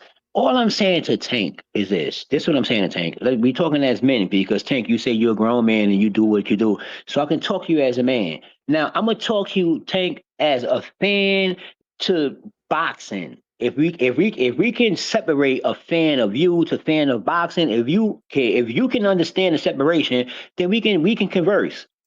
But if you can't, we won't be debating. I don't want to debate with you.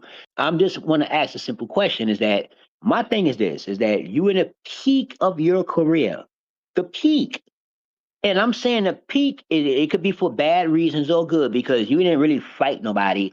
And this is why you're in the position now that you're a big elephant in the room because, no, I'm just saying, regardless to who you say you fought on your resume, to the people, because the people is a part of you, Tank, people is a part of every one of these celebrities, no matter what y'all want to say. Y'all can say fuck them, it's for the money because that's what you're signing contracts now because people forget things.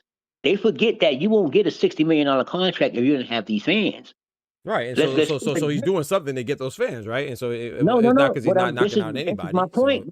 This is my point. Back to what I was saying about a gold digger. Now, a gold digger. Let's talk about a gold digger. Fuck Tank. Let's talk about a girl that we go in there and she a gold digger. She like, yo, nigga, listen, you want to get some, whatever, and you like, yeah. She like, yo, give me this, and I'm gonna perform, and I'm gonna do this. That's what it is. It's everybody's a deal. A gold digger then. Everybody. No, I'm not. No, listen, I'm not saying that. All I'm talking about. I'm saying everybody that box. Yeah, I was gonna say all the boxers are gold diggers. Shakur got to be a gold digger because he didn't take the Haney fight. Right, and so it's Canelo. Like no. What I'm saying is this. What I'm saying is the reason why I'm saying a gold digger. I don't want you to think about talking about fighters. That's we first it was ducking. That's not gold digging. That could be ducking, but I don't think it's gold digging because gold digging is like I'm going to perform this act for you and you're going to pay me, which Tank and fucking Jake Paul is doing.